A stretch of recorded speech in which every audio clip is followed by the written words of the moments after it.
Chapter 224. The novel will be updated faster. All the novels that can't be found on the internet will be available here. There was no such thing as awkwardness. Gu Jiao went back to her room contentedly after taking advantage of him. Xiao Lulang was left alone in the living room. It was a little messy. Gu Jiao slept very well this time. Xiao Lulang felt hot and restless.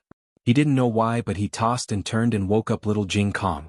Little Jing Kong complained irritably, "Are you adults so disobedient? Can't you sleep properly?" After being scolded by the little guy, Xiao Lulang really calmed down. He closed his eyes and fell asleep in a short while. There was a spring rain at night and it stopped at dawn. The ground was wet. Little Jing Kong fell when he went out. He was holding something in his hand today, so he didn't cover his head and body in time when he fell. His knee was scraped a little. Gu Jiao went out and wasn't at home. He frowned and went to the door of the courtyard. He sat on the threshold and put his injured leg in the most conspicuous place. Gu Jiao came back from the market with rice and noodles. She saw the little guy sitting on the threshold with his leg stretched out. She couldn't help but ask, "What happened?" Little Jing Kong's tears that he had been holding back for the whole morning finally came in handy. He tearfully let go of the place he covered with his hand and said sadly, "It hurts." Gu Jiao bent down to take a look. "Did you fall again?" "Yes." He choked and nodded. Gu Jiao carried him into the east room and disinfected him with iodophor. Little Jing Kong said coquettishly, "It won't hurt if you blow on it." Gu Jiao held his lotus-like chubby leg and blew on it gently. Yeah, it was so comfortable. Little Jing Kong was so intoxicated that he felt like he was going to faint. Then Xiao Lulang appeared. "It's time to go to school." His tone was cold and his eyes were hooked, as if he wanted to grab little Jing Kong from Gu Jiao's arms. Little Jing Kong jumped down from the ground and walked in front of him in small steps. He made a face to show off, "I have hoo-hoo. You have hoo-hoo, but I have pinch." In the end, Xiao Lulang didn't argue with the little guy. He glanced at Gu Jiao in the room and calmly greeted her, "Morning." "Morning." Gu Jiao smiled. Xiao Lulang's eyes flickered slightly. He calmly led little Jing Kong out of the house. Gu Xiaoshan and Gu Yan also woke up. After breakfast they went to school. Gu Jiao went to the clinic.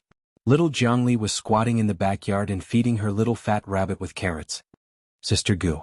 Seeing Gu Jiao coming, little Jiangli walked to her with the little fat rabbit in her arms. "I've cleaned the yard." Gu Jiao nodded, "You're so obedient." Little Jiangli was no longer sallow and emaciated after resting in the clinic for a while. She had a small face the size of a palm, and her facial features were very beautiful. To be honest, she didn't look like Jiangshi. Maybe one took after her father and the other took after her mother. This morning that sister came to play the zither again. Little Jiangli pointed at the wall in Gu Jiao's yard and said. Little Jiangli had lived in the clinic for a long time. She knew that there was a girls' school next door, and a sister came to play the zither every day, sometimes in the morning and sometimes in the afternoon. Gu Jiao asked, "Do you want to play?" Little Jiangli was stunned. "Can I?" Gu Jiao nodded, "Yes, there's a zither in the house." Little Jiangli went to play the zither happily. Well, to be exact, she was playing the zither. Little Jiangli and Jiangshi had suffered a lot in the days when they depended on each other. She didn't want to trouble others and was very good at pleasing others. She never messed up the house like little Jing Kong did. She would always clean up the house after playing. Gu Jiao left her to play by herself and went out. Today was the day of concubine Jing's follow-up visit. Gu Jiao got on the clinic's carriage and went to the nunnery. There was another carriage parked outside the nunnery. Gu Jiao didn't pay it any attention and walked in. Last time she saw at least 2 nuns here. Today she didn't see any nuns. Gu Jiao went to concubine Jing's yard. It rained last night, so the mud was sticky. Gu Jiao slowed down her pace. When she came to the door of the meditation room, concubine Jing and a familiar voice came from inside. "You must take care of yourself. His Majesty misses you. He said that you don't have to wait too long. He'll be able to take you back to the palace in a few days." "Don't. I'm used to living here.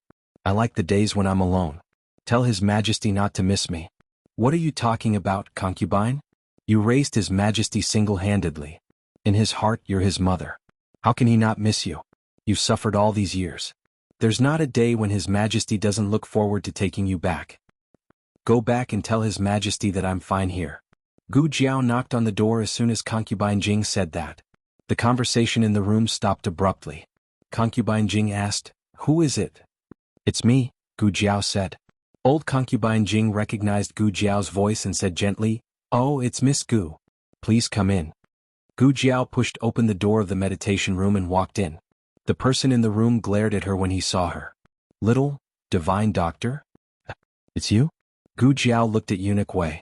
Eunuch Wei had accompanied the emperor to the medical center once. That was when the emperor was blackmailed by little Jing Kong. Gu Jiao didn't know that he was the emperor. She only knew that he was Chu Yu's father and seemed to be a high-ranking official in the court. As for Eunuch Wei, he was dressed like an ordinary steward. Gu Jiao thought that he was a servant of the Chu clan. It seemed that he wasn't. Do you know each other? Concubine Jing looked at the two in confusion. Eunuch Wei thought that he had seen a ghost. Why did he run into the divine doctor here? The divine doctor didn't hear what he said to Concubine Jing just now, did he? He couldn't have guessed who he was, could he? He was His Majesty's attendant. If the divine doctor guessed that he was a eunuch, wouldn't he have implicated His Majesty as well? Eunuch Wei had an idea. He turned to Concubine Jing and said, His Majesty once sent me with Lord Chu to visit the injured at the medical center. Miss Gu is a doctor there. We've met before. What? Chu. Concubine Jing had never heard of this Lord Chu. She's a new official appointed by His Majesty. Eunuch Wei was afraid that he wouldn't be able to cover up his lie, so he quickly changed the topic. Why is Miss Gu here? Concubine Jing smiled gently. She's the junior doctor I told you about. Eunuch Wei was speechless. What kind of fate was this? The divine doctor even treated the old imperial concubine? Eunuch Wei was worried that the longer he stayed, the more flaws he would reveal. He said to Grand Concubine Jing, It's getting late. This servant still has to return to the palace to report to His Majesty. I'll visit Grand Concubine another day. Eunuch Wei left in a hurry. Gu Jiao glanced at Eunuch Wei without saying anything. She began to examine Concubine Jing. She took out her stethoscope. Last time, the old imperial concubine's lungs had been filled with ringing sounds, but they were back to normal now. Gu Jiao took the old imperial concubine's pulse and found that it was much smoother. How do you feel? Gu Jiao asked. Concubine Jing smiled. I feel much better after taking the medicine you gave me. It only flared up twice on the second day and I'm barely out of breath on the third day. Gu Jiao wasn't surprised by this result. After all, the medicine from the research institute was of the highest quality.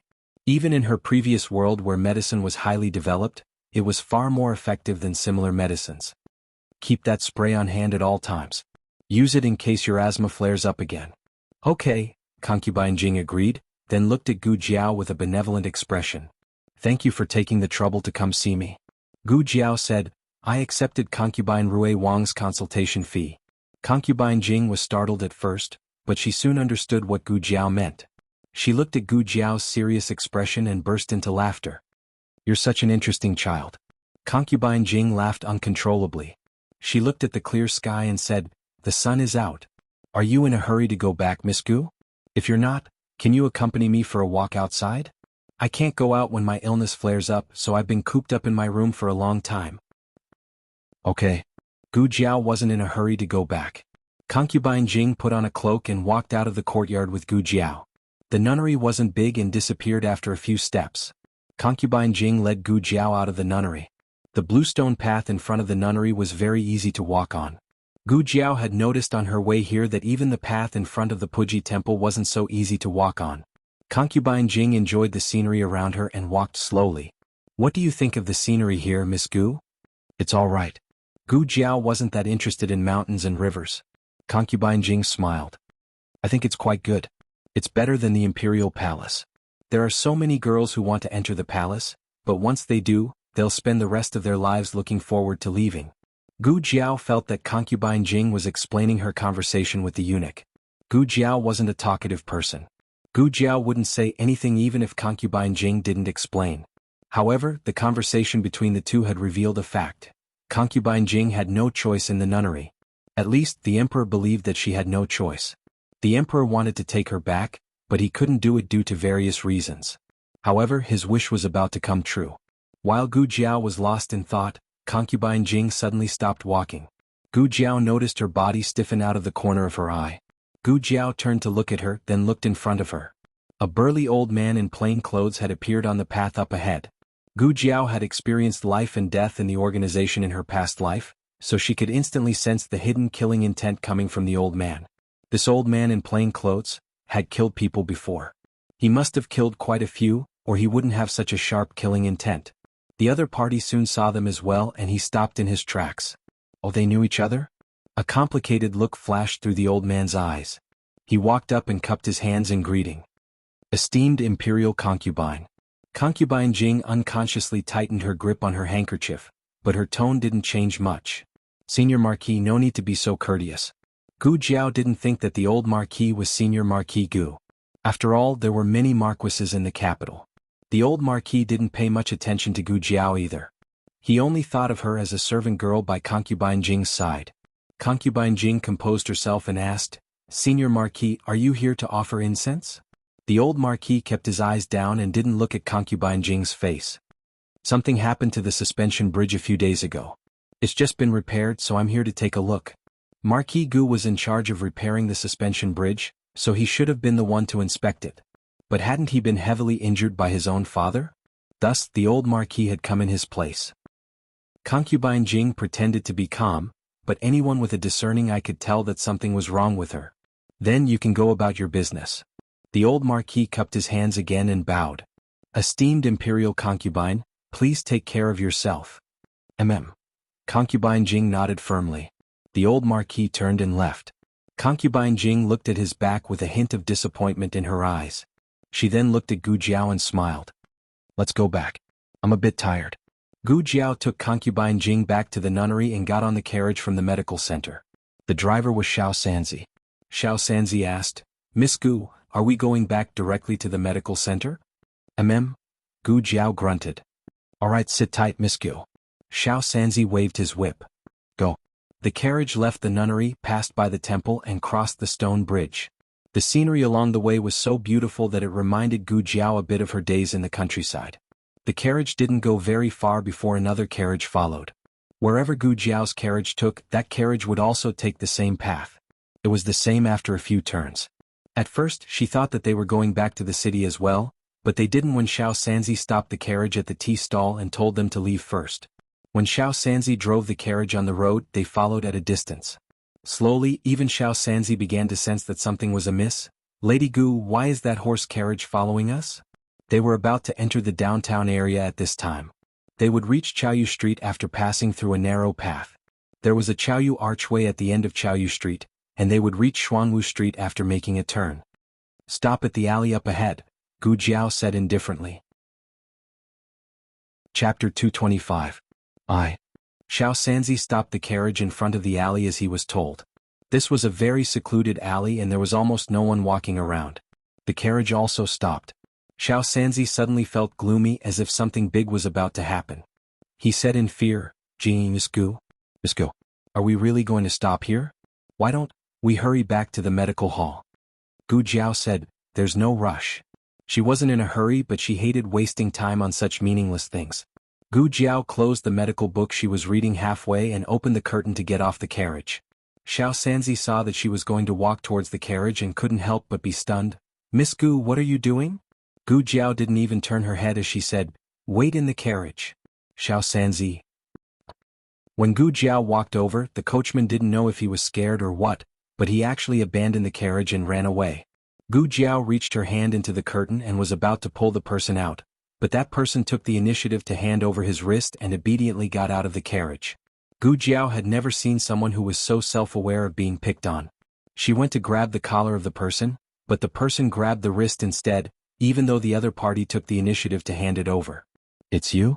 Looking at the handsome young man who was pulled down by her, Gu Jiao frowned. Royal Prince smiled and nodded, yes, it's me. His white clothes were like jade and his black hair was like satin. He had an outstanding appearance and was handsome. Strangers were like jade and the young master was unparalleled in this world. His facial features were not only bright and exquisite, but he also had an otherworldly temperament. However, Gu Jiao didn't have time to admire a certain person's beauty right now. She grabbed the wrong person once and her husband was already angry. What would happen if she grabbed the wrong person again? Gu Jiao decisively let go of his hand and asked indifferently, are you following me? Royal Prince shook his head and smiled, not at first. I went to offer incense but I didn't expect to see you so I followed you back. What did he mean by following her back? He spoke as if he wanted to go home with her. Gu Jiao's eyes fell on the coachman who was not far away who was looking at them. You changed the carriage and coachman. You are not going to burn incense. Wu Yang had developed from a secret guard to an open guard. He had become the standard of royal prince, and when he went out, changing Wu Yang was to prevent others from discovering his identity. And what's so bad about burning incense? Unless he had other motives. Royal Prince laughed in disbelief. This woman was too smart. It was really hard to resist. Royal Prince did not explain his purpose to her. He only said, "But I really didn't follow you. It was a coincidence that I met you. I swear." What does his vow have to do with her? Gu Jiao looked at him and said, "I don't like being followed. You can leave first." Royal Prince did not want to make her angry. He helplessly held his forehead and smiled apologetically. Okay. Don't be angry. I'll leave first. I won't do it again." Royal Prince got on the carriage. The coachman rolled back dejectedly and drove the carriage away. After making sure that he really left, Gu Jiao turned and walked to her own carriage. However, just as she lifted the curtain, a kitchen knife flew over her head. She pushed Xiao Sanzi away and pushed him off the carriage. The kitchen knife was firmly inserted into the outer seat of the car. Xiao Sanzi covered his painful butt. He was about to ask Miss Gu why she pushed him away when he saw the kitchen knife on the seat. He was instantly dumbfounded. Is someone trying to assassinate me? Gu Jiao raised her head and looked at the roofs on both sides. She narrowed her eyes dangerously. She walked out of the alley and turned left into the first shop. It was a cosmetics shop. The first floor sold ordinary cosmetics and there were many customers. The second floor was for VIPs and there were only a few people. Gu Jiao quickly went up to the second floor and came to a room at the end of the right corridor. She broke the door and without saying a word, she grabbed the only woman inside and threw her out of the window. Ah! The woman screamed and fell beside the carriage. Xiao Sanzi was so scared that he jumped 3 times and took a few steps back. He raised his head and looked at the window that was suddenly broken. Miss Gu? Gu Jiao jumped down from the second floor window and landed beside the woman. She did not give the woman a chance to react and stepped on the woman's left wrist. With a clang, a dagger fell out of the woman's left sleeve. Gu Jiao broke the bones in her hand and stepped on her chest. She said coldly, "Speak. Who sent you?" The woman was not old. She was not even 20 years old. She looked weak, but she was a martial artist. Otherwise, she would not be fine after falling from the second floor. Of course she was now. The bones in her left hand were broken and her ribs were showing signs of breaking as well. Gu Jiao looked down at her. "My patience is limited. You better tell me immediately." The woman gritted her teeth and did not speak. "Very well." Gu Jiao moved her fingertips and a blade slid between her fingers. There was no pity or hesitation in Gu Jiao's eyes. She was really going to end her. The woman was scared out of her wits. Just as she was about to speak, a shout came from the other end of the alley. "Who is it?" "Stop." It was the old marquis passing by. The old marquis walked down from the carriage and came to Gu Jiao and the woman. He had not paid attention to Gu Jiao when he was near the nunnery, so he did not recognize her as the little girl who had appeared beside Grand Concubine Jing. Gu Jiao, however, recognized him. It was the old man who had caused Grand Concubine Jing to lose her mind. "What are you doing?" the old marquis asked sternly. "How can a girl bully a woman on the street?" "No." Xiao Sanzi hurried to explain. "There's something wrong with her."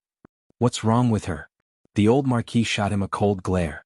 Xiao Sanzi was just an ordinary manservant. How could he withstand the aura of an experienced veteran? He choked on the spot. Seeing that help had arrived, the woman cried out, "My lord, save me. Please save me. I didn't do anything and she suddenly charged at me like this. I don't even know what I did to offend her." You took the knife. You threw the knife. You almost stabbed us to death." Even though Xiao Sanzi was a coward, he still mustered the last of his courage. No. If you don't believe me, look." Xiao Sanzi pointed at the kitchen knife on the carriage seat with trembling hands. The knife had sunk an inch into the carriage seat. If it had cut a person's head, it would have split it open. The old marquis's eyes darkened. The woman quickly said, "I didn't do it. I don't know anything. Master, you have to believe me. The authorities will investigate whether you did it or not." With that, the old marquis turned to Gu Jiao. "Even if you suspect her, you can't beat her up.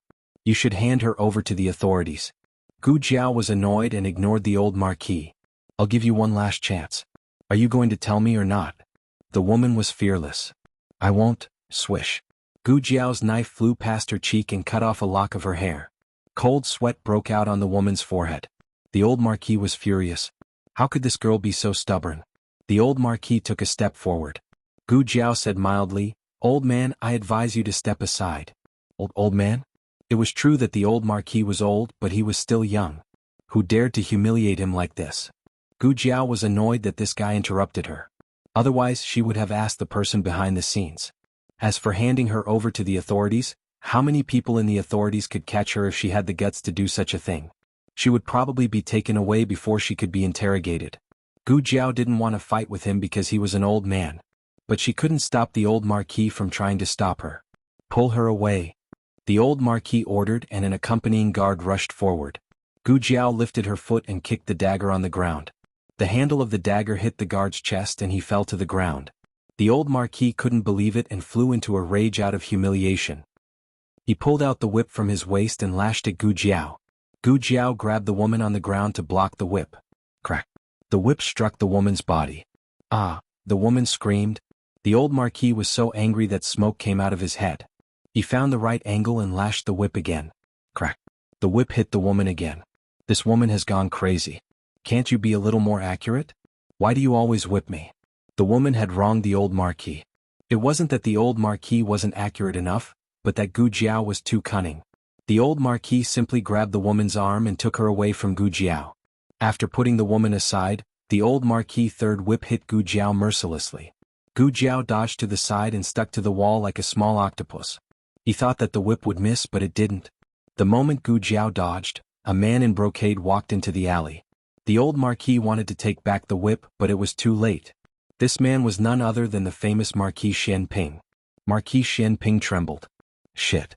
Marquis Xianping didn't expect that a whip would come out of the corner. He immediately dodged. But he forgot that the emperor was behind him. The emperor wasn't a martial artist. The emperor didn't expect that Marquis Xianping wouldn't protect him at such a critical moment. Instead he dodged by himself. What kind of official was this? The whip landed on the emperor's head, and the emperor was stunned. Chapter 226. The emperor had a period of unbearable memories in his early years. His birth mother was a palace maid. Although she was raised by imperial concubine Jing, she wasn't much of a favored mistress. He and concubine Jing had a hard time. Later, concubine Jing gave birth to a little princess and was given the title of concubine Jing. Only then did the situation of the mother and children improve. But it didn't take long for him to be targeted by his brother, the crown prince, and the Lu family. He didn't want to join their camp and suffered terrible attacks.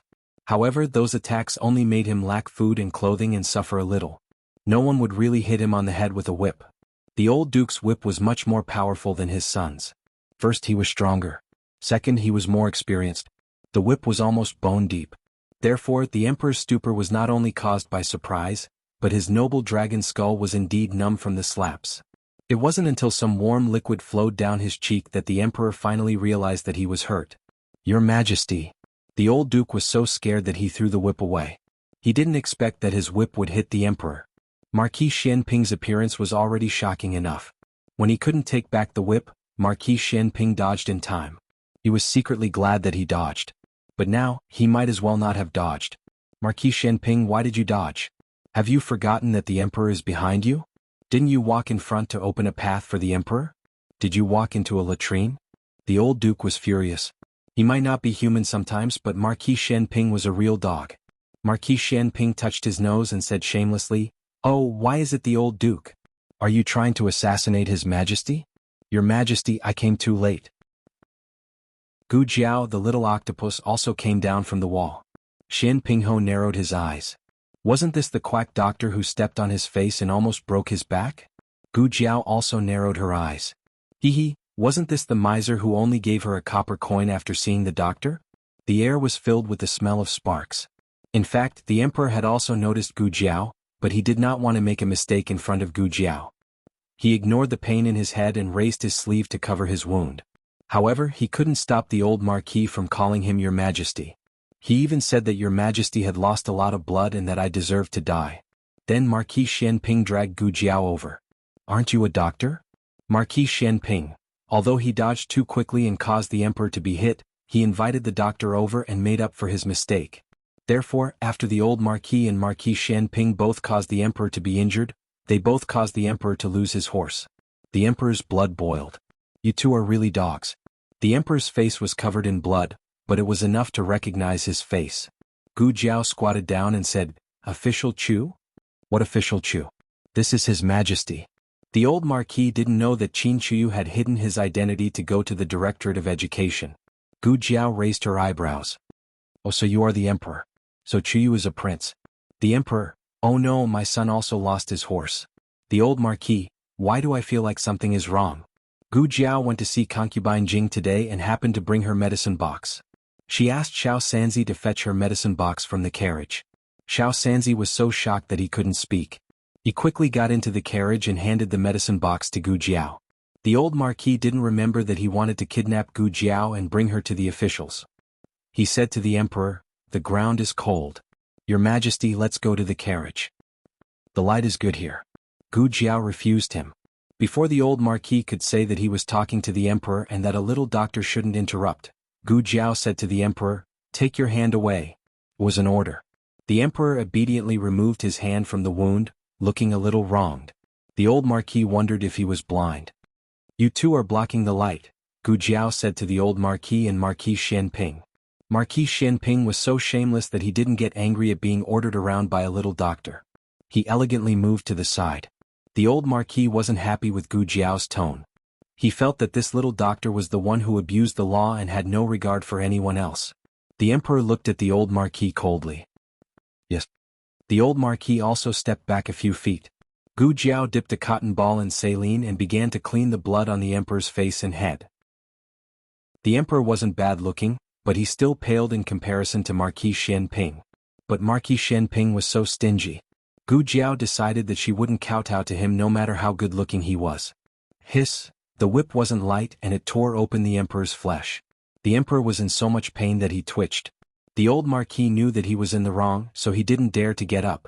Marquis Shanping also felt a little guilty. Forget it, the emperor was sitting, and he couldn't stand for the emperor to look up at him. So he came to the old Marquis's side.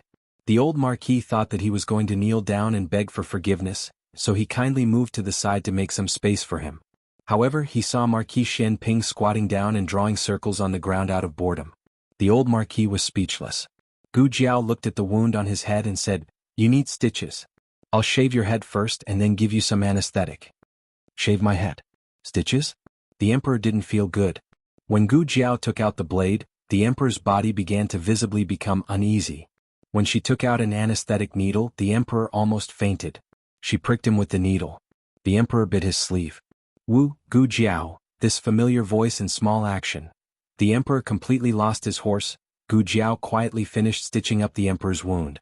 She wrapped a bandage and gauze around the emperor's head. "Pay attention to the hygiene of the wound. Come to the clinic tomorrow to change the dressing." After that, Gu Jiao packed up the small medicine box and medical supplies, and reached out to the emperor. "The consultation fee," she said. Why would the emperor bring money with him when he went out? In the past, he besieged the palace and used his own pocket. Unfortunately, he didn't bring eunuch Wei out today. The emperor turned his gaze to Marquis Shanping, who was squatting and drawing circles on the ground. He said coldly, "Marquis Shanping. Your Majesty, you call me?" Marquis Shanping was not embarrassed at all when he was caught drawing circles. He rarely felt embarrassed. In this regard, Gu Jiao and he were the same. Marquis Shanping stood up and walked to the emperor's side. He squatted down on one knee. This small action of squatting down was calm and elegant. This man, no matter what he did, was pleasing to the eye. Unfortunately, the emperor was not a dog that looked good. "Give me the money." Marquis Shanping glanced at Gu Jiao. He helplessly took out his pouch and poured out a few ingots and silver coins in his palm.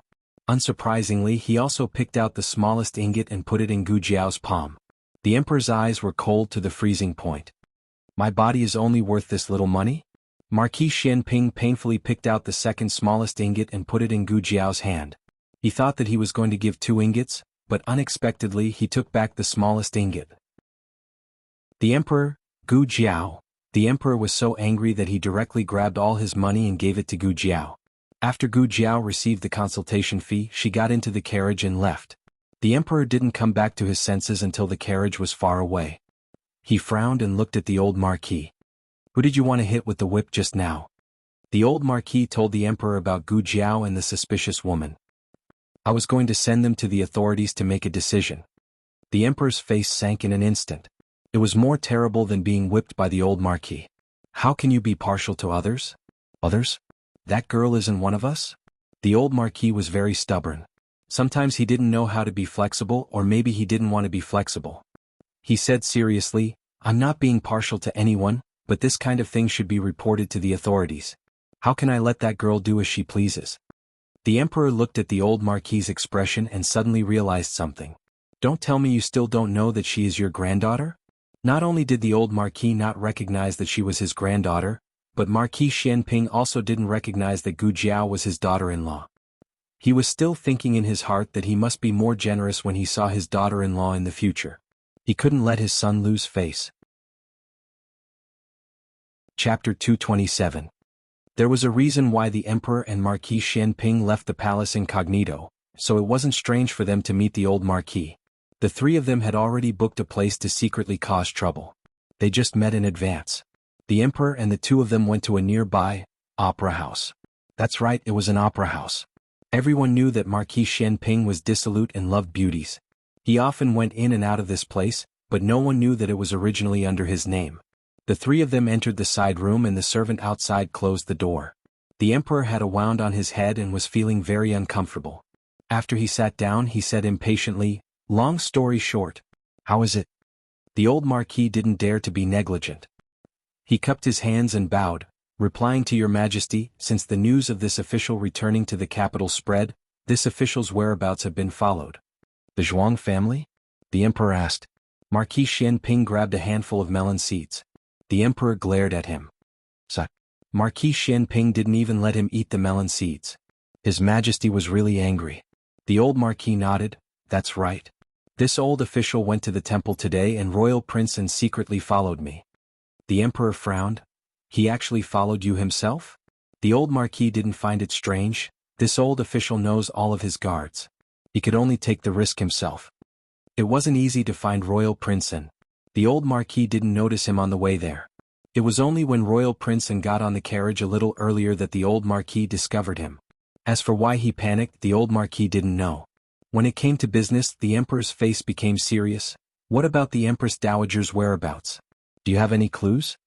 The old marquis guessed. This official thinks the empress dowager might have already entered the capital. The emperor frowned even more. Why do you say that? The old marquis said thoughtfully, although the Zhuang family is still pretending to look for the empress dowager, their search speed is much slower. Moreover, when Commandery Princeton left the capital, he appeared to be accompanying his sister on a sightseeing tour, but in reality he was inquiring about the empress dowager along the way. After that, royal princeton used the provincial examination as an excuse to return to the capital. Forgive me for speaking bluntly, but royal princeton is still young. It's not worthwhile for him to give up searching for the empress dowager for an imperial examination. The emperor pondered for a moment and felt that the old marquis's words were not without reason. So you think that he returned to the capital because he found the empress dowager? But since she has been found, why don't you let the empress dowager return to the palace? When the empress dowager returned to the capital, she should be more afraid of the emperor's side. The Zhuang family held a heavenly card in their hands but didn't play it. What kind of trick was this?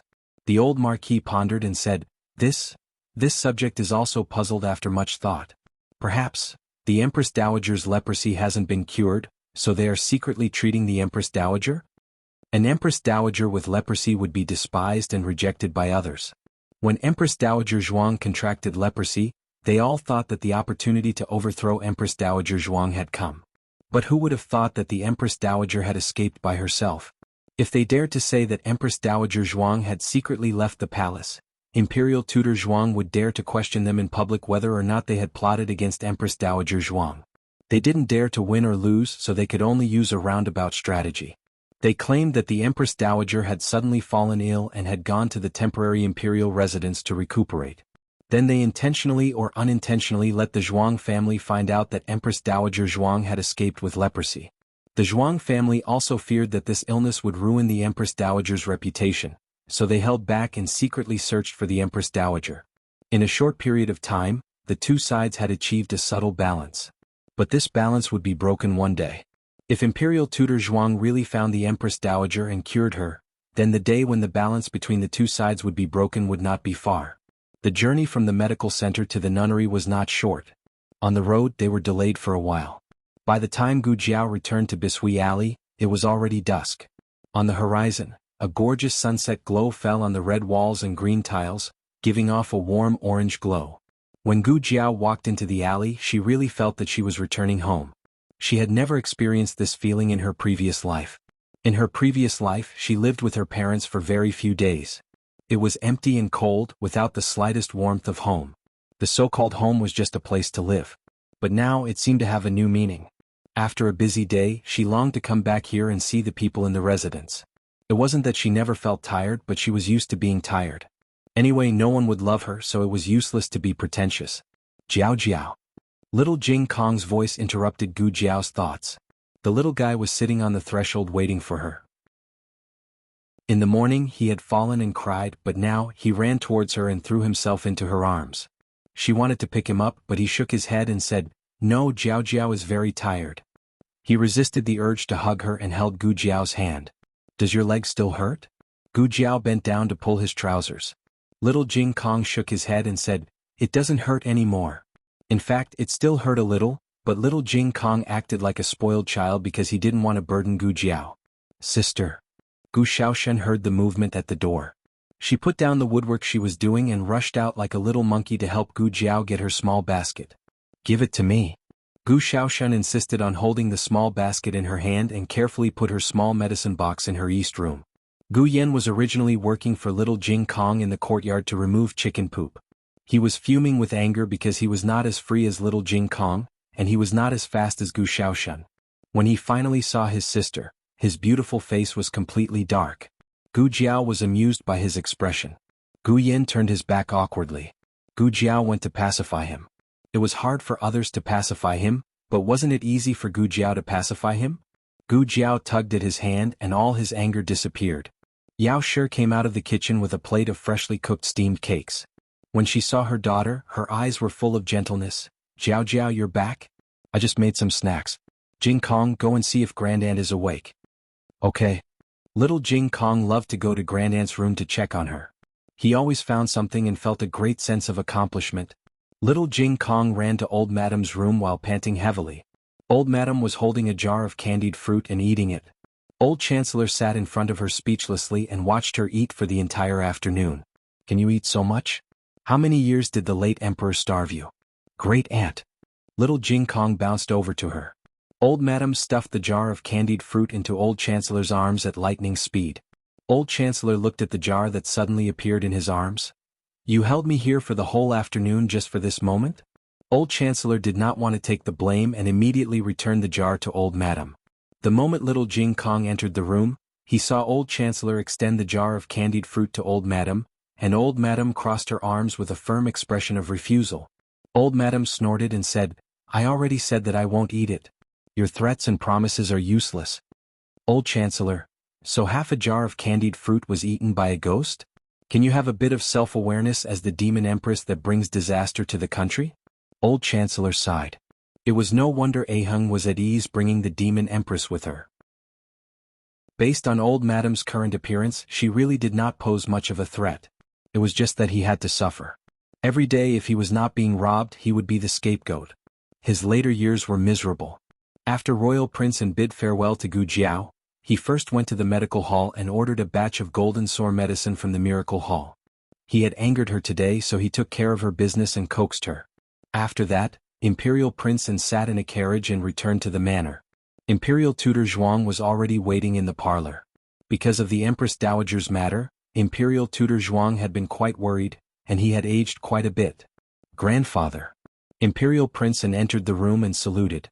Imperial Tutor Zhuang calmly glanced at him and said in a heavy tone, "Why did you return so late? Did you follow him for the entire day?" Imperial Prince lowered his gaze. "No, I bought some things on the way back." Imperial Tutor Zhuang closed his eyes and took a deep breath. He slowly exhaled. Were there any abnormalities in his movements? Imperial Prince replied, "He went to take a look at the cable bridge that had just been repaired. He should be checking the quality of the cable bridge." The cable bridge was repaired by Marquis Gu. Apparently, Marquis Gu had been beaten quite badly by the old Marquis and was recuperating at home. For the old Marquis to check the cable bridge for him, it was reasonable. But the old Marquis was definitely not a simple general. He was a brave and smart old man. With every step he took, he would calculate what would happen 10 steps away. Imperial tutor Zhuang suspected that the old Marquis had beaten his son on purpose, so that he could use his son's work as an excuse to openly check out the area. After all, the Ministry of Works had too many things to do, covering every corner of the capital. No one would suspect the old Marquis if he appeared anywhere. Of course, that was someone else, not Imperial tutor Zhuang. Imperial tutor Zhuang furrowed his brows in suspicion. He only checked the cable bridge? He didn't do anything else? For example, who did he meet? What did he run into? He ran into Grand Concubine Jing and Gu Jiao. Imperial Prince An's hand, which was hidden under his wide sleeves, grabbed the hem of his clothes without leaving a trace. He walked around the temple and didn't meet anyone. Imperial tutor Zhuang stroked his beard and said in deep thought, "That's strange. Could it be that he really went to check the cable bridge?" Imperial Prince An lowered his eyes. He remained silent and didn't reply. For the first time in his life he lied to his grandfather. Imperial Prince An had always been obedient. When he was 8 years old he was sent to the Qin state as a hostage. He didn't complain at all. Imperial tutor Zhuang didn't suspect that he was lying. Imperial tutor Zhuang waved his hand. "You can leave. Old Marquis Gu is very vigilant. You might have been discovered by him today. Don't go next time. I'll find someone else." "Yes." Imperial Prince An bowed and walked out of the parlor. "Brother." When he passed by the Chuehua gate, Zhuang Yueshi suddenly walked out from behind the tree. Imperial Prince An looked at her and then at the parlor. He asked, "Why are you here?" Zhuang Yueshi's beautiful eyes were all on him. "I'm waiting for brother. I'm tired. I'll go back to the yard first." Imperial Prince An said in exhaustion. Then he brushed past Zhuang Yueshi. Zhuang Yueshi's eyes followed him. She stepped forward and asked, "Brother, why didn't you tell the truth?" Imperial Prince An paused and looked back at her vigilantly. Zhuang Yueshi felt wronged and confused. Brother clearly saw the old Marquis and, "Shut up." Imperial Prince An didn't stop Zhuang Yueshi. Zhuang Yueshi was stunned. Royal Prince An was a handsome young man who was as gentle as jade. He had an innate gentleness and upbringing in him. He rarely spoke so harshly. "Did you follow me?" His eyes were cold. This Imperial Prince An was no doubt unfamiliar. But in fact this was the real him. He was the one who survived the countless schemes of the Qin state. "I didn't." Zhuang Yueshi was frightened by this Imperial Prince An. She shook her head hurriedly. "There's no class in the girls' school today. Meng Dai asked me to pray. If you don't believe me you can ask her." "She saw it too?" "She didn't." Zhuang Meng Dai was an idiot. She only cared about praying and eating vegetarian food. "If you want to tell grandfather, then go." Imperial Prince An said tiredly and left without looking back. Zhuang Yueshi's heart ached. She wouldn't tell grandfather. How could she bear to let grandfather punish brother? She just didn't understand why brother hid it. Was he afraid of bringing trouble to that woman? It was her. She made brother change. Brother started to lie to grandfather. He started to be fierce to her. He started to not be the brother he used to be. It was all that woman's fault. Zhuang Yueshi's fingers tightened bit by bit. The old Marquis was punished by the emperor. The emperor's punishment was quite severe. Although the old Marquis hit him unintentionally, he almost hit the little miracle doctor on purpose. It was because the emperor felt the pain of the whip that he could vividly imagine what would happen if it hit the little miracle doctor. Marquis Xianping was also punished. The old Marquis and Marquis Xianping were both generals. Whipping them was like tickling them. Thus, the emperor punished them to copy military books. Punishing generals to copy books was the same as punishing civil officials to be caned. Both were painful. The old Marquis knelt in the side hall of the throne room. Looking at the table full of military books and brushes, he felt a headache coming on. Marquis Xianping casually threw the brush on the table. "Copy Gooden. Go find your son." Chapter 228. As the old Marquis was in so much pain from copying military books that he wished he was dead, he saw Marquis Xianping stand up, wave his wide sleeves and leisurely walk out. The old Marquis was speechless. Marquis Xianping walked out of the palace with familiarity. He called Chang Jing and sat on the carriage to the Imperial College. Because the court examination was approaching, the Imperial College had more classes. Xiao Luleng often left school when it was dark. This time was just right, not too early or too late. Marquis Xianping waited outside the Imperial College for 2 hours before Xiao Lulang arrived. The uniform of the Imperial College was white with blue borders. The sleeves were wide and the sleeves, lapels and waistline were all lined with indigo blue silk. The waist was tight and it was restrained and courteous. It was elegant and handsome. As long as one was not ugly, one could wear this uniform well. However, among the sea of white-robed Imperial College students, there was a figure with a walking stick that was particularly eye-catching. He was tall, slender and had a jade-like complexion. The myriad of lights behind him reflected the clean and pure color of the youth. However, the walking stick that he used to support himself with somewhat destroyed this beauty. Marquis Xianping's gaze fell on his lame leg and his handsome brows furrowed. But it was only for an instant, and his expression was normal as he got off the carriage. His carriage did not stop in front of the Imperial College, but under the large tree to the side. Xiao Lulang walked and walked. Suddenly, a tall figure flashed out from behind the tree and blocked his path. He stopped and looked calmly at the other. The youth was already the height of a grown man. He was no longer looking up but almost at the same level. However, his figure was much thinner. Marquis Xianping had practiced martial arts for many years, and his back was as strong as a bear's waist.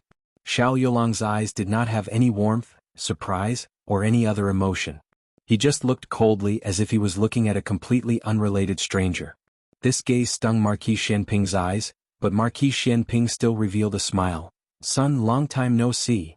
Xiao Lulang looked away. "I said I am not your son." Marquis Xianping, "How is an illegitimate child not my son? Even if you are not Aheng, you are at least Lulang. You are my and Qinyun's mother's child. Then you are my son." This fallacious argument was plainly written in his eyes. Xiao Lulang was not in the mood to deal with him. "I'm going back." Marquis Xianping continued to stop him. "Do me a favor." Xiao Lulang Marquis Xianping Marquis Xianping said with grievance, "I'm really unlucky today. I was tricked by a girl. She hid, so did I. In the end, I'm the only one being punished." These words came out of nowhere. Xiao Lulang did not understand, nor did he want to understand. Marquis Xianping sighed. "His Majesty punished me to copy military books. You know that I would rather be flogged and whipped than write. This is asking for my life." The image of Gu Jiao frantically practicing her handwriting flashed across Xiao Yolang's mind.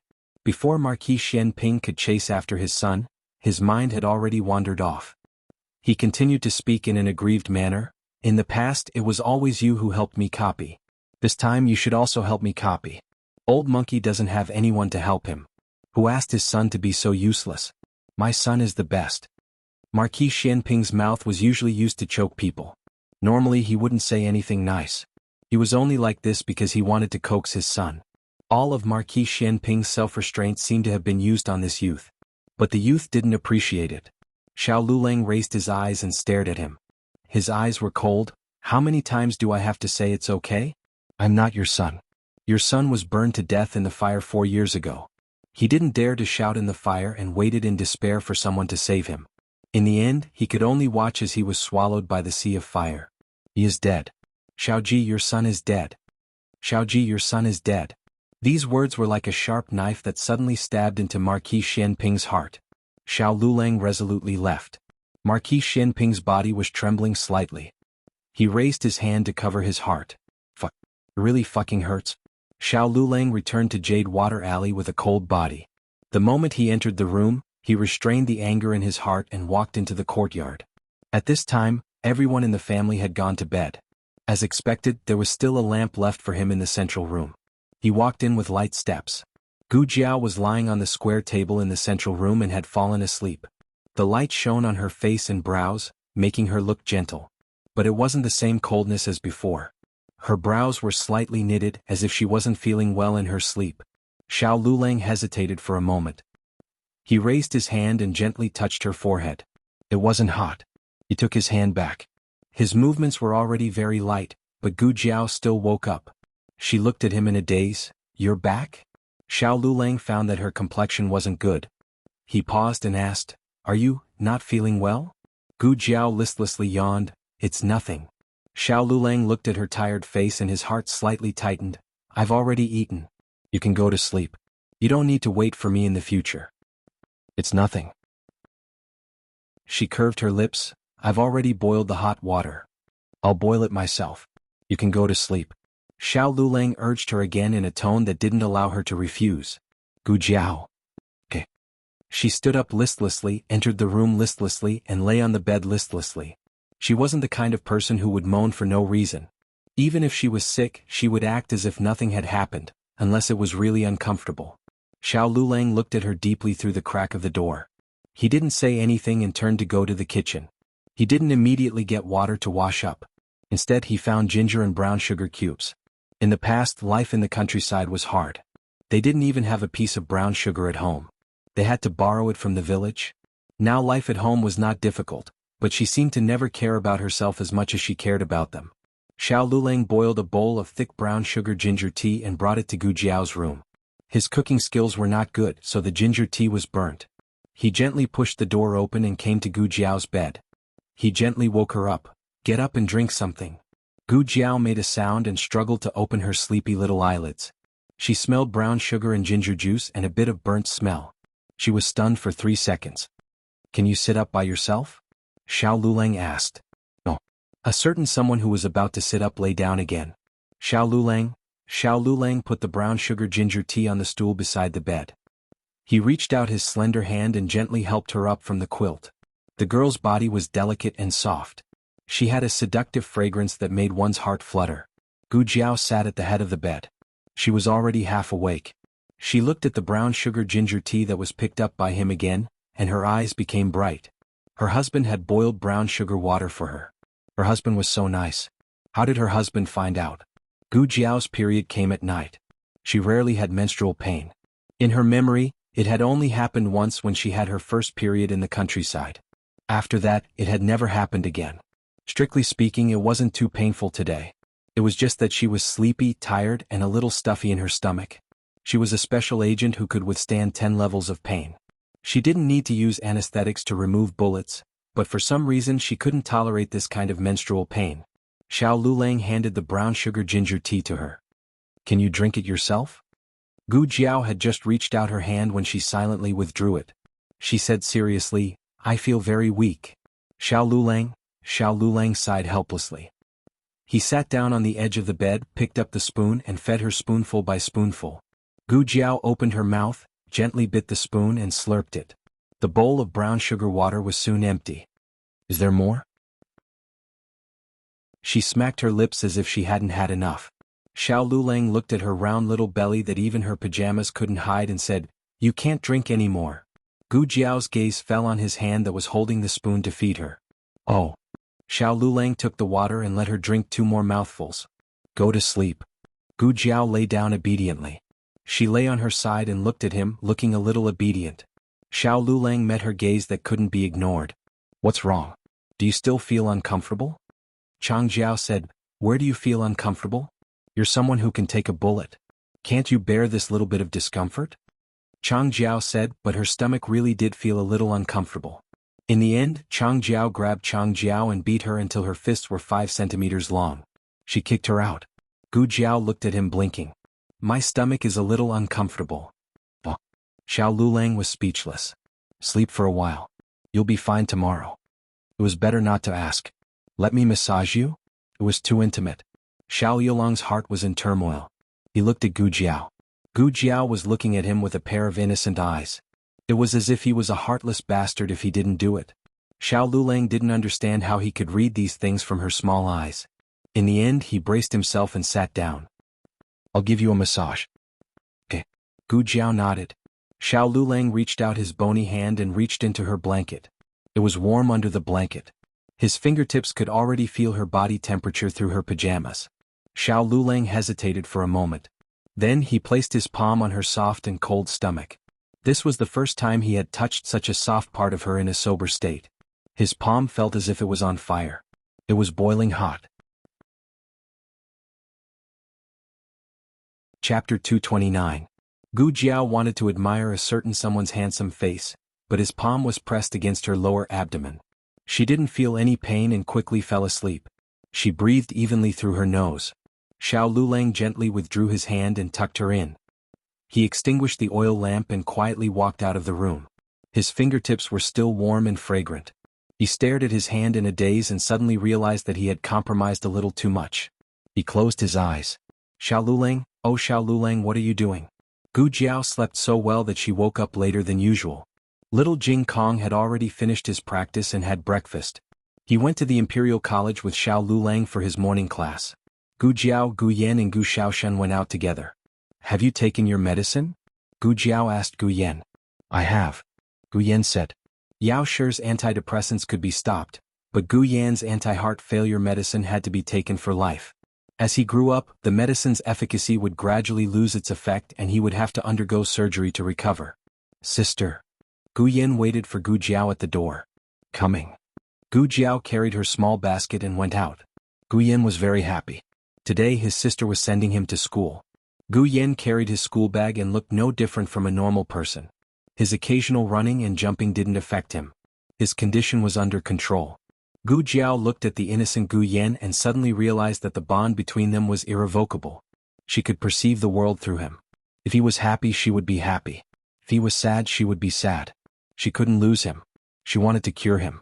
When they arrived at Qinghai Academy, Gu Jiao tidied Gu Yan's lapel and straightened Gu Xiaoshuan's crooked collar. Let's go in. The two of them bid farewell to Gu Jiao and entered Qinghai Academy with their bags of books. Gu Jiao went to the clinic. Today there was a small incident at the clinic. Someone actually came to cause trouble and said that their clinic had killed his wife. That person even brought the corpse over. This was a rare occurrence. Many people were attracted and crowded around the outside of the clinic. Xiao Sanzi was evacuating the crowd outside. Gu Jiao walked over and asked him, "What happened?" Xiao Sanzi hurriedly said, "Ah, Miss Gu, you're finally here. Someone inside said that we killed his wife and her corpse. He wants us to pay for his wife's death with our lives." All the patients in the clinic had been scared away early in the morning. Those who wanted to see the doctor were all scared out of their wits. As he spoke, he used his hand to push through the crowd. Make way. Make way. Don't block the way. Unfortunately, there were too many onlookers and no one paid any attention to Xiao Sanzi. Gu Jiao entered the clinic from the back door. The door of the lobby was blocked by a few workers to prevent the onlookers from rushing in. The second boss wasn't here today. Shopkeeper Wang was dealing with the medical disturbance. A door plank was placed in the middle of the lobby. On the door plank lay a corpse covered with a white cloth. The corpse's belly was bulging. This should be the patient that Xiao Sanzi mentioned. Beside the corpse, an old woman was kneeling. She grabbed the woman's hand and sobbed. "My flower. How could you die at such a young age?" In addition to the two of them, there were also a few commoners. One of them was the dead woman's husband. He was fat and strong and looked fierce. The people around him were either his friends or his subordinates. In short, they were all aggressive.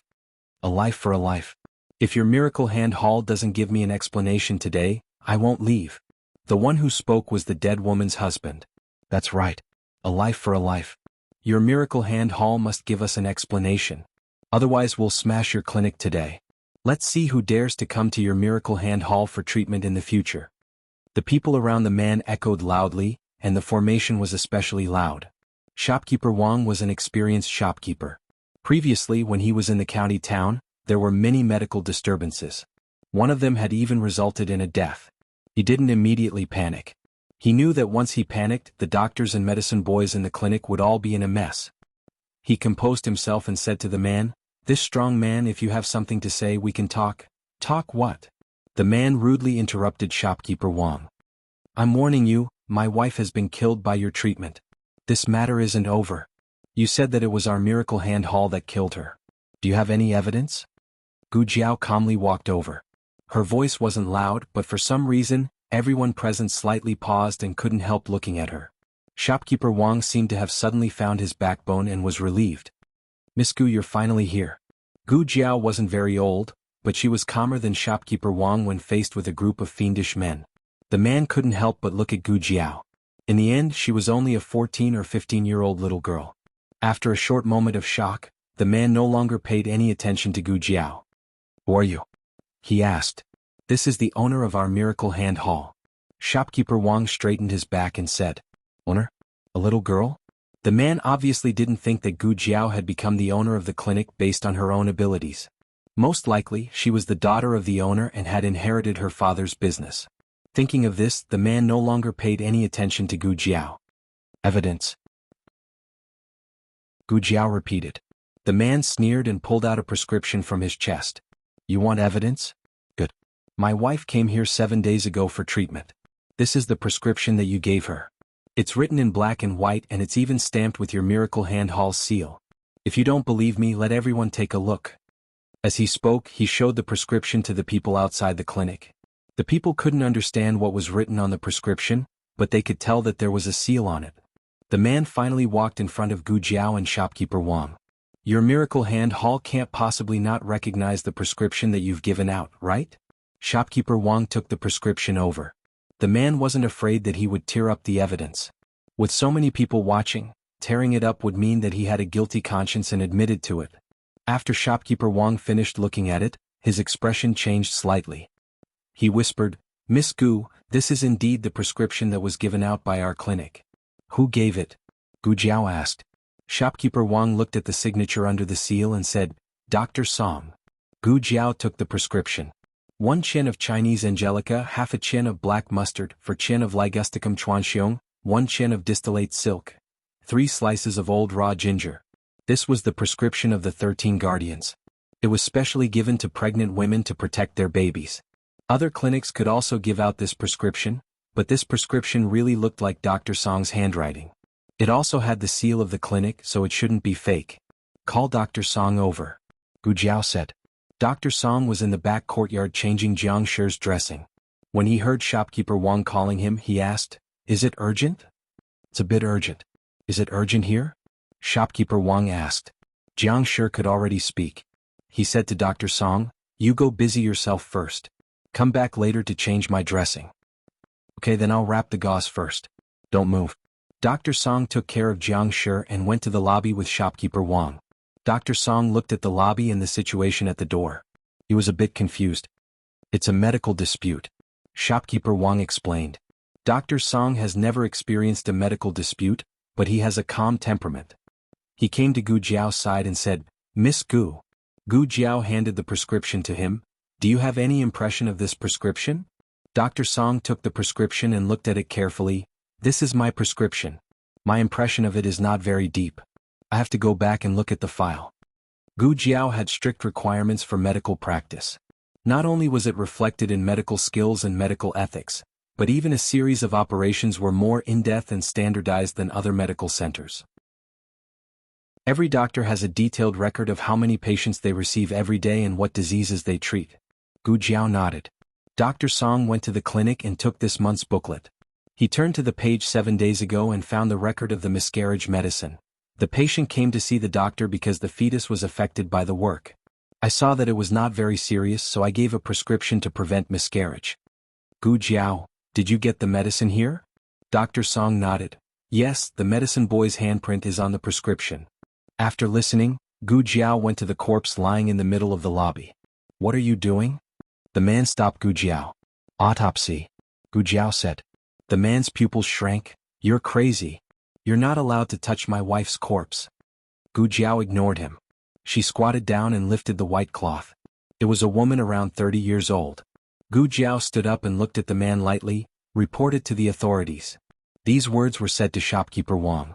The man was startled and said fiercely, You, what did you say? Gu Jiao fearlessly looked at his angry eyes. I said reported to the authorities. Yes. Shopkeeper Wang believed in Gu Jiao, so he went out without saying anything. Stop him for me. The man ordered. Several of his companions rushed over and stopped shopkeeper Wang.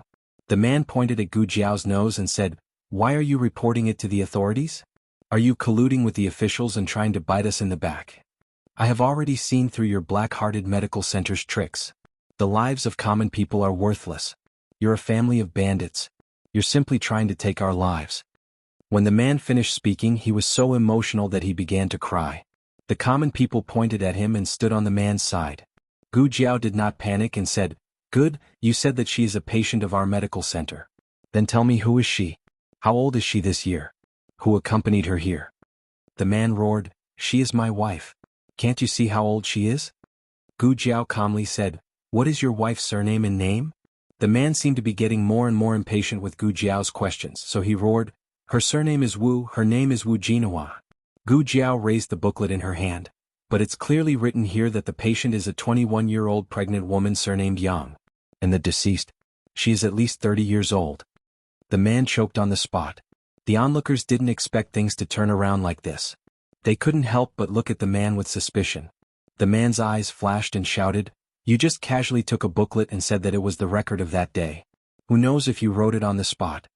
Dr. Song busily said, "The medical book is recorded according to the day. When a page is full, it will continue to the next page. Even if I wanted to write on the spot, I have no place to write. What's more, I only went in for a short while. How can I write such a long paragraph?" Dr. Song showed the medical book to the onlookers. The entire page recorded the patient's identity, age, symptoms, time of treatment, diagnosis, and prescription. There were no less than 300 words. It wasn't something that could be written in the blink of an eye. What's more, if it was just written, the ink wouldn't be dry. The man stubbornly said, Then it's possible that you wrote it wrong." Gu Jiao nodded. "That's completely reasonable. That's why I said to report it to the authorities. Let the authorities find the patient based on the records. That should be able to clear our name."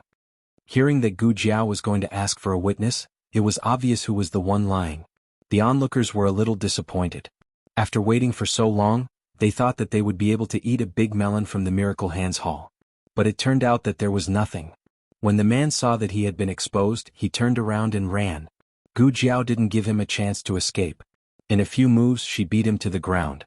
The remaining few were also successfully captured. Finally, Gu Jiao looked at the corpse lying on the ground. "If you don't get up, are you waiting to be buried alive?" The corpse bounced up and down. Damn. Everyone was so shocked that they fell backwards. Even the corpse was fake. While everyone was in shock, an inconspicuous figure silently left the crowd and turned into an alley, heading towards Chong and Main Street not far away. What did you say? How could they resolve such a huge medical dispute so easily? In Huichun Hall, a man stood up from his chair in shock. This man was none other than shopkeeper He, who had tried to treat Gu Yan's illness at the hot spring villa. Shopkeeper He was the confidant of the younger half-brother of the second boss. He had always worked hard for Huichun Hall. Yes, this little one was also very surprised. When that group of people appeared, this little one could tell that this wasn't a simple matter. Usually, in this kind of situation they would come to extort money. The medical hall wouldn't be able to explain it clearly. For the sake of reputation, most medical halls would choose to minimize the problem. But they clearly laid out the evidence. The servant who replied told shopkeeper He in detail how Gu Jiao turned the situation around. Shopkeeper He was stunned. How did they think of writing a medical book for each patient? Normally, medical halls would let people go after treating their patients. Who would care so much? Wasn't this troublesome? However, it was precisely because of this troublesome matter that they were able to present strong evidence. In fact, shopkeeper He had already noticed that the style of Miracle Hands Hall was different from the others at the scene of the explosion. After that, he sent people to keep an eye on Miracle Hands Hall. Although he wasn't willing to admit that the first master of the Hu family, who had been kicked out of his family, would one day have a bright future, his newly opened Miracle Hands Hall had many areas that they could learn from. Shopkeeper He thought about it and decided that from tomorrow onwards, he would start imitating Miracle Hands Hall's medical practice. The truth of the medical dispute was revealed, but Miracle Hands Hall's reputation wasn't damaged at all. Instead, because of their serious medical practice, they became the benchmark in the industry. Miracle Hands Hall's reputation in the capital became even better. Gu Jiao didn't pay attention to the aftermath of the few hooligans and left it to shopkeeper Wang to deal with. "Miss Gu, don't worry. I will handle it properly." Shopkeeper Wang was chosen by the second boss and was invited to the capital from the county town. Naturally, he had some ability. Gu Jiao was assured that he would handle things well. In the afternoon, Gu Jiao had some private matters to attend to, so she changed into men's clothes and went out. Seeing her in this outfit, Xiao Sanzi was stunned. Miss Gu? Why are you dressed like this?" Gu Jiao sat in the carriage and stretched her wrists. "Nothing much. Let's go to Chaiyang Street." Chaiyang Street? That place is very far away. And it's not a good place. Xiao Sanzi's voice gradually weakened as Gu Jiao looked at him coldly. Her gaze made his scalp go numb. "Alright, let's go then." Xiao Sanzi jumped into the carriage and picked up the horsewhip. Gu Jiao let down the curtains. The carriage was about to leave when another carriage drove over and stopped outside the back door of the medical center. A fair-skinned young eunuch alighted from the carriage. "Excuse me, is Miss Gu in the medical center?" Who's looking for me? Gu Jiao asked from inside the carriage. The young eunuch didn't see her, but he heard her voice. He cupped his hands towards the carriage and said, Consort Rui Wang left her zither in your courtyard and ordered me to bring it back. Gu Jiao said, Go find little Jiang Li and ask her to bring you to get it. It's on the table on the right of my study room. Yes. The young eunuch answered and entered the medical center from the back door. Little Jiang Li was playing in Gu Jiao's courtyard. She heard that the young eunuch was here to get the zither. The table on the right, this one? Little Jiang Li took the zither case out and handed it to the young eunuch. Thank you, young lady. The young eunuch left happily with the case. Little Jiang Li continued to water the grass in the courtyard. As she watered, she frowned. I didn't put it in the wrong place, right? Gu Jiao allowed little Jiang Li to play with the zither. When little Jiang Li entered the room, she found 2 zither and took them out. One of the zither seemed to have been burnt. She put the zither back after she was done playing with it. She didn't remember whether she put it back in the original box. Forget it, they're both Sister Gu's zither. It doesn't matter which box it is. Chapter 230. The young eunuch carried the Guqing case back to Rui Wang's residence. Consort Rui Wang was sitting in the pavilion and yawning. The young eunuch said, Princess Consort, do you want to see it? Consort Rui Wang was completely relieved that she got something from Gu Jiao. She waved her hand and said to the young eunuch, Take it and keep it. Yes. The young eunuch carried the Guqing case into Consort Rui Wang's room. Female official Su was directing the servant girls to tidy up the room. The young eunuch bowed to her and said, Older sister Su, Princess Consort asked this servant to bring the Guqing over. Where is a suitable place to put it? Female official Su found a cabinet that was often opened. Just put it here. It will need to be played in a few days. The Liang Kingdom's envoys were about to arrive. The crown princess had just sent someone to pass on a message, hoping that Consort Rui Wang could play a song at the palace banquet to welcome the envoys. Really, didn't the crown princess know that her princess consort was pregnant? Consort Rui Wang had an operation before the new year and was pregnant before her body had fully recovered. The imperial doctors had warned Consort Rui Wang to stay in bed and rest more. Female official Su was full of complaints, but she didn't dare to say it out loud. She could only gloomily close the cabinet. In March, when the grass was long and the orioles were flying, the capital was a thriving scene. The pedestrians on the streets jostled one another in an endless stream. The main streets of the capital were very wide and could accommodate at least 4 carriages side by side at the same time. The wider streets, like Zhuke Avenue near the Imperial Palace, could accommodate more than a dozen carriages without being crowded. Xiao Sanzi steadily stopped the carriage at the destination that Gu Jiao had mentioned. Xiao Sanzi raised his head to look at the 4 large characters of Taihe Martial Arts School on the signboard and couldn't believe his eyes. Miss Gu, did we go the wrong way? He turned left, then right, then right, then right, then right, then right again. Could he have turned the wrong way? Gu Jiao lifted the curtain to take a look and said, That's right, it's here. Xiao Sanzi was even more confused. No, Miss Gu, what are you doing here? Is it the house call? But why did he have to change his clothes? Could it be that female doctors were not allowed to enter this clinic? Countless doubts flashed through Xiao Sanzi's mind. Gu Jiao did not answer and jumped off the carriage. You stop the carriage in the alley and wait for me for a while. Xiao Sanzi was not a talkative person most of the time. Otherwise, Gu Jiao would not be willing to let him drive the carriage. Xiao Sanzi parked the carriage in an alley on the right side of the dojo. Gu Jiao walked into the dojo. Taihe Martial Arts School was one of the top martial arts schools in the capital. It had 3 floors and after entering there was a large hall. On the wall facing the entrance, there was a huge martial arts character written in cursive script. On both sides of the wall there were all kinds of weapons. At this moment, there were several disciples of the martial arts school in the hall, gesturing with their bare hands as if they were discussing how to spar. He wasn't surprised to see strangers. He was probably used to strangers. This was not strange. In the Zhao Kingdom, there was no military examination, only literary examination. Therefore, there would only be 1 literary scholar every 3 years in the Zhao Kingdom, unlike the Liang Kingdom and the Yan Kingdom, where the literary scholar would be selected at the same time as the national martial arts scholar. But the Zhao Kingdom also needed martial arts talents. Some people directly entered the military such as Gu Changqing. Some people did not want to serve the imperial court, and only wanted to use their martial arts to find a way out for themselves. The martial arts club was born out of this situation. Although studying was the best of all, there were some people who were not born to study. They wanted to practice martial arts. After practicing martial arts, they could become an armed escort, a grandmaster, or a bodyguard in a rich family. In short, they would not lack food. It was better than digging for food in the fields. Therefore, martial arts schools were very popular in the Zhao kingdom. Of course, there were different types of martial arts schools. In the jargon, there were closed halls and black halls. Closed halls only accepted disciples and taught martial arts. Closed halls were more complicated. In addition to accepting disciples, they also added a lot of other services. Taihe Martial Arts School was a black hall. This was what Gu Qingfeng revealed to Gu Jiao. It was mainly because Gu Jiao went to beat Gu Qingfeng every 2 or 3 days. At first, Gu Qingfeng was able to beat Gu Jiao by a narrow margin, but gradually, Gu Jiao tied with him. Gradually, Gu Jiao beat him into a pig's head. Even if he could take a beating, he would not be beaten like this. His ability was to steal things, not to be a punching bag. If Gu Jiao wanted to recover the strength of her previous life, she must continue to find stronger punching bags. Gu Jiao took out a mask from her chest and put it on. The mask was also robbed from Gu Qingfeng, and she did not spend a single copper coin. She entered the martial arts school with ease, passing through the drooping flower door and arriving at a seemingly empty tea room. She gently turned the oil lamp on the tea table. With a rumbling sound, the tea room's wall opened.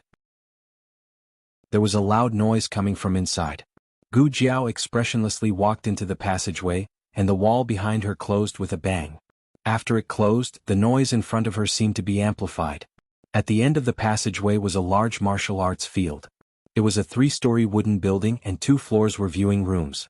In the middle of the first floor there were 4 cold arenas.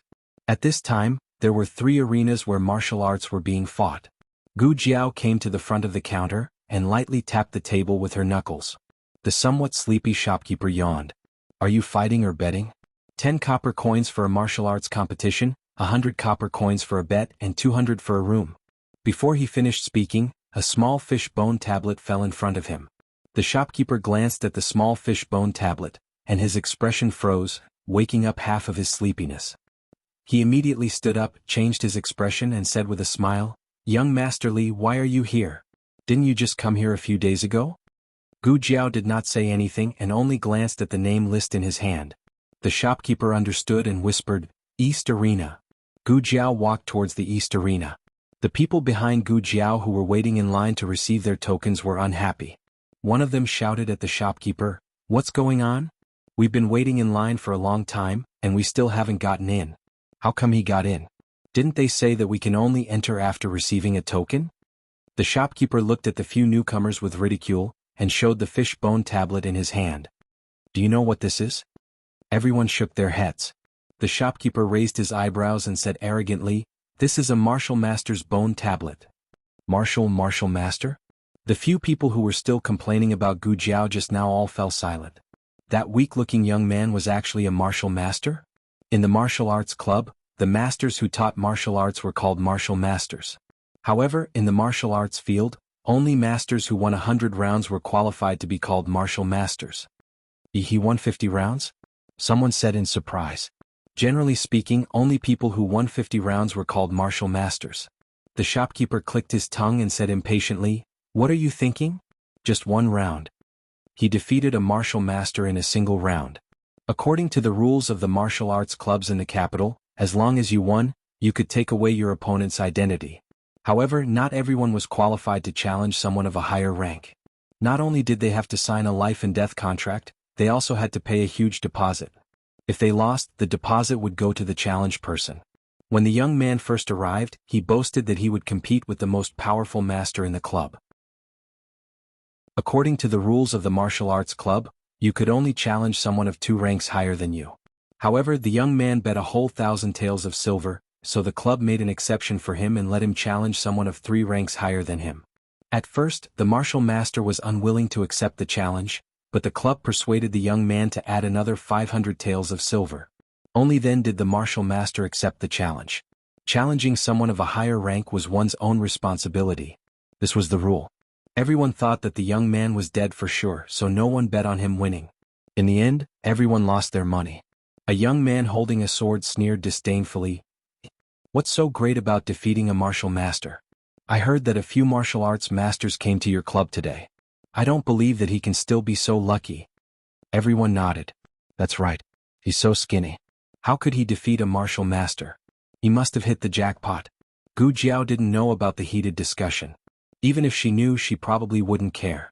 The 4 arenas in the east, west, south, and north had different masters assigned to them each day. The shopkeeper pointed at the east arena. The strongest masters should be in that arena. Hero Yin Sandao wins. Is there anyone else who wants to challenge Hero Yin? On the arena, a young servant wearing the uniform of a martial arts club shouted while holding a gong and a club. Hero Yin had been guarding the arena for the entire morning and had defeated countless masters. No one dared to challenge him anymore. If there is no one else, then today Hero Yin will. The young servant was about to end the match when he saw a small figure jump onto the arena. On the other hand, the old marquis was copying military books in the palace. After copying for a day and a night, he finally finished the last copy. This was much more tiring than practicing martial arts. He was dizzy from copying and his limbs were numb. He was almost suffering from internal injuries. No, he was suffering from internal injuries. Ever since Marquis Xianping slipped out, he hadn't returned. No one knew what he was doing. The old marquis ignored him and stood up with the help of the table. Because his legs were too numb, he almost fell to the ground. He really did look like an old man in his 60s. The old marquis dragged his tired body to the imperial study to apologize to the emperor with the military book he had prepared. The emperor was wearing a net on his head. It was so ugly. He wasn't as shameless as Marquis Xianping. He didn't even attend morning court to protect his image. Your Majesty, I have finished copying the military book, the old marquis said outside the imperial study. Bring it in. The emperor waved his hand impatiently. Eunuch Wei walked over and took the military book the old marquis had copied. He whispered to the old marquis, "Go back." The old marquis understood and bowed respectfully toward the imperial study. "I will take my leave." After saying this, he turned around and limped out of the palace. The old marquis sat in the carriage. The coachman asked, "Master, are you okay? Are we going back to the marquis's residence? Do you want me to find you a medical hall? Your complexion doesn't look good." After copying military books for so long, how could his complexion be good? If he let those civil officials practice martial arts for a day and a night, they would also become exactly like him. But the old marquis was really sullen. Copying books made him feel so uncomfortable that he didn't want to go back to the residence to deal with old Madame Gu's questions. He paused and said, "Let's go to the martial arts center." The old marquis was a frequent visitor to the martial arts center. The martial arts center didn't know his specific identity. They only knew that he was a master with the surname Gu. He was very generous. The old marquis came to the martial arts center for 2 reasons. First, he liked to watch martial arts competitions. Second, he could pick out some promising talents. Of course, the old marquis had high standards. So after so many years, the number of people he chose was less than 10. And out of these 10 people, only 2 were able to withstand his harsh training. The rest were sent away. The old marquis asked for a room on the 2nd floor. The waiter asked if he wanted to place a bet. He threw a silver ingot on the table. No need. If he didn't place a bet, then the silver ingot would be a tip. The waiter beamed and stuffed the silver ingot into his clothes. "This little one will make tea for you. Do you want Longjing tea or Tiguanyin tea?" "Longjing tea," the old marquis said. "Okay." The waiter immediately went to brew a pot of good quality Longjing tea before the rain and brought out several exquisite and delicious pastries. "Enjoy your meal. This little one will wait outside. If you need anything, just call me." The old marquis waved his hand. The waiter left with a smile. The old marquis drank his tea as he began to enjoy the competition on the arena. His room faced the western arena. The western arena had the most comprehensive view. But for some reason he was attracted to the competition on the eastern arena. It was a brawny man about 7 feet tall with dual axes. Whether it was brute force or internal energy, he was far superior to ordinary experts. But his opponent was an unremarkable azure-clothed youth. The azure-clothed youth didn't even use a weapon. He fought with his opponent with his bare hands. Even so, his opponent still couldn't gain the upper hand. Bit interesting. After about 7 or 8 moves, the dual axe-wielding brawny man was kicked off the arena by the azure-clothed youth. Soon, an expert with a red-tasseled spear jumped onto the arena. The old marquis was a martial arts practitioner. He could tell at a glance that this person's martial arts were far above the dual axe-wielding expert.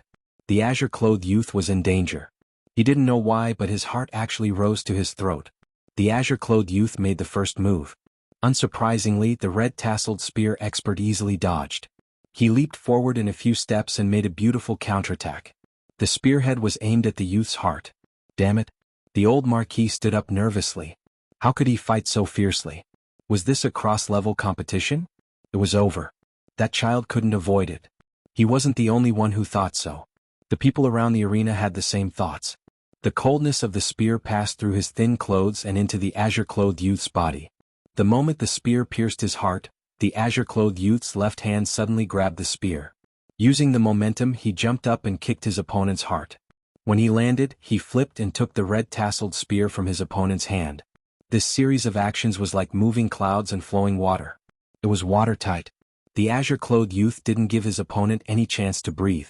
Using the spear as a pole, he jumped up and swept his leg across, knocking his opponent to the ground. The azure-clothed youth grabbed the red-tasseled spear and was about to fiercely stab his opponent when he suddenly stopped. He broke the spear with his bare hands and used the spear shaft to knock his opponent off the arena. The old Marquis was drenched in sweat. He was scared and excited. His blood was boiling. He wanted to get off the arena. Although the youth was wearing a mask, he didn't look like he was more than 10 years old. To have such skills at such a young age, he was worthy of proving the saying. Since ancient times, heroes came from the youth. Of course, martial arts was only one of the reasons. The youth's action of breaking the spearhead with his bare hands and using the spear shaft to knock his opponent off the arena also won the old Marquis' praise. The haze of being punished suddenly disappeared. The old Marquis' entire body felt comfortable. After this, no one dared to challenge the azure-clothed youth. The azure-clothed youth regretfully left the arena. If I had known, I would have deliberately lost a few rounds. Gu Jiao rubbed her wrist and walked towards the entrance. Little brother, please wait. A familiar voice sounded behind her. Gu Jiao stopped in her tracks and turned around with a strange expression. Gu Jiao wore a mask and changed her clothes. The old Marquis didn't recognize her, but Gu Jiao recognized the old Marquis. Gu Jiao frowned. How much hatred and resentment did he have? He even chased her all the way to the martial arts school? The old Marquis politely cupped his hands. Little brother, can I have a word with you? Gu Jiao didn't make a sound. It turned out that he didn't recognize her. The old Marquis thought that the youth was afraid of strangers. He smiled and said, Little brother, don't think too much. I don't have any bad intentions. I saw little brother's skills and wanted to ask if little brother is interested in joining the army? No. She wanted to go home and cook. The other party didn't make a sound again. The old Marquis thoughtfully looked at the youth's throat. Little brother, you can't speak? Gu Jiao thought for a moment and nodded. The secret service in the organization actually had vocal training. Women could imitate men's voices and men could also imitate women's voices. But Gu Jiao didn't like to talk, let alone stay at home all day. She was first in the rest of the training, but she was last in the vocal training. Because she didn't know how to imitate men, Gu Jiao didn't speak at all in the martial arts school. Everyone thought that she was mute. The old Marquis sighed. She was really a good seedling with a disability but a strong will. This kind of seedling going to the battlefield was not necessarily a good thing. Not being able to hear would cause him to lose a lot of his judgment. The old Marquis gave up on the idea of bringing Gu Jiao into the army, but he still wanted to make friends with this person. Little brother, can we be friends? Age, there was a bit of a difference. Being friends despite the difference in age was also not bad. The old Marquis was a true martial arts fanatic. Many people thought that he was naturally fond of fighting. In reality, this was not the case. He was naturally fond of fighting, but fighting and fighting were often forced together. Gu Jiao did not have any interest in making friends with such an old person. Gu Jiao shook her head and rejected him. The old Marquis sighed in disappointment. Gu Jiao turned to leave. Suddenly Huang Zhong anxiously rushed in. Master, you're here? I knew that you wouldn't return to the manor. You must have come here. Master? Gu Jiao looked at Huang Zhong and then looked at the old Marquis. Huang Zhong was Marquis Gu's trusted aide. He was a guard of Marquis Ding and manor. He called this old man master. Could it be that this old man was Marquis Gu's father? What's wrong? The old Marquis asked with a frown. Huang Zhong glanced at Gu Jiao to the side. He vaguely felt that this blue-clothed youth's aura was a bit familiar, but he could not remember where he had seen him before. In addition, he was in a hurry to speak, so he did not take it to heart. He said, Someone from the Ling family came. The heir is not here. The old madam wants you to quickly return. Ling family's heir. Very good, his identity had been confirmed. Gu Jiao, who had already left, suddenly turned back. She took out a piece of paper and a charcoal pencil and scribbled, "Won't be friends. Worshipping wishes." The old Marquis was stunned. Gu Jiao continued to write, "Worshipping son. My son. Not nephew?" The old Marquis was successfully led astray. Gu Jiao thought for a bit, then wrote, "No. Fine. Let him call father." Chapter 231. In the parlor of Marquis Ding and Fu, old Madame Gu was entertaining a guest from the Ling family, her sister-in-law. Old Madame Ling usually, when one reaches their age, they rarely go out and leave everything to their sons and daughters-in-law. It was obvious that something big must have happened for old Madame Ling to visit. "You are his grandmother. Why can't you make decisions for him? I know that concubine Ling's matter is the Ling family's fault. The Ling family didn't teach this concubine's daughter well. But you are also a daughter of the Ling family. You are so dignified." Old Madame Ling flattered her so much that old Madame Gu couldn't find her bearings. However, old Madame Gu really couldn't make decisions for Gu Changqing's marriage. In fact, old Madame Gu couldn't make decisions for anything related to Gu Changqing. Old Madame Ling was magnanimous. As long as she liked Gu Qingfeng or Gu Qinglin, old Madame Gu could make the decision. Old Madame Gu first wanted her son to make a decision, but Marquis Gu had just been slapped by his father and was still hurting. How could he dare to go over his father to interfere with Gu Changqing's marriage?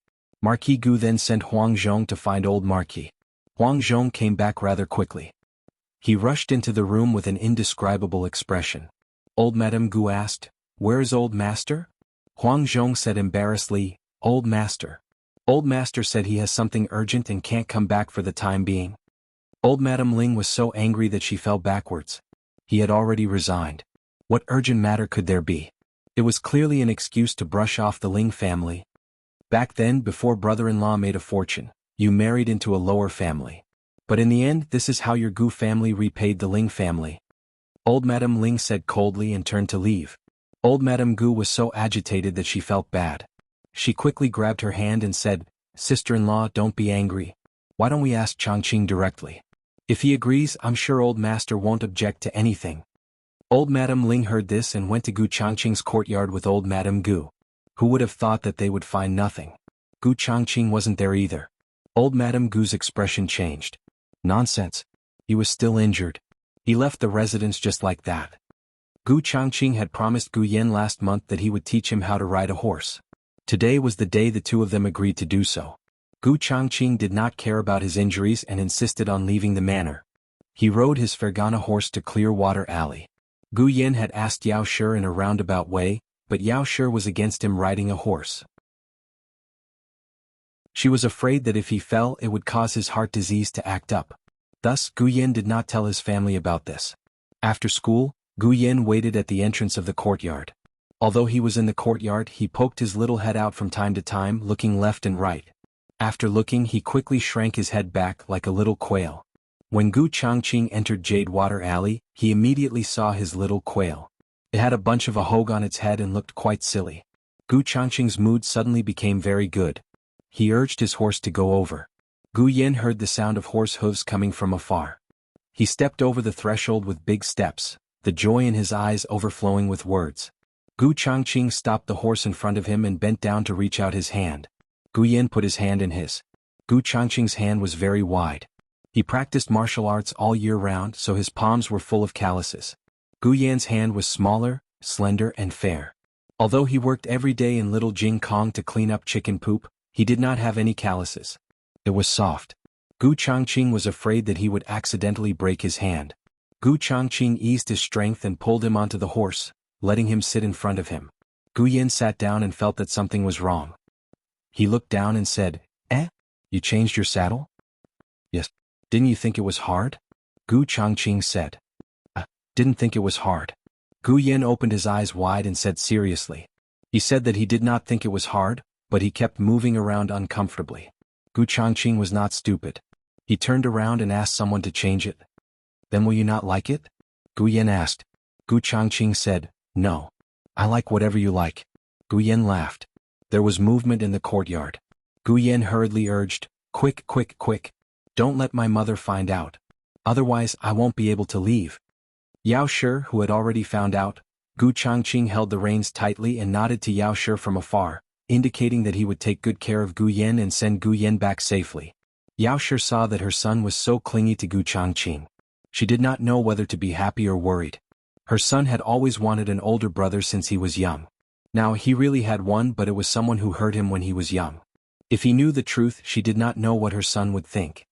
Giddy, giddy, giddy. Gu Yan sat in front of Gu Changqing. He held the reins with both hands and urged the horse forward. In reality, it was Gu Changqing who was controlling the horse. Gu Yan even felt that he was very good at riding a horse. Looking at his smug and excited expression, Gu Changqing couldn't help but chuckle. His laughter was low and full of magnetism. It was especially pleasant to hear in the noisy streets. Gu Yan turned around to look at him. "What's wrong?" Gu Changqing asked. There was still a smile on his face that had not yet faded. Gu Yan was dazzled by this smile. He said in a daze, "You look really good when you smile." Gu Changqing did not like to smile. He had probably inherited this trait from the old marquis. No one knew what he looked like when he smiled, how good he looked, how warm he was. Gu Changqing had been praised for his martial arts and had been praised as a promising young man. However, no one had ever praised his smiling face. Gu Changqing was momentarily speechless. Fortunately, Gu Yan's attention was quickly drawn back to the fine horse. He began to concentrate on riding. Giddy up, giddy up, giddy up. Faster, faster. There's someone here. Slow down, slow down. Gu Changqing's slender and strong legs clamped tightly around the horse's belly. He used the strength in his legs to make his horse understand the speed. This horse had been with Gu Changqing since it was a foal. The man and horse had long since reached an indescribable tacit understanding. It was a mature warhorse. Its hooves were used to trample on the enemy's head. Now it could only be used to coax children. The horse's heart was bitter, but the horse did not say anything. Gu Yan played crazily the entire way. He was sweating profusely. Gu Changqing did not want him to be tired. He said to him, "Why don't you rest for a while? Are you tired?" Gu Yan turned to look at him with an expression that said, "I'm not tired at all." Gu Changqing could not help but nod and say softly, "Yes, I'm tired." "Okay. Then I'll let you rest for a while." Gu Yan tightened the reins. "Donkey, horse, I'm a horse." Other horses would indeed shout like this to stop, but Gu Changqing's horse did not need these slogans. The horse did not stop. It did not admit that it was a donkey. Gu Yan was anxious. "Is that how you shout? Donkey, donkey?" He shouted again. "Why is it not working?" Gu Changqing kicked the stirrups to give his old friend a warning. The horse reluctantly stopped. There was a restaurant nearby. It was a very famous restaurant in the capital, the Crane Restaurant. It was said that there was once a red-crowned crane that flew over and quietly rested on the roof of the building for a long time before leaving. Although the red-crowned crane flew away, the fortune of the red-crowned crane remained. Anyone who came to eat at the red-crowned crane restaurant would be blessed and have great luck. This was naturally a gimmick created by the Crane Restaurant for business. However, one dared to boast and the other dared to believe. Who knew how many customers came to eat at the Crane Restaurant every day? The two of them were lucky. Someone had just checked out of a room upstairs. The price of that room? The waiter embarrassedly made a gesture that indicated that it was not cheap. If Gu Chengfeng spent a few hundred taels for a meal, he would probably be beaten to death by Gu Changqing. But now that Gu Yan wanted to eat, Gu Changqing actually took out the money without saying anything. The Gu family's double standards existed from the very beginning. The two of them entered the room and ordered a table of dishes. Gu Yan hadn't eaten yet, so he was indeed a little hungry. He quickly started eating. Gu Changqing's injuries had not healed yet. Moreover, he had been on a bumpy journey and was blown by the cold wind. At this moment he actually did not have any appetite. Gu Yan picked up some food for him. "You eat too." Gu Changqing picked up his chopsticks. "Okay." The two of them ate. Suddenly, a burst of bold laughter came from the room next door. Gu Changqing frowned strangely. This laughter, why did it sound a little familiar? In the room next door, the old marquis and Gu Jiao raised their cups and drank. Ever since Gu Jiao experienced the incident of learning to sing in Little Jing Kong, she deeply realized that her alcohol tolerance was not good. Therefore, she used tea as a substitute for wine. The old marquis could not use tea as a substitute for wine. He really drank until he was drunk. The main thing was that he was happy today to have met such a powerful little brother. From today onwards he, Gu Chao, also had a brother. The old marquis leaned on the table and drunkenly said to Gu Jiao, "Brother, Don't worry, is your son. We'll make him filial. You point to the east, he can't go west. You point to the north, he can't go north. He dares not to call you father. I'll beat him. Chapter 232. At this time, Marquis Gu, who was lying in the Fu recuperating, did not know that his old man had drunk and returned with a father.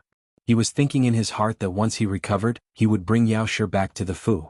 If that girl dared to stop him, he would ask the old Marquis to come out and teach that girl a lesson.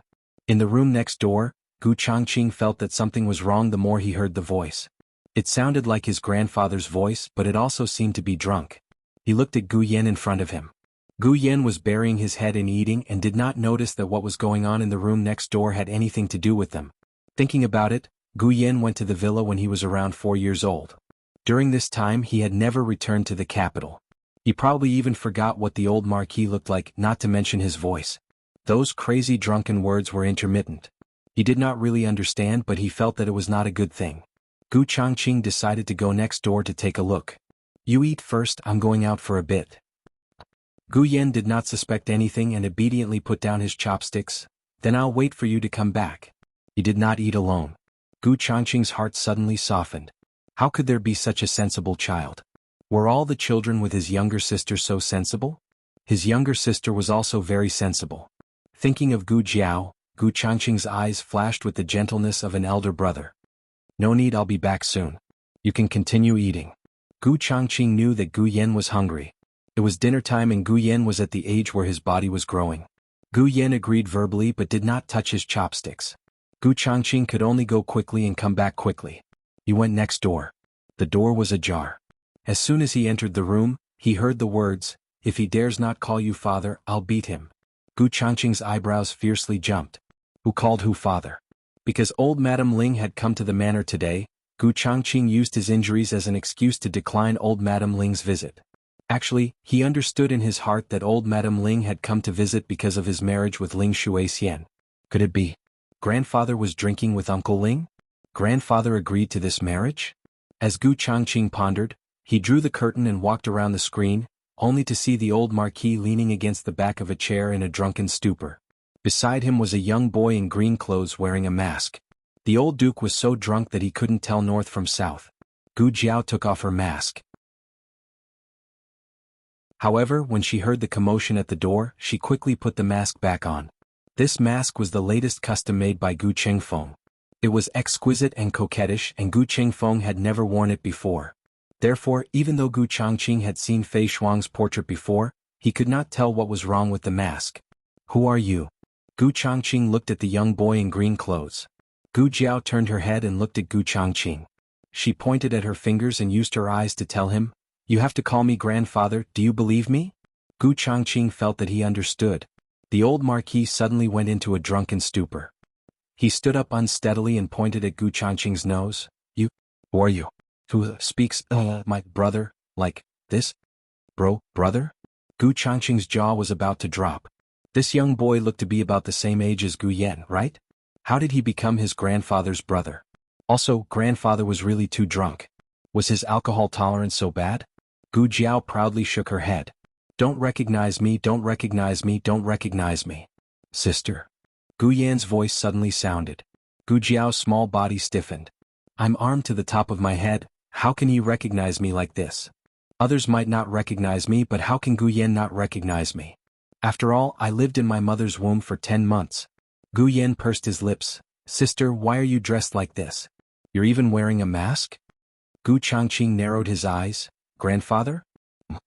Gu Jiao, did she still have a chance to hide? Gu Jiao did not expect that she would fall so quickly in front of Gu Changqing. Just as Gu Jiao was thinking about how to hide, the drunk old Marquis suddenly fell unconscious with a thud. Who is he? Gu Yan suddenly looked at the old Marquis who was lying on the ground. Gu Changqing opened his mouth, but did not dare to say that this was his grandfather and also his grandfather. He said to Gu Yan and Gu Jiao, "You two go next door first, leave this to me." Gu Jiao decisively took her brother's hand and went next door. Gu Changqing helped the old Marquis down the red-crowned crane tower and sent him to the carriage. When he returned to the side room, Gu Jiao had already escaped, leaving only Gu Yan with his little Ahogue. Gu Changqing sighed. Forget it. After the two finished eating, it was a little late. Gu Changqing sent Gu Yan home. The sky was clear during the day, but it suddenly started to drizzle in the evening. Gu Changqing used his cloak to cover Gu Yan. He was 21 this year and had the figure of a mature man. Gu Yan was still young, so his 15-year-old body was nestled in his arms and perfectly covered by the cloak. Hold tight, Gu Changqing said to Gu Yan. Gu Yan then held the cloak in front of him as if he was holding two curtains. Gu Changqing's strong arm wrapped around his thin waist, while his other hand held the reins. The wind gradually started to blow, and the spring rain pattered down. It was originally a bit cold, but Gu Changqing's chest was broad and warm. Gu Yan was surrounded by a huge sense of security, and soon he felt sleepy. Gu Changqing could feel his little chick pecking at rice. He tightened his arm and pulled him into his embrace. Gu Yan's body steadied, and his head completely rested in the hollow of his neck. It was too comfortable to sleep like this. Gu Yan's little nose soon let out a weak snoring sound. Gu Changqing slowed down. When they passed through the alley and came to Chang and Main Street, Gu Changqing ran into an acquaintance from the barracks.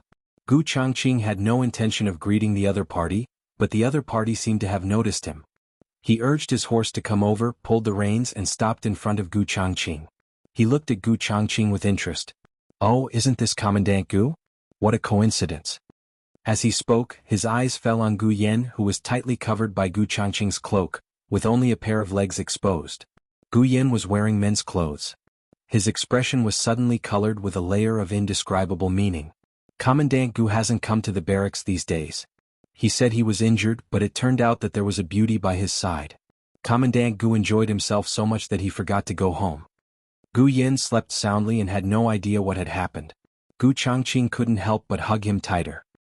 He looked coldly at the repulsive man in front of him and said in an icy tone, "Is there something you need, Commandant Tang?" Commandant Tang Ming was the nephew of the general of Agile Cavalry. He was 2 years older than Gu Changqing. Not only was he skilled in martial arts, but he also had the support of the general of Agile Cavalry. He had always been domineering in the army. His official rank was lower than Gu Changqing's, but he had never taken Gu Changqing seriously. Tang Ming looked playfully at Gu Yan's legs, which were hanging off the sides of the horse. Even though he was wearing loose pants, it wasn't hard to see that it was a pair of long and straight legs. Tang Ming had an unknown hobby, and that was that he liked to play with young men. His own thoughts were dirty, so when he saw Gu Changqing hiding someone in his arms, his first reaction was that he and Gu Changqing were on the same path. Tang Ming chuckled. No wonder Commandant Gu doesn't get close to women. So that's what you like. A trace of disgust and coldness flashed through Gu Changqing's eyes. Other people didn't know about Tang Ming's hobby, but he knew. Because he had bumped into him and let that person escape, Tang Ming had formed a grudge with him because of this. Gu Yan, who was in Gu Changqing's arms, seemed to have sensed the uncomfortable atmosphere and snuggled into Gu Changqing's arms. With this movement, the cloak that had been covering him slid down, revealing his stunning young face. The weather was cold, but Gu Changqing's chest was burning hot. Gu Yan's face was flushed from the warmth. His neck was as white as jade, his lips were pale, and his eyelashes were long and slender like fans. This was the best quality in the world. Tang Ming had played with so many male prostitutes, but none of them were as seductive as the young man in front of him. No wonder Gu Changqing didn't go to the military camp. If it were him, he would probably want to die on this young man's body. Tang Ming's eyes were glued to him. When Gu Changqing saw that Tang Ming was using such a dirty gaze to blaspheme Gu Yan, his eyes darkened. With a flick of his sleeve, he pulled his cloak over himself. He didn't say anything to bid farewell to Tang Ming and just ignored him. Tang Ming wiped his mouth as if he hadn't had enough. He sneered and said, "Don't be like this. I only took a few glances. If you get tired of playing with me someday." Before he could finish speaking, Gu Changqing unsheathed his long sword and slashed it toward Tang Ming. Tang Ming hadn't expected that Gu Changqing would be so fierce. Although he was famous for being unreasonable, he wouldn't abuse his authority. Right now, Tang Ming had only said a few words, and he was already brandishing his sword at him. Tang Ming also quickly drew his knife. However, Gu Changqing's sword was too fast. It was almost like a shadow. Tang Ming had only drawn his knife halfway when Gu Changqing's sword had already cut off a strand of his long hair and was firmly pressed against his neck. That strand of hair slowly fell into his hand and then fell to the muddy ground. It was washed away by the murky rainwater on the ground. It was only at this moment that Tang Ming suddenly realized that Gu Changqing had been hiding his true abilities. His martial arts weren't what he usually showed. Gu Changqing hugged Gu Yen tightly in his arms and looked at Tang Ming with a cold and dangerous gaze. Don't have any ideas about him. I'll kill you. Chapter 233. Tang Ming felt Gu Changqing's frozen anger and was shocked on the spot. Gu Changqing didn't want to wake Gu Yen up, so he didn't make a big fuss. He put away his sword and left with Gu Yen. It wasn't until Gu Changqing disappeared at the end of the street that Tang Ming recovered from the cold rain. Mother. Was he just threatened by Gu Changqing? Gu Changqing sent Gu Yen back to Baishui Alley. On the other side, Gu Jiao also returned to the medical center. She entered from the back door and went directly to her courtyard. She changed back into her female clothes before going to the lobby. Shopkeeper Wang was surprised when he saw her. Eh? Where did you come in from? The back door. Gu Jiao said. Xiao Sanzi followed behind and didn't dare to say anything. Dr. Song came down from upstairs after seeing a patient and greeted Gu Jiao. Shopkeeper Wang handed her a cup of tea. Gu Jiao took a sip and asked Dr. Song, "How is Jiangshi's condition?" The weather changed. He suddenly caught a cold. He had a high fever at noon, so he took some medicine and receded. It's best that he doesn't catch a cold. It's easy to cause complications. Gu Jiao said and paused. I'll go take a look in a while. Okay. Dr. Song agreed. Dr. Song. This patient said that you gave him a prescription but he lost it. He asked if he could still get the medicine. At the medicine cabinet, the medicine boy called Dr. Song. Dr. Song, I'll go over. Gu Jiao nodded. Dr. Song went to the medicine counter. There were not many patients at the moment, so the clinic was not busy. Shopkeeper Wang invited Gu Jiao to the accountant's room and told him about the aftermath of the medical dispute. Those people are the hooligans in the capital. They usually do nothing but steal. They are not from our area. They are from the west of the city. I promised them that as long as they tell me who's behind this, I won't report it to the authorities. I was just trying to blackmail them. Who would have thought that they were really instructed by someone else? Gu Jiao was not surprised. Are you in the same industry? Gu Jiao asked. Shopkeeper Wang then said, that's what I guessed as well. They said there was a mastermind, so I was thinking, could it be the old boss? Wei Hall? But guess what, Miss Gu, they told me it was a girl. Gu Jiao asked, how old is she? Shopkeeper Wang nodded and recalled, they said that she was a young girl about 10 years old from her voice. She wore a bamboo hat and a veil so they couldn't see her face clearly. Her clothes were expensive. I was thinking Wei Hall doesn't have any girls in their teens. Second master's daughter was not even 7 years old. But if it was a girl from a shopkeeper's family, her clothes were not that expensive. Shopkeeper Wang really couldn't guess who the girl was. Gu Jiao touched his chin. Girl? The rain outside stopped, but the sky was still gloomy. It seemed like there would be another heavy rain at any time. The girls' school didn't dare to delay and let the students out on time. Li Wanwan's house was not close. She didn't have a carriage like other daughters, so she had to get home before it rained again. She hugged the zither case and quickly walked out of the girls' school. Perhaps because she was too anxious, she didn't notice a man coming down from a carriage at the clinic's entrance. Ah! Li Wanwan bumped into the other party's arm.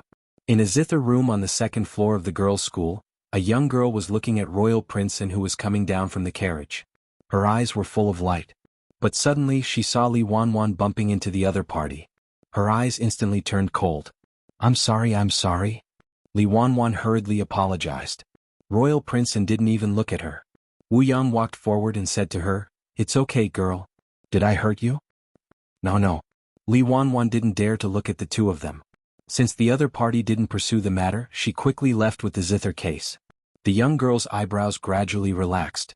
She looked at Royal Princeton and her eyes lit up again. She raised her hand and waved at Royal Princeton. Royal Princeton didn't see her and walked towards the clinic with his head lowered. Suddenly, another daughter from the girls' school walked over. Royal Princeton? The daughter called out to Royal Princeton, who was about to enter the clinic with uncertainty. Royal Princeton turned to look at her and asked in confusion, may I ask what's the matter, girl? The daughter excitedly covered her mouth. Your poems are so good. I've been collecting your poems since I was young. I even made your poems into a book. Royal Princeton smiled politely. He was just like that, acting like a modest gentleman to everyone. The young girl upstairs couldn't hear what the two of them were talking about. She only saw the two of them talking and laughing. A burst of jealousy rushed into her heart. The daughter patted her head. I left the book in the classroom. Royal Prince, please wait for a moment. I'll go get the book. There are a few lines that I don't understand and would like to ask Royal Prince for advice. After saying this, she quickly returned to the girls' school.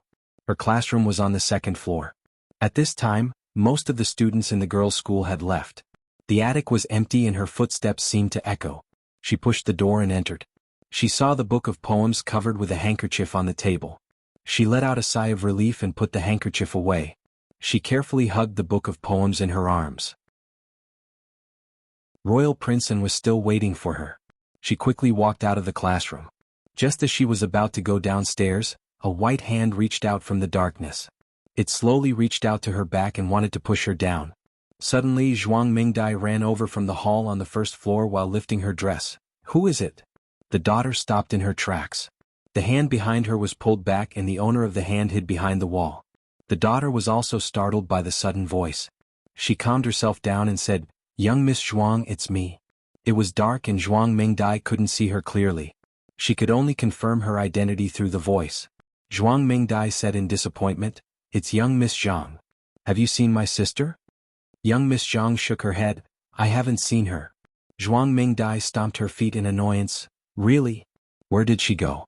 "She said she would wait for me. She went to the toilet and when she came back she was gone." Young Miss Zhang saw Zhuang Mingdai cursing as she walked forward. She didn't know why but she felt a sense of danger. She gathered her courage to look back, but she didn't see anything. She felt uneasy and quickly called out to Zhuang Mingdai, "Young Miss Zhuang, can I go with you?" "Hurry up," Zhuang Mingdai said impatiently. "Coming." Young Miss Zhang hugged the book of poems and quickly went downstairs. It wasn't until she left the girls' school and saw the endless stream of people that the uneasiness in young Miss Zhang's heart gradually dissipated. In the end, Royal Prince didn't see Gu Jiao. Gu Jiao went home and the two missed each other perfectly. Royal Prince regretfully sat back in the carriage. Gu Jiao went to the Imperial College first to bring little Jing Kong home. Xiao Lulang had an evening class so he didn't come back with them. The atmosphere in the Imperial College was very tense recently. Even an outsider like Gu Jiao could feel it. It seemed that everyone didn't have the confidence to meet the emperor. The court examination was originally in the first half of April. However, it was said that because of the visit of the Liang Kingdom's envoy, it was postponed to the last half of April. The people in the capital were different from the people in the countryside. The topics they discussed every day weren't whose chicken had laid eggs, whose sow had given birth, when the millet should be harvested, when the wheat should be harvested. They were very concerned about the current situation. Even Master Zhao next door knew that an envoy had come to the capital. Transportation was inconvenient in ancient times, so diplomatic exchanges were not as frequent as in her previous life. However, there would still be an envoy every 2 to 3 years. The world was divided into 6 countries. The Liang Kingdom belonged to the 3 upper kingdoms, while the Zhao Kingdom belonged to the 3 lower kingdoms. The Liang Kingdom's status was much higher than the Zhao Kingdom's. It was no wonder that the imperial court paid so much attention to the visit of the Liang Kingdom's envoy. However, all of this had nothing to do with Gu Jiao. Gu Jiao held little Jing Kong's hand and went back to Bishui Alley. "Jing Kong, school is over? Sister is going to pick you up?" Aunt Lu was hanging clothes at the door and teased little Jing Kong. Little Jing Kong jumped up and down and said, "Yes. Aunt Lu, Jiao Jiao is coming to pick me up from school." Xiao Lulang held little Jing Kong's hand and went home. Little Jing Kong always hung his head and was unwilling to go home. He looked as if he was being dragged away by a child. However, when Gu Jiao held his little hand and went home, he was full of energy and jumped up and down. He looked as if he was a child who wanted to drag Gu Jiao back to his nest. He was very arrogant. Gu Jiao also greeted Aunt Lu and brought little Jing Kong into the house. Today the old chancellor wasn't home and senior servant Fang also went out. She went to buy cloth and clothes for the family. Madame Yao was waiting for Gu Yan in the house. She fell asleep while waiting. Little Jing Kong quietly opened the door and stuck his head out to take a look. Seeing that Madame Yao had fallen asleep, he didn't disturb her. He quietly walked down the steps and came to Gu Jiao. He covered his mouth with his small hand and whispered, "Jiao Jiao, Madame is asleep." "Amicham." Gu Jiao responded and asked him, "Do you have homework?" "I've already finished it." Little Jing Kong spread his hands in a small voice. Gu Jiao rubbed his little head and said, "Then play by yourself for a while. I'll go cook." Little Jing Kong nodded obediently. He was a sensible child and would never pester Jiao Jiao to play with him all the time. Besides, he did have his own things to do. Today, elder brother Yen asked for leave. So strange, why did he ask for leave? In short, little Jing Kong had to shovel chicken poop by himself. Little Jing Kong took his personal small shovel, shoveled a handful of sand, and began to clean the chicken poop in the yard as well as little Jiao's bird poop. Because he hadn't shoveled for a long time, he was rusty. Little Jing Kong took a long time to finish shoveling the chicken poop in the yard. I'm so tired. Because of the rain, the chicks were locked in the cages for a while. Now that the rain had stopped, little Jing Kong decided to take them out for a walk. Little Jing Kong's chicken walk had expanded from Bai Shui Hutong to the orchard, mainly because there was a lot of green grass in the orchard. The chicks could eat some worms and other things in the orchard, which could cancel the chicken feed contract at home. He was a good child who was diligent and thrifty. 7 chicks lined up in a formation and went out valiantly, followed by a puppy and a baby eagle. Generally speaking, birds could fly and jump, but they shouldn't be able to walk. However, the baby eagle walked very well. It was worthy of being a chick raised by a chicken. As for little 8, it had also successfully leveled up. It was no longer a useless puppy, it was now a noble shepherd dog. Little 8 held its head high and strode out in a disdainful manner. When little Jing Kong arrived at the orchard for his chicken walk, 2 drops of rain seemed to be falling from the sky. Okay, we're going home. Little Jing Kong said to his little army. 7 chicks and a baby eagle turned around the corner in an orderly manner, followed behind little Jing Kong, and walked back in an orderly manner. Suddenly, little Jing Kong felt that the top of his head was dark, and a fragrant wind came to his nose. He was small, so the first thing he saw was a white dress that was at the same level as his line of sight. It was so clean that it was spotless. Then he raised his little head and saw a veiled bamboo hat. The girl in the bamboo hat bent slightly, and the fragrance became more fragrant. This kind of fragrance was very pleasant, but little Jing Kong still preferred the fragrance of Jiao Jiao. He looked at the girl who suddenly blocked his way strangely, and out of politeness, he asked her politely, "What can I do for you? Why are you blocking my way?" The girl in the bamboo hat asked gently, "Little guy, do you know Xiao Yulong's family?" Little Jing Kong looked at her from head to toe. In fact, he couldn't see anything from her because she covered herself too tightly. "Who are you?" Little Jing Kong asked. The girl in the bamboo hat didn't answer him, but took out a stick of sugar-coated haws from behind her back, and gently coaxed him, "As long as you tell me where Xiao Yulong's family is, I'll give you the sugar-coated haws." Little Jing Kong loved to eat sugar-coated haws. But little Jing Kong wasn't in a hurry to ask for it. He thought for a while and said seriously, "Give me the sugar-coated haws first, then I'll answer you." "Okay." The girl in the bamboo hat smiled and generously gave him the sugar-coated haws. Little Jing Kong took the sugar-coated haws. "I don't know." The girl in the bamboo hat was stunned. "What?" Little Jing Kong said innocently, "My answer. I don't know where his family is." He really didn't know. This was Jiao Jiao's home, and the bad brother-in-law was just a temporary brother-in-law, and he hadn't officially taken up the post yet. How could he know where the bad brother-in-law's family was? Little Jing Kong licked the sugar-coated haws and slurped them away. The girl in the bamboo hat was trembling with anger. Actually, what she wanted to find out was Gu Jiao's whereabouts, but she thought that a woman wouldn't be the head of a household, so she asked for the man's name. "You little rascal, how dare you trick me?" Her eyes turned cold and she reached out her hand, coldly grabbing little Jing Kong's shoulder. Little 8 was so scared that he jumped up, stood upright against the wall and covered his eyes with his paws. In the blink of an eye, the little eagle spread its plump wings and flew into the air. The ferocity in the gerfalcon's bones was completely triggered at this moment. It didn't peck at the girl's hand, but directly aimed at the girl's bamboo hat. Chapter 234. There are all kinds of novels that you can't find on the internet. After all, gerfalcons were not real domestic animals. They were wild. When they attacked people, they would not peck at them angrily like a few chicks. It rushed into the girl's bamboo hat, opened its hard beak and fiercely pecked at the girl's eyes. The girl instinctively raised her hand to block it. Her eyes were blocked, but her neck was exposed. The little gerfalcons bit her neck. "Ah!" The girl screamed in pain and waved her hands. Although she pushed the gerfalcons away, she also waved her bamboo hat. Little Jing Kong heard the noise and turned his head. He looked at the scene and then at the girl's face. He was puzzled. The neighbors on both sides also heard the noise. They opened their doors and ran out. What happened? What happened? Who is it? The girl saw so many people coming at once. She did not have time to find fault with little Jing Kong. She covered her face with her sleeves and ran away. Are you okay? Uncle Lee came over and asked little Jing Kong. I'm fine. Little Jing Kong shook his head. After little Jing Kong went home, he honestly told them about little Nine's pecking. Little Nine is not usually so fierce. I don't know what happened to little Nine. Little Nine was a bird of prey. It was fierce, but it would not easily hurt people. Gu Jiao had some guesses in her heart. She looked at the candied haws in little Jing Kong's hand and asked, Did she give you the candied haws too? Little Jing Kong nodded. Yes, she asked me where my brother-in-law's house was. I told her that I don't know. Gu Jiao thought for a while and asked, Did she say who she was? No. Little Jing Kong shook his head, but I've seen her. She's a student at the girls' school. The girls' school was next to the medical center.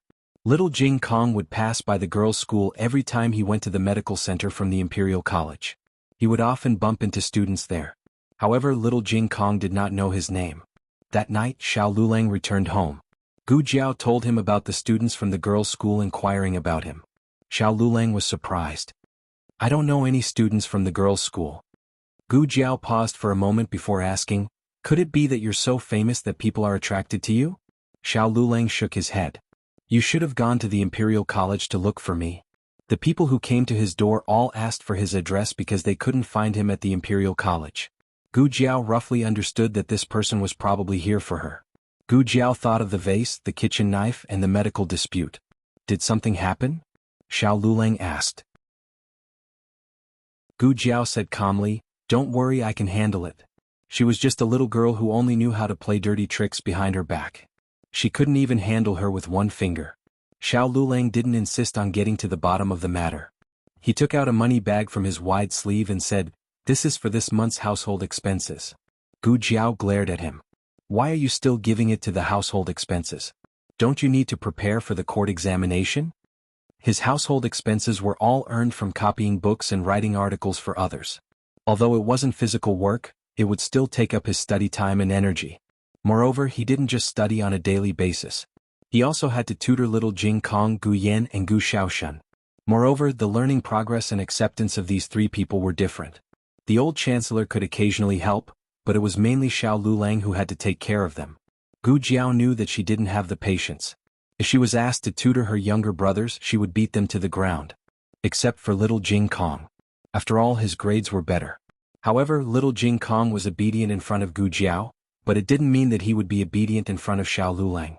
The little guy was eloquent and had a lot of fallacious arguments. Gu Jiao understood in her heart. Gu Jiao said, Don't work too hard. Xiao Lulang said, But I also don't want you to work too hard. When he said this, he was stunned for a moment. What kind of nonsense was this? Why was it so mushy? Gu Jiao listened happily. She rested her chin on her hand and looked at him. Her eyebrows curved into a small crescent moon and she said, My husband is so nice. Xiao Lulang blushed. The next day the Imperial College had classes and Qinghe Academy was on holiday. Xiao Lulang took the reluctant little Jing Kong to school. Gu Xiaoshan and the youngest son of Master Zhao next door went to look for bird nests and asked Gu Yan if he wanted to go. Gu Yan didn't want to go. He wanted to go to the medical center to play today. Gu Yan hadn't been to Gu Jiao's small courtyard yet. Gu Jiao agreed. After breakfast, she took him out and said to Gu Xiaoshan, who was running fast in front of her, Don't forget that you have to learn martial arts in the afternoon. Got it, sister. Gu Xiaoshan and Zhao Xiaoyang ran away. Recently, the medical center was too busy to handle the number of patients and stopped the milk tea business. Today Gu Yan came at the right time. Gu Jiao asked him to sell milk tea. Gu Yan, who just wanted to be a quiet baby, was speechless. The medical center used to open at 9 in the morning. There would be doctors on duty at night. If they needed to, they could just knock on the door. Now that the business was better, the medical center opened an hour earlier. Soon the medical center became busy. Gu Jiao was checking the herbs in the medicine cabinet. In ancient times, due to the limited storage conditions, the shelf life of the herbs was greatly shortened. Therefore she had to check them from time to time. Halfway through the check, the little medical assistant beside her suddenly called her in a low voice, Miss Gu. Gu Jiao turned her head and saw the little medicine boy giving her a look in the direction of the main hall. Gu Jiao looked over and saw Royal Prince and dressed in white standing there like the stars in the moon. Commandery Prince and had two sisters beside him. They were Zhuang Mengdai and Zhuang Yueshi. Gu Jiao knew Zhuang Mengdai. After all, she sold so many things to her. She could be considered as her little gold mine. As for Zhuang Yueshi, Gu Jiao wasn't familiar with her. The Zhuang sisters were wearing the girls' school clothes. The white dresses were made of goose yellow silk. The waist was very tight, showing off the beauty of a young girl. In terms of appearance, Zhuang Mengdai was better. Unfortunately, this girl was an idiot. Her temperament was very naive. Zhuang Yueshi wasn't ugly. However, compared to Gu Jinyu, there was still a gap. However, her makeup and temperament were exquisite. Zhuang Mengdai was overshadowed. In addition, Gu Jiao also noticed that Zhuang Yueshi was wearing a scarf around her neck. Gu Jiao's gaze fell on Zhuang Yueshi's neck. Zhuang Yueshi subconsciously raised her hand to cover her neck. Eldest brother is here to see a doctor. Why are we here? Zhuang Mengdai muttered unhappily. Although she liked to follow her eldest brother around, it was built on the premise that they were going on a sightseeing tour. Then you go to school by yourself. I'll wait for eldest brother. Zhuang Yueshi said to Zhuang Mengdai. Commandery Prince and said to his two sisters, no need. Go to class. Don't be late. Zhuang Yueshi pinched her fingers. Then, brother, will you come to pick us up in the afternoon? Commandery Prince and said, I have something to do. The coachman will come to pick you up. Zhuang Yueshi glanced at Gu Jiao. She knew it. Her brother wouldn't just come to pick them up. Zhuang Yueshi walked out with a cold face. Gu Jiao looked at her small back as she walked away. She revealed a thoughtful expression. Commandery Prince finished his medicine. He came to take the medicine and also for a checkup. Before this, he had already come for a checkup a few times. You don't have to come for a checkup so frequently. Gu Jiao was just short of saying that it wasn't a serious illness that couldn't be cured. Commandery Prince smiled and said, I can see now. I extinguished the candles last night. I can see a little. A few nights ago he could only feel the light.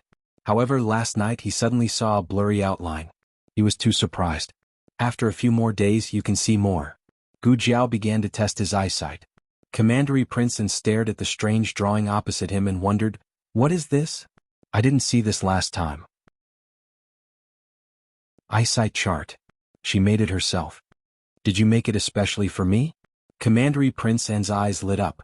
Gu Jiao said, you need to test your eyesight to see the specific effects. Commandery Prince was overjoyed. So, you made it especially for me. Gu Jiao. After the checkup, Commandery Prince took the new medicine and left in a good mood. The medical center was busy until noon. At noon, she and Gu Yen had lunch in the medical center. She went to the kitchen to ask the kitchen to cook 2 dishes for Gu Yen. Gu Yen couldn't eat food with strong flavors. Usually, his family would accommodate his taste and eat light food. However, the people in the medical center had to work. If they didn't eat some oil and salt, they wouldn't have energy. Then I'll cook some vegetables for young Master Gu and stew a Crucian carp tofu soup? The cook asked. Okay. Gu Jiao was satisfied with this arrangement. It should be enough for her and Gu Yen. After coming out of the kitchen, Gu Jiao didn't go back to the courtyard directly.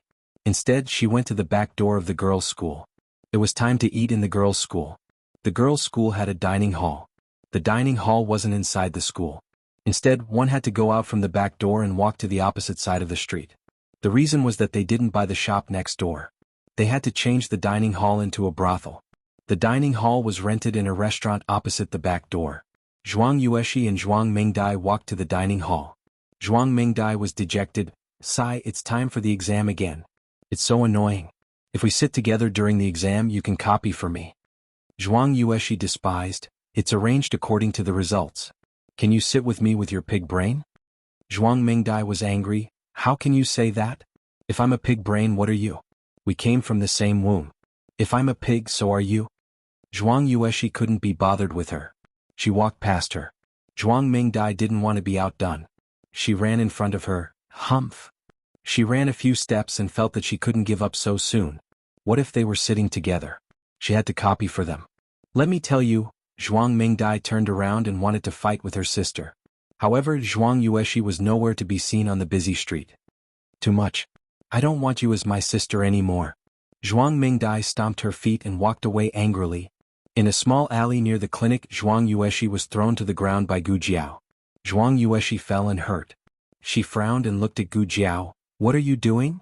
Gu Jiao looked at her condescendingly. It's you, isn't it? Zhuang Yuexi's eyes flashed. What's me? I don't understand what you're doing.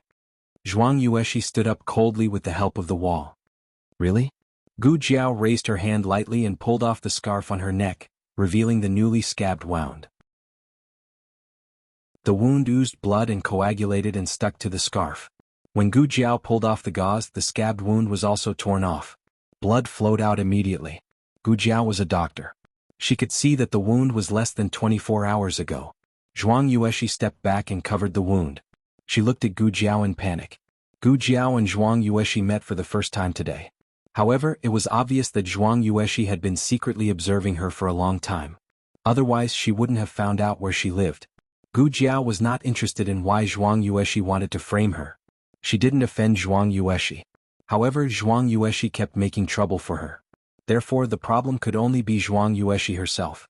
She took a step forward with cold eyes. Zhuang Yuexi had never seen such eyes. She couldn't help but step back. However, there was a wall behind her. She couldn't retreat. Gu Jiao's slender fingers touched her slender neck and stopped at the wound. It was as if she could break her neck if she moved slightly. She stroked her neck very gently. However, Zhuang Yuexi felt that she couldn't breathe. It was as if something was choking her. Gu Jiao said lightly, "Girl, I'll let you go this time because my grandaunt's surname is also Zhuang. However, it's only this time. Don't provoke me again. You can't afford to pay the price." Her voice was not loud. However, every word made Zhuang Yuexi feel great danger. After that, she let go of Zhuang Yuexi and walked away without looking back. Zhuang Yuexi fell to the ground. She was soaked in cold sweat. After a while, she found her voice again. She realized that she had lost face in front of Zhuang Yuexi. She roared, "Your grandaunt. So what if your grandaunt's surname is also Zhuang? My grandaunt is the Empress Dowager. She is the Empress Dowager." Gu Jiao ignored her and walked out of the alley. Chapter 235. At the end of the third month, the envoy of the country of Liang arrived at the capital of Zhao. Grand Secretary Yuan, Honglu Temple official, and Marquis Xianping personally went to the city gate to welcome them. Originally, Marquis Xianping didn't want to come, but he didn't finish copying last time. The emperor said that if he went to welcome the envoy of the country of Liang, the task of copying would be cancelled out. Marquis Xianping reluctantly went to the city gate and slumped carelessly in the carriage. Even Grand Secretary Yuan almost couldn't stand it. However, when the envoy of the country of Liang arrived, Marquis Xianping's attitude changed completely. He got off the carriage and stood there calmly.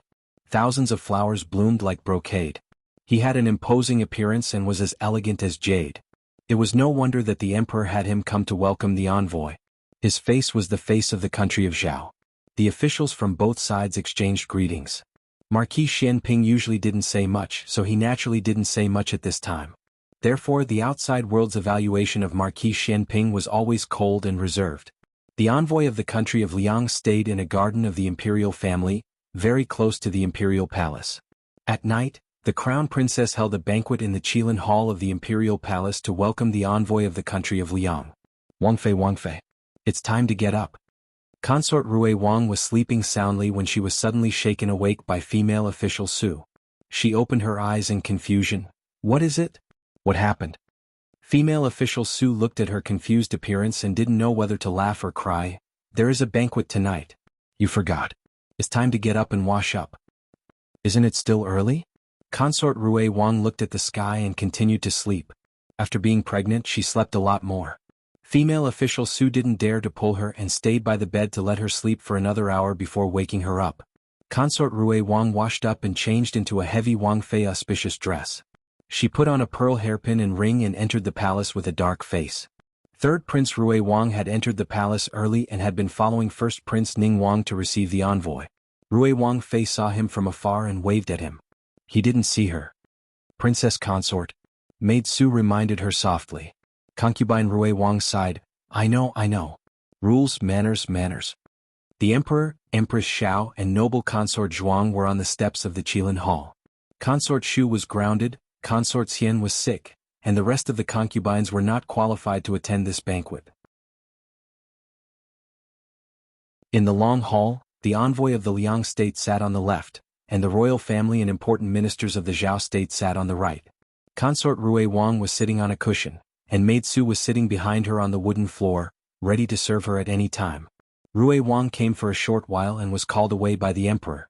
This time the Liang kingdom's royal family also came. Several princes were fighting to show their faces in front of the emperor and the Liang kingdom's royal family. The banquet soon began. Tonight's banquet was organized by the crown prince consort. No matter how much consort Rui Wang disliked Wen Linlang, she had to admit that her banquet was well organized. From the dishes to the decorations, from the staff to the programs, every step was flawless. After a few programs to liven things up, the crown prince consort arranged the highlight.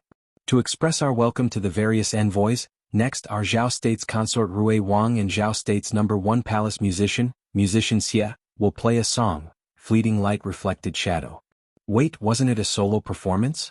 When did it become a duet? Fleeting Light was a piece of music from the Liang state. It was created by the #1 musician of the 6 states, Moon Shadow. The original song was divided into 2 parts.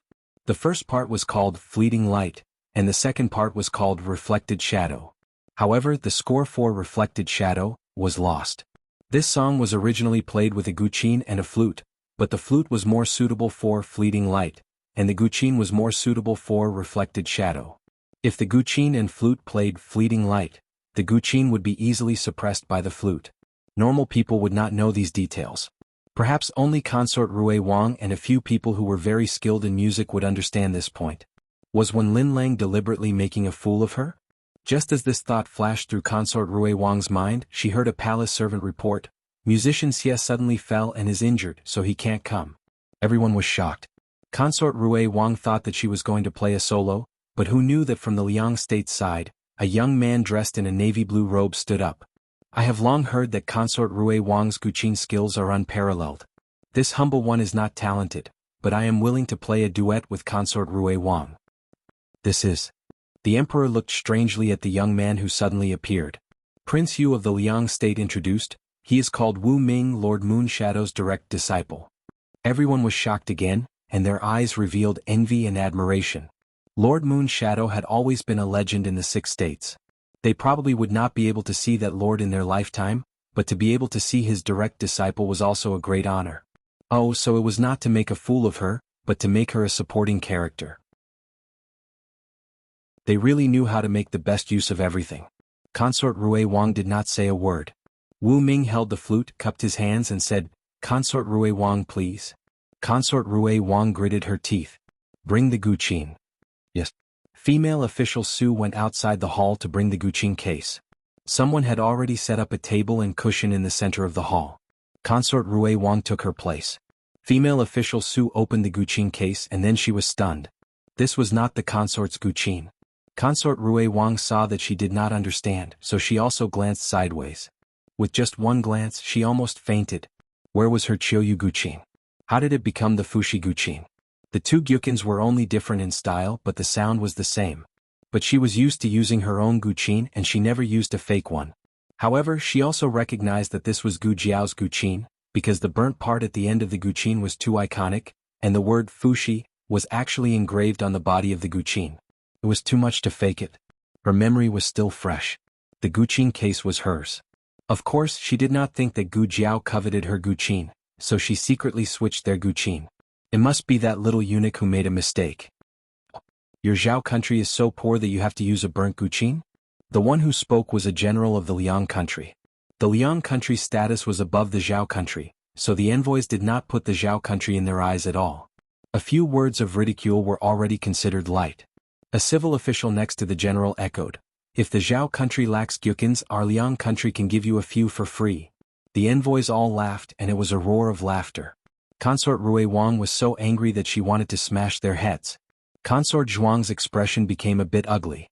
This talent show was actually her recommendation to the crown princess in front of Empress Xiao and the concubines in the harem, so that the crown princess would not have a chance to refuse. Her intentions were good. She hoped that consort Rui Wang would shine at the banquet and fight for their family. But before she could fight for it, she lost face first. What is third daughter-in-law thinking? She can't even bring out a good guqin? Consort Zhuang was furious. Empress Xiao was also angry.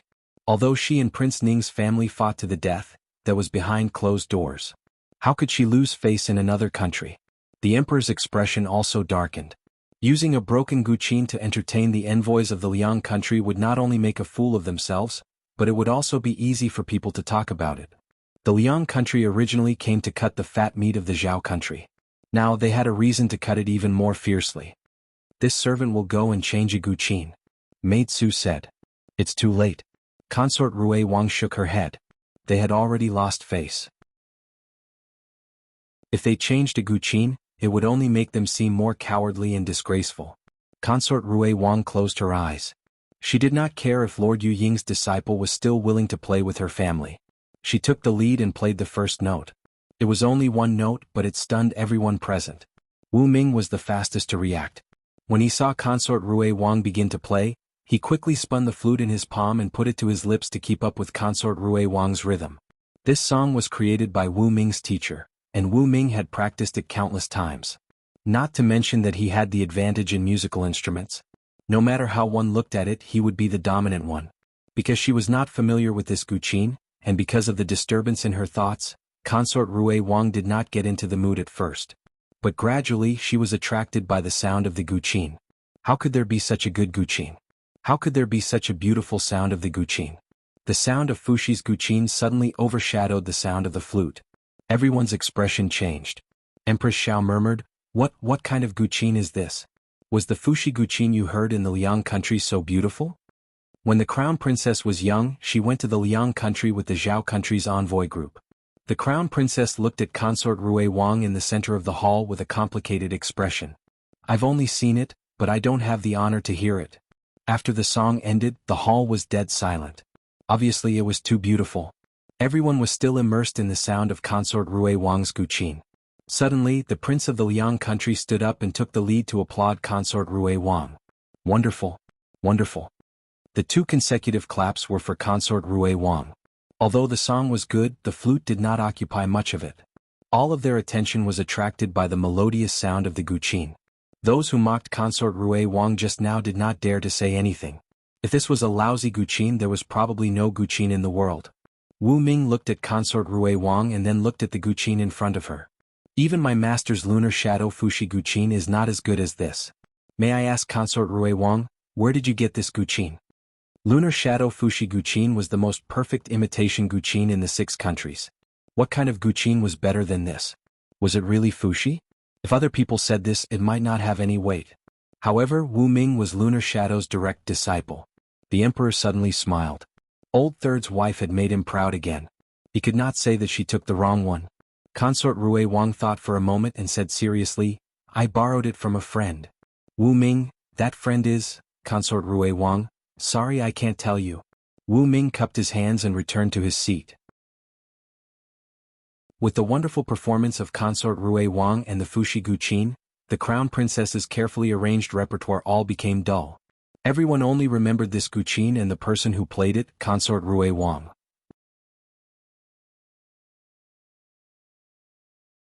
Chapter 236. Consort Rui Wang's performance was so good that even Rui Wang's face was shining. The emperor called the 3rd prince over and praised him. Rui Wang was overjoyed.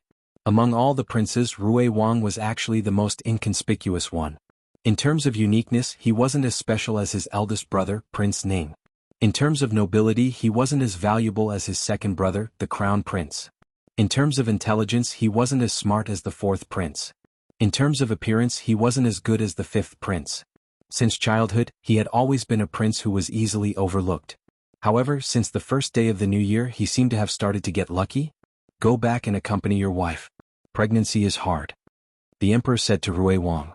After that, he muttered a few more words. Who arranged for her to play the guqin? What happens when a pregnant person gets tired? Noble consort Zhuang smiled. It's this concubine's fault. This concubine won't do it again. Although the emperor didn't approve of letting the 3rd prince's wife play the guqin while pregnant, he had to admit that if it weren't for today's performance, the Zhao state wouldn't have been able to gain face. Noble consort Zhuang also understood this point, so she decisively admitted it. As for the crown prince's wife's contribution, she didn't mention it at all. The crown prince's wife had unintentionally planted a willow in the shade.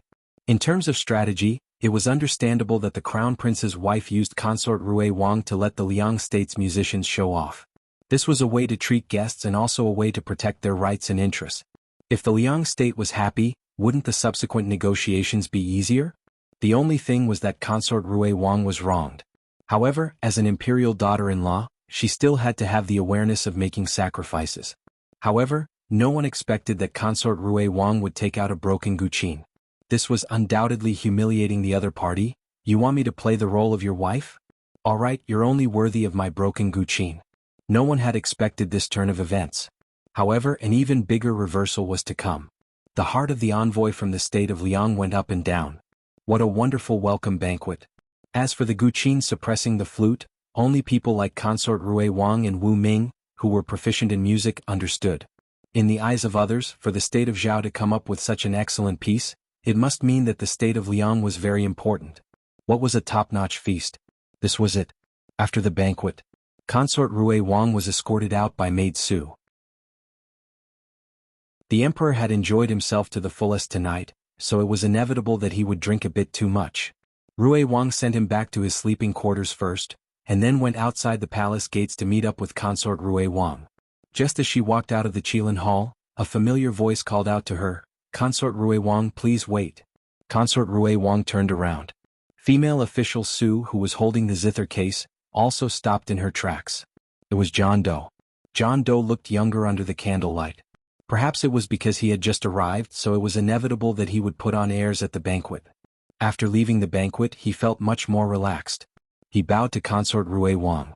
Among the 6 countries, the etiquette of the state of Liang and the state of Zhao was relatively similar. This might be because the state of Liang exported a lot of culture to the state of Zhao. Consort Rui Wang nodded slightly in return. "What can I do for you, Lord John Doe?" John Doe changed his arrogance before the ensemble and said politely, "Consort Rui Wang, you can call me John Doe." Consort Rui Wang nodded slightly. She heard it, but whether she would call him that was another matter. John Doe looked at the zither in female official Su's hands. "Can Consort Rui Wang sell this zither to me?" Consort Rui Wang was stunned by his sudden request. She looked him up and down and said, "I said this is my friend's zither." How could she sell her friend's zither? Didn't this person even understand this truth? It was simply a rude request. John Doe understood that his request was unreasonable, but he really wanted this zither. "Consort Rui Wang, please pass on my message.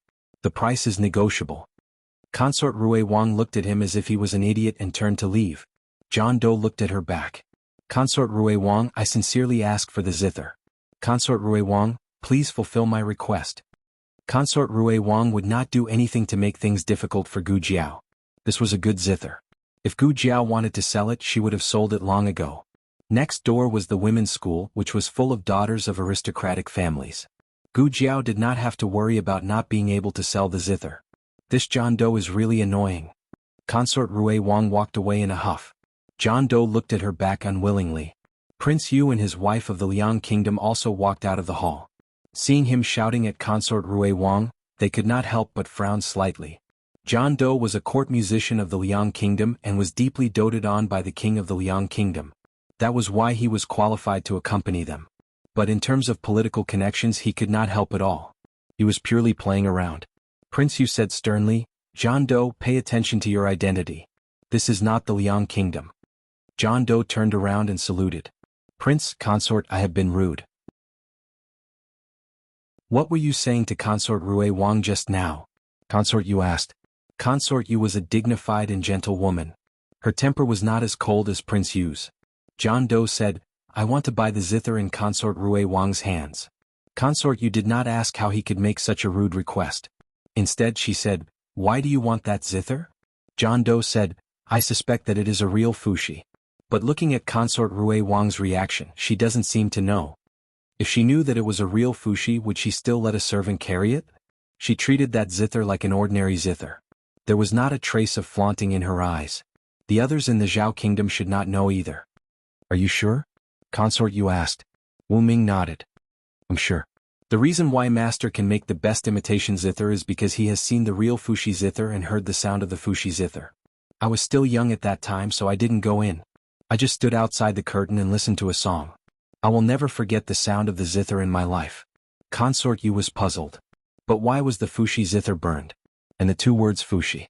John Doe thought for a moment and guessed. Those 2 words should have been engraved at the back. As for why it was burned black, I don't understand. Could it be that someone used the Fushi zither as firewood and burned it? Could it be that wasteful? Consort Yu looked at Prince Yu. Does Consort Rui Wang know the owner of the Fushi zither? Prince Yu frowned. I don't know. He looked at John Doe. Have you seen the owner of the Fushi zither? John Doe shook his head regretfully. I have not seen him. Master has seen him and has drawn many portraits of him. But Master has always regarded those portraits as treasures and does not allow any of us to peek.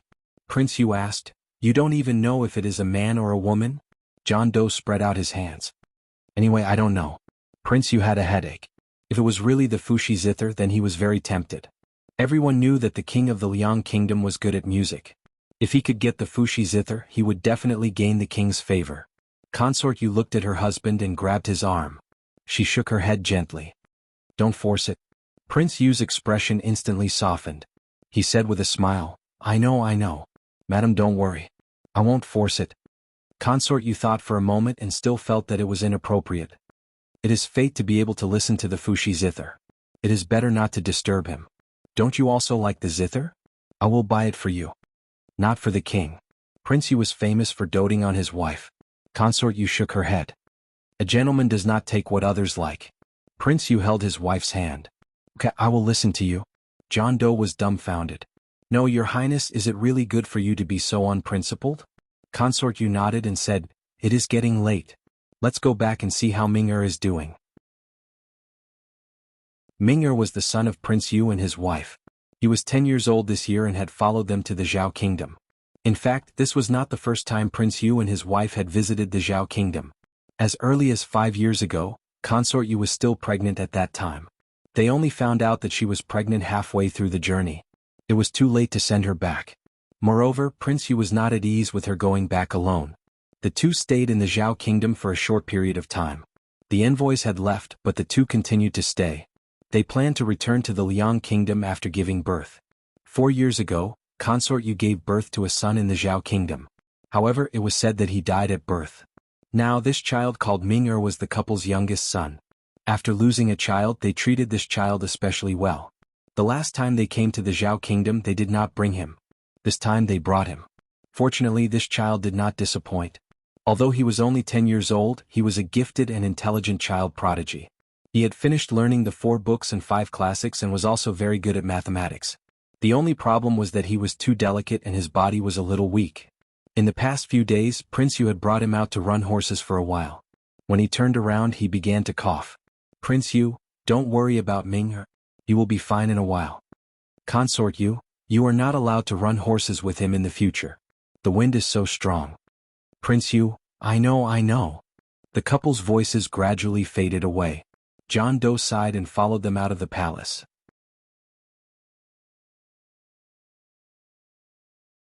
Chapter 237.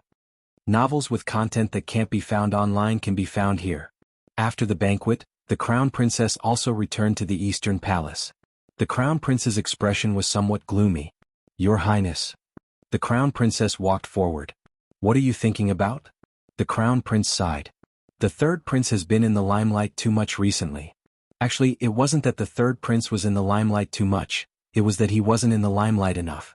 Rui Wang herself was nothing to be afraid of. She didn't have much ambition and only focused on following Prince Ning. However, the more the third prince was favored, the more attention Prince Ning would receive from the emperor. He was originally the eldest son, so he was different from the other princes. The emperor brought Prince Ning with him to Jiangnan and left him in the court to supervise the country. It seemed that he had benefited, but who could say that the emperor's heart wouldn't favor his eldest son along the way? The Crown Princess looked at him sincerely. Don't worry, Your Highness. The envoy from the Liang kingdom has arrived. This is a good opportunity for Your Highness to shine in front of Father. Your Highness will definitely win Father's favor more than anyone else. I will help Your Highness. Rui Wang had originally planned to go to Gujiao after leaving the palace. However, it was already so late. She thought that Gu Jiao should have already gone back, so she decided to go find her during the day. Gu Jiao didn't know what had happened, but she was indeed not in the medical center. She was standing under the locust tree at the entrance of the Imperial College, quietly waiting for Xiao Lulang to finish school. The evening class was mainly for the teacher to answer questions and the students to study by themselves. If they had questions, they would go to the podium to ask the teacher. If they didn't have questions, they would work on their own in their seats. Now that the evening class was over, there were supervisors coming out of the Imperial College one after another. Many people were familiar with Gu Jiao. Gu Jiao was not shy about her appearance. She often sent little Jing Kong and Xiao Lulang to school. Little Jing Kong and Xiao Lulang were not shy about her appearance either. They generously let others know that she was their sister and wife. At first, when everyone saw Gu Jiao, they were just curious about her appearance. Occasionally, they would take a few more glances at her, but they would not take the initiative to greet her. However, as Xiao Liulang's reputation rose in the Imperial College, more and more people nodded to Gu Jiao in greeting. Gu Jiao clearly felt that her status had changed. This kind of change was not brought about by her treatment. It was because Xiao Lulang had made a name for himself in his studies that the Imperial College, these high and mighty geniuses of the Imperial College, were willing to take a proper look at her, a little peasant woman from the countryside. Although it was just a simple greeting, it transcended social class. How many people couldn't break through the class barrier above their heads in their entire lives? Therefore, in ancient times, studying was indeed the easiest way to change a person's fate. It was not that farming and business were bad, but for a carp to leap over the dragon's gate, it had to rely on studying. Classes have ended in Huixin Hall, but there are a few supervisors who are asking Xiao Huiyuan for advice. You may have to wait a little longer. Seeing that Gu Jiao had been waiting for a long time, a supervisor kindly said to Gu Jiao, "Do you want me to inform Xiao Huiyuan?" Gu Jiao politely said, "Thank you, I'm not in a hurry." "Then I'll go first," the supervisor said and left. Gu Jiao continued to wait for Xiao Lulang. Xiao Lulang did not know that Gu Jiao was waiting for him outside. He was explaining to a few supervisors the key points that they did not understand in today's class. Some supervisors who were not from Huixin Hall also came to listen to him. The progress of each grade was different, but they could all understand what Xiao Lulang said. The seniors did not feel that it was too simple, and the juniors did not feel that it was too profound. They could all learn something. Xiao Lulang was not so good at the beginning. He had to tutor little Jing Kong, who knew everything, and also tutor Gu Yan and Gu Xiaoshen, who did not know anything in primary school. Gradually, he developed a powerful skill of making simple topics in-depth and complicated topics simple. The palace examination was approaching. Everyone's time was not enough. Everyone who participated in the palace examination was their opponent. At this juncture, no one was willing to help their classmates improve their grades. At first, Xiao Lulang only taught Lin Xingye and Feng Lin. Occasionally, their classmates would ask Xiao Lulang questions and Xiao Lulang patiently answered them. Gradually, more and more people came to look for Xiao Lulang. Even the seniors from Huixin Hall came to ask him for advice. Xiao Lulang had an advantage. He did not have any selfish motives when he taught. He never worried that his disciples would starve to death. He did not put on airs. Of course, he was also good-looking. He was pleasing to the eye and had a pleasant voice. In short, more and more people came to listen to Xiao Liulang's lectures.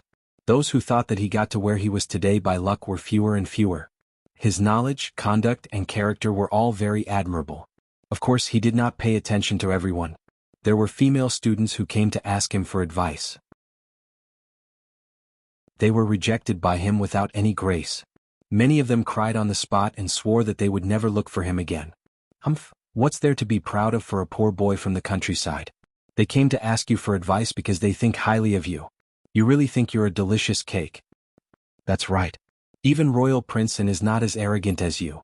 Royal Princeton appeared in the medical hall more often recently. He was met by the daughters of the female school a few times.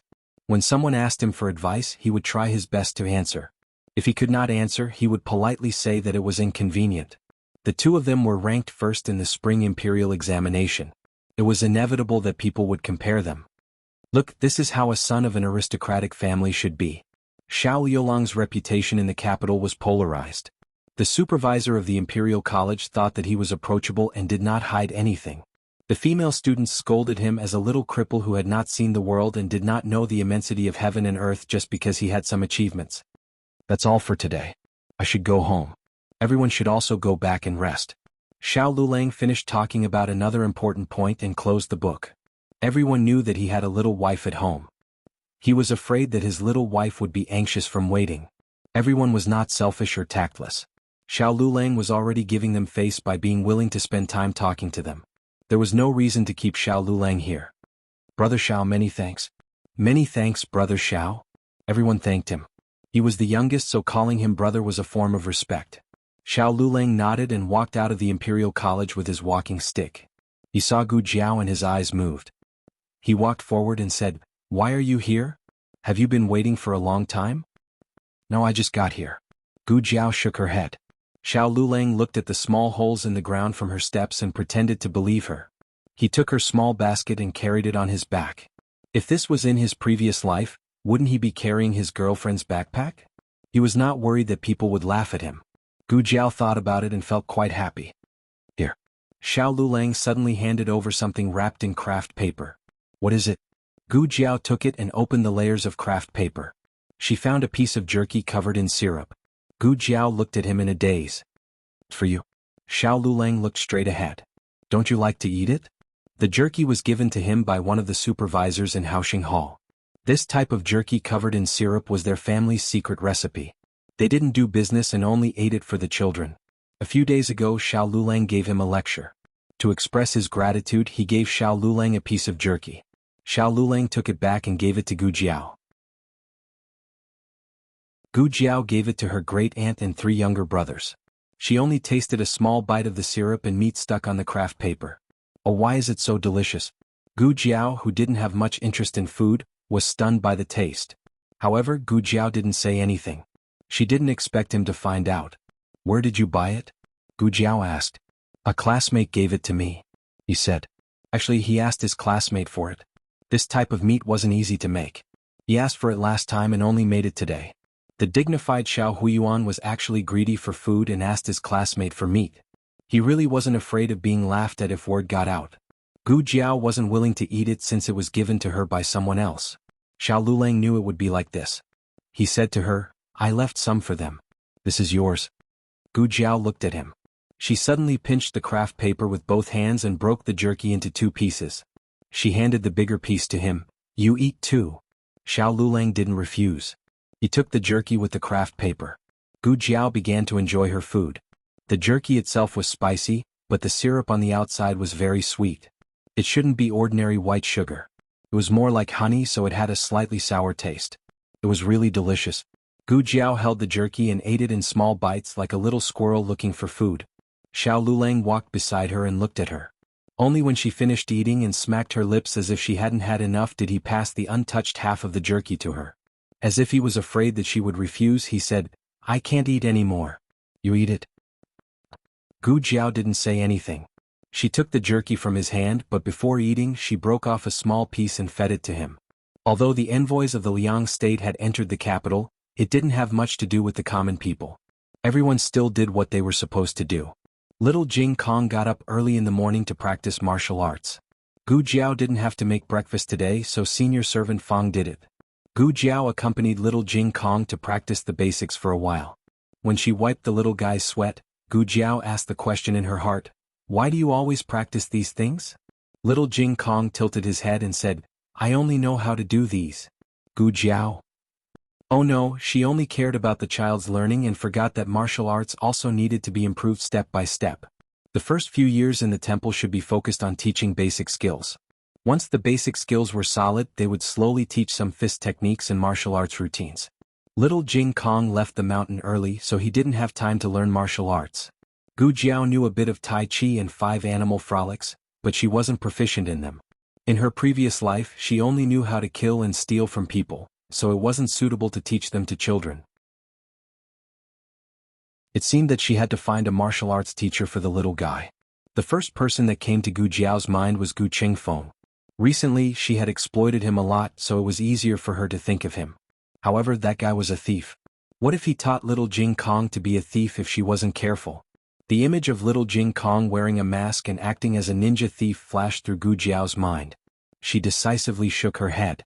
Gu Jiao then thought of Gu Changqing. Gu Changqing was a good person, but he was too busy. He was in the military camp all year round, so it was rare to see him. Gu Jiao secretly kept this in mind. After breakfast, Xiao Lulang and little Jing Kong went to school at the Imperial College. Gu Yan and Gu Xiaoshen went to school at the Qinghe Academy. Gu Jiao went to the medical center. Not long after she arrived at the medical center, concubine Rui Wang came. She was holding the zither case in her hands. In fact, she knew that the zither was very precious after she played it yesterday. The reason why she didn't show it in public was that she didn't want to attract too much attention. The two of them went to Gu Jiao's courtyard. Concubine Rui Wang told her that she took the wrong zither. My little eunuch didn't do his job well. I'm sorry. Gu Jiao already understood what happened. She shook her head. It's my negligence. Little Jiangli was a child after all. She should have checked the zither case. Concubine Rui Wang held Gu Jiao's hand. Then I really should thank you for your negligence. If it wasn't for your zither yesterday, I would have been a duet. Concubine Rui Wang was also competitive, especially when it came to music. She was not willing to be a duet. Wen Linlang must have known this, so she didn't tell me in advance. I was going to play with someone. And musician Xie, why did he suddenly fall and hurt himself? I think she didn't want musician Xie to play. She had already asked around. Musician Xie was not injured. She wants to sacrifice me to please the envoys from the Liang kingdom. After Rui Wang returned home last night, she had already comforted concubine Rui Wang. She said that from a diplomatic point of view, the crown princess made the right move. It was just that concubine Rui Wang was wronged. A princess could marry into a distant country for the sake of the relationship between the two kingdoms. As a princess of the imperial family, it didn't seem like a big deal to sacrifice herself for the sake of the big picture. In the end, the crown princess was a politician, but concubine Rui Wang was not. Therefore the two of them had conflicting views. Concubine Rui Wang was furious. Even her man was speaking up for that woman. Why doesn't anyone think that she did something wrong? Shouldn't she have told me about this matter first? Doesn't she think that she doesn't respect me enough? Concubine Rui Wang's views were very advanced in ancient times. She had awakened a part of her feminist consciousness. Then, are you good at playing? Gu Jiao asked. Concubine Rui Wang raised her chin and said smugly, of course I'm good. She was still very reserved in the Fu and didn't dare to be too ostentatious. However, in front of Gu Jiao she was very relaxed. The little excitement and smugness that she had suppressed for an entire night were all expressed. Didn't you see that their eyes were wide open? Prince, you even applauded for me. That Lord Yu Ying's direct disciple is only SOSO. Look. Her little tail was so proud. The gloominess from before had completely disappeared. However, concubine Rui Wang was smug, but she didn't forget to deny it. Actually, it was all thanks to your zither. With my own zither skills, it would have been very difficult for me to gain an advantage in that song. Gu Jiao wasn't too surprised. After seeing the golden abacus and house deeds in Little Jing Kong, Gu Jiao had long stopped treating this lousy zither as a normal lousy zither. That musician from the state of Liang actually wanted to buy your zither, but I refused. Concubine Rui Wang looked at her as she spoke. Yes. Gu Jiao nodded in agreement. The zither was given to me by Little Jing Kong. I'm not selling it. Concubine Rui Wang breathed a sigh of relief. It seemed that she was right to refuse John Doe yesterday. Her gaze fell on the zither. By the way, what kind of zither is this? It has Fuxi engraved on it. Could it really be that Fuxi zither? Concubine Rui Wang thought that Gu Jiao would deny it. Unexpectedly, Gu Jiao thought for a moment and said seriously, maybe. Concubine Rui Wang. The medical center was not busy in the morning. Concubine Rui Wang sat in Gu Jiao's courtyard for an hour and chatted with her for a while. Concubine Rui Wang only said one thing about the envoys. After all, she was not a politician and she had no ambition, so she didn't care much about the envoy's visit. On the contrary, because concubine Rui Wang and concubine Yao were both pregnant, Gu Jiao was also interested in this topic. The two talked about pregnancy and the baby. After that, the medical center became busy, and concubine Rui Wang also returned home. On the other side, in a magnificent courtyard in the imperial garden, there were low coughs coming from inside from time to time. The servants guarding outside the door all looked dignified and didn't dare to breathe loudly. Inside the room, concubine Yu held her son, whose face was red from coughing, and asked worriedly and anxiously, "When will His Highness come back?" The attendant said, replying to Your Highness, His Highness and the ministers of Zhao country are quarreling fiercely. This servant can't see His Highness at all. Negotiations between two sides were like this. They were always quarreling, and when it was serious they would even flip the table. Concubine Yu didn't care about what they were quarreling about. She was only worried about her son's illness. Her son had been coughing for 10 days. The imperial physician they brought had been using medicine, but he obviously couldn't cure her son's illness. The attendant hesitated and asked, "How about This servant goes to the palace to see Empress Xiao and ask her to send an imperial physician from Zhao country? Concubine Yu thought for a while. Wait, don't go to the palace first. At an important moment in the negotiation, she was worried about putting her son's life in the other party's hands. Although the imperial family of Zhao country would definitely not harm her son, if someone wanted to use the imperial family of Zhao country to rebel, her son would be in danger. Furthermore, even if no one rebelled, the imperial family of Zhao country raising the price by treating her son was not beneficial to the Liang country's negotiation. After all, she had been a princess for so many years, so she had more thoughts than ordinary people. Concubine Yu ordered, "Go and find out which famous medical centers are there in the capital? Be careful not to be discovered." Yes. The attendant changed into the clothes of an ordinary manservant and left the garden without being noticed. 2 hours later he returned. "Princess, this servant has inquired. There are 3 largest medical centers in the capital: Lingji Hall, Tongda Hall, and Huichen Hall. There is also a miracle hall. It is said that their medical skills are not bad." Concubine Yu asked, "Which is the nearest medical center?" The attendant said, "Miracle Hall."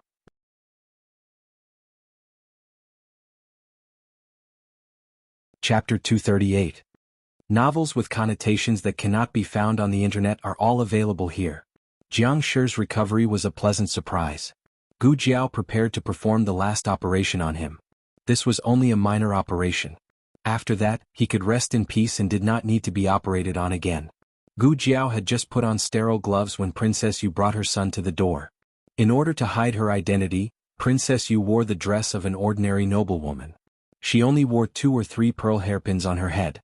But even so, those 2 or 3 hairpins were extremely precious in the eyes of the common people. The second boss personally received her. The second boss had good eyesight. This madam's complexion was rosy and did not seem to be ill at all. However, the 10-year-old child in her arms was pale and coughed softly from time to time. He said, "May I ask if this young master is here to see a doctor?" The chamberlain stepped forward and stood between him and his master. How could the common people be qualified to speak to the princess of the Liang country? The status of the Liang country was higher than that of the Zhao country. The princess of the Liang country was naturally more valuable than the princess of the Zhao country. Not to mention a small medical center owner, even an official of the imperial court may not be qualified to speak to his princess. Mother? Ming'er felt uncomfortable. He pulled on Princess Yu's sleeve and leaned his small body softly in her arms. Princess Yu did not have time to talk to the second boss. She touched her son's forehead to comfort him. "Don't be afraid. We are at the medical center. There will be a doctor to treat you soon." The second boss touched his nose embarrassedly. It seemed that the other party was not easy to get along with. After opening the medical center for so many years, he had seen countless people. He had seen all kinds of people. Naturally, he would not feel uncomfortable because of this. He politely looked at the chamberlain and said, "May I ask what is wrong with the young master? Tell me the symptoms so that I can recommend a suitable doctor for the young master." "Who is the most skilled doctor here?" the chamberlain asked bluntly. "That must be his Xiaogu." But his Xiaogu was performing an operation on Jiang Shi and could not come. What's more, the child's illness was not an emergency. The second boss thought for a while and called Dr. Song over. "Song Dafu, you check this little Gongzi." Dr. Song said to Princess Yu and her son, "Please come inside." "You're the best doctor in the clinic?" The servant looked at him suspiciously. "You don't look very old. You're only 20 years old, right?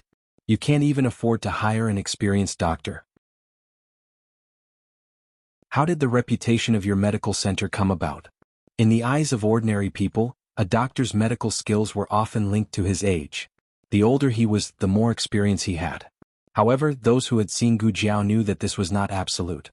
Gu Jiao was the youngest doctor in the clinic, but no one doubted her medical skills. Dr. Song didn't want to argue with the patient right now, but he was not as tactful as the second boss, so he said, "I usually treat children, so I have a lot of experience in this area. But in terms of medical skills, I'm indeed not ranked as the most skilled doctor. But Miss Gu is busy now. If you're not in a hurry, you can wait in the lobby." The chamberlain was about to get angry when he heard this. "Even the Liang country's emperor didn't dare to neglect my princess. You're just a small doctor. I think you're too arrogant." "You're dismissed," Princess Yu said. The chamberlain. "Yes. How long will that person take?" Princess Yu asked Dr. Song. Dr. Song said, "Soon, it's a small operation. It'll be done soon." Princess Yu nodded. "Okay, I'll wait." The chamberlain whispered, "Princess, Princess." You gave him a look that told him to shut up. The chamberlain didn't say anything. Gu Jiao didn't let Princess Yu wait for too long. She came out in a quarter and a half. When Princess Yu saw that it was a 15-year-old girl, she realized that the doctor had indeed said Miss Gu and not Dr. Gu. But she was a little too young. Gu Jiao was used to this kind of questioning gaze. She calmly brought the person into the consultation room. She first checked the child's pulse, then took out a clean tongue depressor from the jar on the table. "Open your mouth." Ming-er had never been examined like this before and was a little scared. Princess Yu also looked at Gu Jiao strangely. Gu Jiao said, "This won't hurt. I have to press your tongue to see your throat." Hearing this, Princess Yu was relieved. "Be good, listen to the doctor." Gu Jiao didn't like to be used with tongue depressors when she was young. Too much pressure would make her feel uncomfortable. Her movements were quick and gentle. Before Ming-er could feel uncomfortable, she had already taken out the tongue depressor. The tonsils were a little red and swollen. Gu Jiao took out the stethoscope and hung it on her ear. "Undress." Princess Yu had never seen such a strange thing in examination method, but she just thought that it was an original invention of the clinic and didn't think much of it. She went to undress her son, but her son grabbed her wrist. "Men and women should not touch each other. I will not undress in front of her." Since ancient times, there was a saying that men and women should not sit together when they were 7 years old. He was already 10 years old and was a man. Gu Jiao looked at him fiercely. "You have to undress whether you want to or not. Especially a female hooligan." Ming-er, who didn't listen to the doctor when they came to the clinic? Ming-er's clothes were successfully removed. He looked at Gu Jiao in humiliation as she used a strange thing to listen to his chest and back. He felt that he was being touched all over. How shameful. "Pneumonia." Gu Jiao gave the diagnosis. "Is it serious?" Princess Yu asked worriedly. Gu Jiao took off the stethoscope. "Mild pneumonia, not too serious. Take some medicine first." Princess Yu frowned. "But he has been coughing for more than 10 days. She meant that coughing for more than 10 days was not serious? Gu Jiao understood, but Gu Jiao couldn't go against her heart and say that her son's condition was serious. His life would be in danger immediately. Pneumonia was considered serious in ancient times, but it was not a problem for her. She had anti-inflammatory medicine. Gu Jiao said, "It will slowly spread to the lungs. He has to take medicine seriously from now on. Otherwise he would have to be on an intravenous drip." Gu Jiao didn't say anything about this. Gu Jiao stamped the written list and handed it to Princess Yu. "Go to the counter and pay the bill. I will give you the medicine later." Princess Consort Yu took the list and left, half believing it. Although this little girl looked like an experienced doctor, she didn't dare to believe that she could cure her son's illness so easily. Princess Yu took her son out. Gu Jiao opened the small medicine box. There was children's cough syrup in it. It was a medicine independently developed by the Research Institute. It was safer and more effective than similar medicines on the market. Of course, the price was several times more expensive. She gradually found a problem. Everything in the medicine box was from the Research Institute, not from the market. Did this mean that she could only use things from the Research Institute? Or, as long as it was from the Research Institute, she could use it? So far, there were only the medicines she needed and simple surgical supplies in the medicine box. There were no instruments for the time being. Otherwise she would be able to operate on Gu Yan. Gu Jiao put the anti-inflammatory medicine and cough syrup in separate porcelain bottles and gave a small spoon of 10 milliliters. Syrup 3 times a day, 1 spoon each time. Pills 2 times a day, 2 pills each time. Take it after meals. She paused and looked at the sky. "Can I drink it once now? Have you eaten?" This sentence woke her up. Today she was so focused on treating her son that she even forgot to give him breakfast. Of course, it was not that she didn't prepare it, but when she took it out, Ming-er didn't want to eat it, so she put it aside and planned to eat it later. But after a while he got on the carriage and came to the clinic. It was almost noon now, but the child didn't drink a sip of water. Princess Yu looked at her son guiltily. "Are you hungry? It's all my fault. I forgot that you didn't eat breakfast." Ming-er was sick and had a bad appetite, so he didn't feel hungry. But Princess Yu didn't want to delay and canceled the idea of going back immediately. There would be no one there. At this time, Prince Yu must be quarreling with the ministers of Zhao country in the palace. Princess Yu brought her son back to the side room of the clinic and ordered the servants to buy some delicious snacks. When she learned that there was a chef in the clinic, she gave the chef money to prepare some food. After eating, Ming-er drank the medicine and fell asleep. Princess Yu didn't disturb him and let him sleep. Unknowingly it was afternoon. After the elementary school of the Imperial College, Lu Quan went to pick up little Jing Kong and send him to the clinic.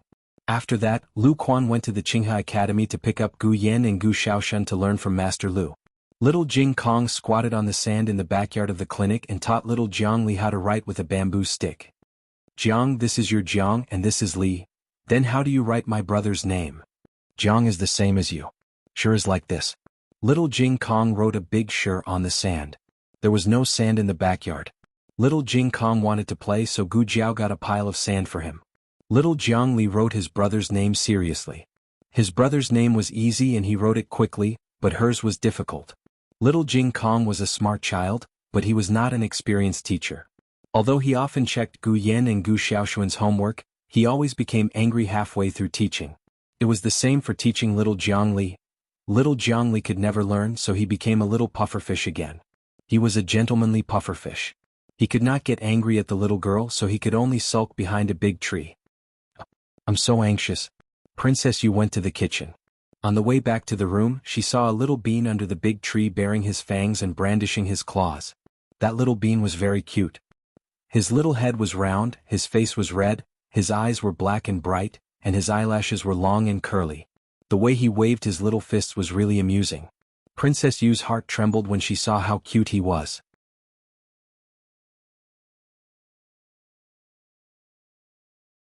Chapter 239. She couldn't help but walk over and ask softly behind the little boy, "Baby, where's your family?" "Baby?" Little Jing Kong, who had never been called that before, trembled and turned around in a daze. He looked around and looked at her adorably. "Are you calling me?" There didn't seem to be any other children here. "But baby, oh, so embarrassing. He's already 4 years old." Little Jing Kong's little face suddenly turned red, and he became even more adorable. Princess Yu's heart softened. She squatted down in front of little Jing Kong and looked at him at eye level. "Are you alone? Where's your family?" Little Jing Kong tilted his head and said, "My family is busy." Princess Yu was stunned by his cuteness. "You're from the medical center?" Little Jing Kong thought for a while and nodded with his hands behind his back. Little Jing Kong was wearing the Imperial College's uniform and cap. He looked like a mini official, but his hair was a little short. Rumble. Little Jing Kong's stomach growled.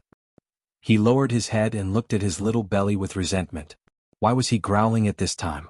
Did he not want to lose face? Princess Yu chuckled and put the food box on a stone. She opened the box and took out a small plate of crab cake for him. "Here." This was crab cake bought from outside. It was a little cold, so she took it to the kitchen to heat it up. This kind of thing could be done by the servants, but she had been cooped up in her room for the whole afternoon and wanted to go out for a walk. Little Jing Kong looked at the yellow dessert and swallowed his saliva. He sighed and said, "Thank you, but I can't eat meat." Little Jing Kong had seen Su Zhozhou and Chu Yu eat the crab cake, so he knew there was meat inside. Even if there was no meat, most desserts would use lard for texture. Gu Jiao had told him about this, so little Jing Kong usually didn't eat outside. Princess Yu was stunned. "Why can't I eat meat?" The little fellow was too embarrassed to admit that he was dizzy. He thought for a moment and said, "Maybe it's because I used to be a monk?" Princess Yu was even more puzzled. Such a cute little fellow had actually become a monk? Was that why his hair was so short? Princess Yu looked at his little head again and asked gently, "When did you become a monk?" Little Jing Kong said honestly, "I was very young. Master said that I was born in a temple. I grew up in a temple, so I became a monk." Princess Yu asked again, "Then why didn't your parents bring you down the mountain?" Little Jing Kong shook his head. "I don't have parents. No, I have parents now. Jiao Jiao's parents are my parents." When he said these words, there was not a trace of complaint or sadness in his eyes. He was a completely sunny and cute little boy. However, Princess Yu felt her heart clench as if it was in pain. She looked at little Jing Kong and asked anxiously, "How old are you this year?" Little Jing Kong raised his finger. 4 years old. Princess Yu's heart suddenly ached. If her child was still alive, he would be 4 years old now. After Ming'e woke up, Princess Yu took her back to the Imperial Garden. Along the way, the Chamberlain didn't know if it was an illusion, but he felt that the Princess Yu was in a particularly bad mood. On the other side, in the Imperial Palace, the envoys of the Liang Kingdom represented by Prince Yu were quarreling with the ministers of the Zhao Kingdom in the Qilin Hall. The Liang Kingdom actually tried to use a lime mortar technology to exchange for the most advanced bellows technology of the Zhao Kingdom and the new glutinous rice mortar technology. To be honest, the lime mortar technology was the newest technology of the Liang Kingdom compared to the low-level water drainage technology that the Liang Kingdom gave the Zhao Kingdom. However, the Zhao Kingdom didn't need this technology. The Zhao Kingdom already had a better glutinous rice mortar.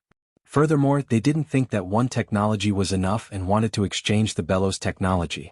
Wasn't that too shameless? The imperial court was very glad that they managed to control the bellows in time. Otherwise, with the Liang Kingdom's shameless behavior, they might have stolen the technology from the small county and turned around to accuse the Zhao Kingdom of stealing from them. This wasn't the most infuriating thing. What was more infuriating was that the Liang Kingdom actually wanted to open up an unequal trade between the two sides, using the Liang Kingdom's inferior handicrafts to exchange for the Zhao Kingdom's superior silk and tea leaves. It was said that Grand Secretary Yuan fainted on the spot. The prince's expressions weren't any better. No matter how they fought internally, they should always be on the same side. The Liang Kingdom was really too much. How was this a negotiation? This was simply a blatant robbery. But what could they do? They could only blame the Zhao Kingdom for being too weak and the Liang Kingdom for being too strong. After arguing for a whole day, both sides' officials were fuming with anger. Only Prince Yu was leisurely and didn't seem to be affected at all. It was as if he was very confident in the negotiation. It's getting late. Everyone should go back first and think about it for a night. There's no rush. In any case, this prince will stay in the capital for a few days. The Zhao Kingdom's officials were so angry that they couldn't roll their eyes. Of course you're not in a rush. You're here to slaughter a fat sheep. In any case, you're not afraid of not being able to slaughter it. Prince Yu didn't care about how everyone's faces were as black as charcoal. He walked out of the palace with a smile. The Crown Prince and Ning Wang looked at each other and saw the sparks in each other's eyes. This negotiation was very important. Whoever could take back the initiative from the Liang Kingdom's envoy would be able to prove to Fu Huang that they had the ability to inherit the throne. Because Imperial Consort Rui Wang had made a name for herself at the welcoming banquet, Prince Yu, who loved music, had a good impression of Rui Wang and her husband. The emperor saw this and sent his third son to be Prince Yu's guide. These few days, his third son took Prince Yu around the capital to play as a host. Just from this point alone, Prince Ning's line had many opportunities to privately contact Prince Yu. After leaving the palace, Rui Wang invited Prince Yu to tour the lake. Prince Yu had been to the capital before and had a deep impression of the capital's pleasure boats. He was very willing to go. The two boarded the 3-story luxurious pleasure boat that Rui Wang had prepared earlier. However, no one expected that halfway through their tour, Prince Yu's room would suddenly catch fire. The fire was fierce and soon the entire pleasure boat was on fire. Because Prince Yu was roasting fish with Rui Wang on the deck, he wasn't trapped in the room by the fire. However, because the pleasure boat was on fire, everyone had to jump into the water to escape. Prince Yu was no exception. It was a nice tour of the lake, but he almost swam to death. Prince Yu returned in disappointment. The pleasure boat was burned to ashes, so there was no way to find out how the fire had started. The news quickly spread to the imperial palace. The emperor called Rui Wang over and scolded him. "What are you doing? I had you receive the envoy, but you caused such a big mess. Didn't you take precautions in advance?" Rui Wang felt very wronged. He swore that he had taken precautions.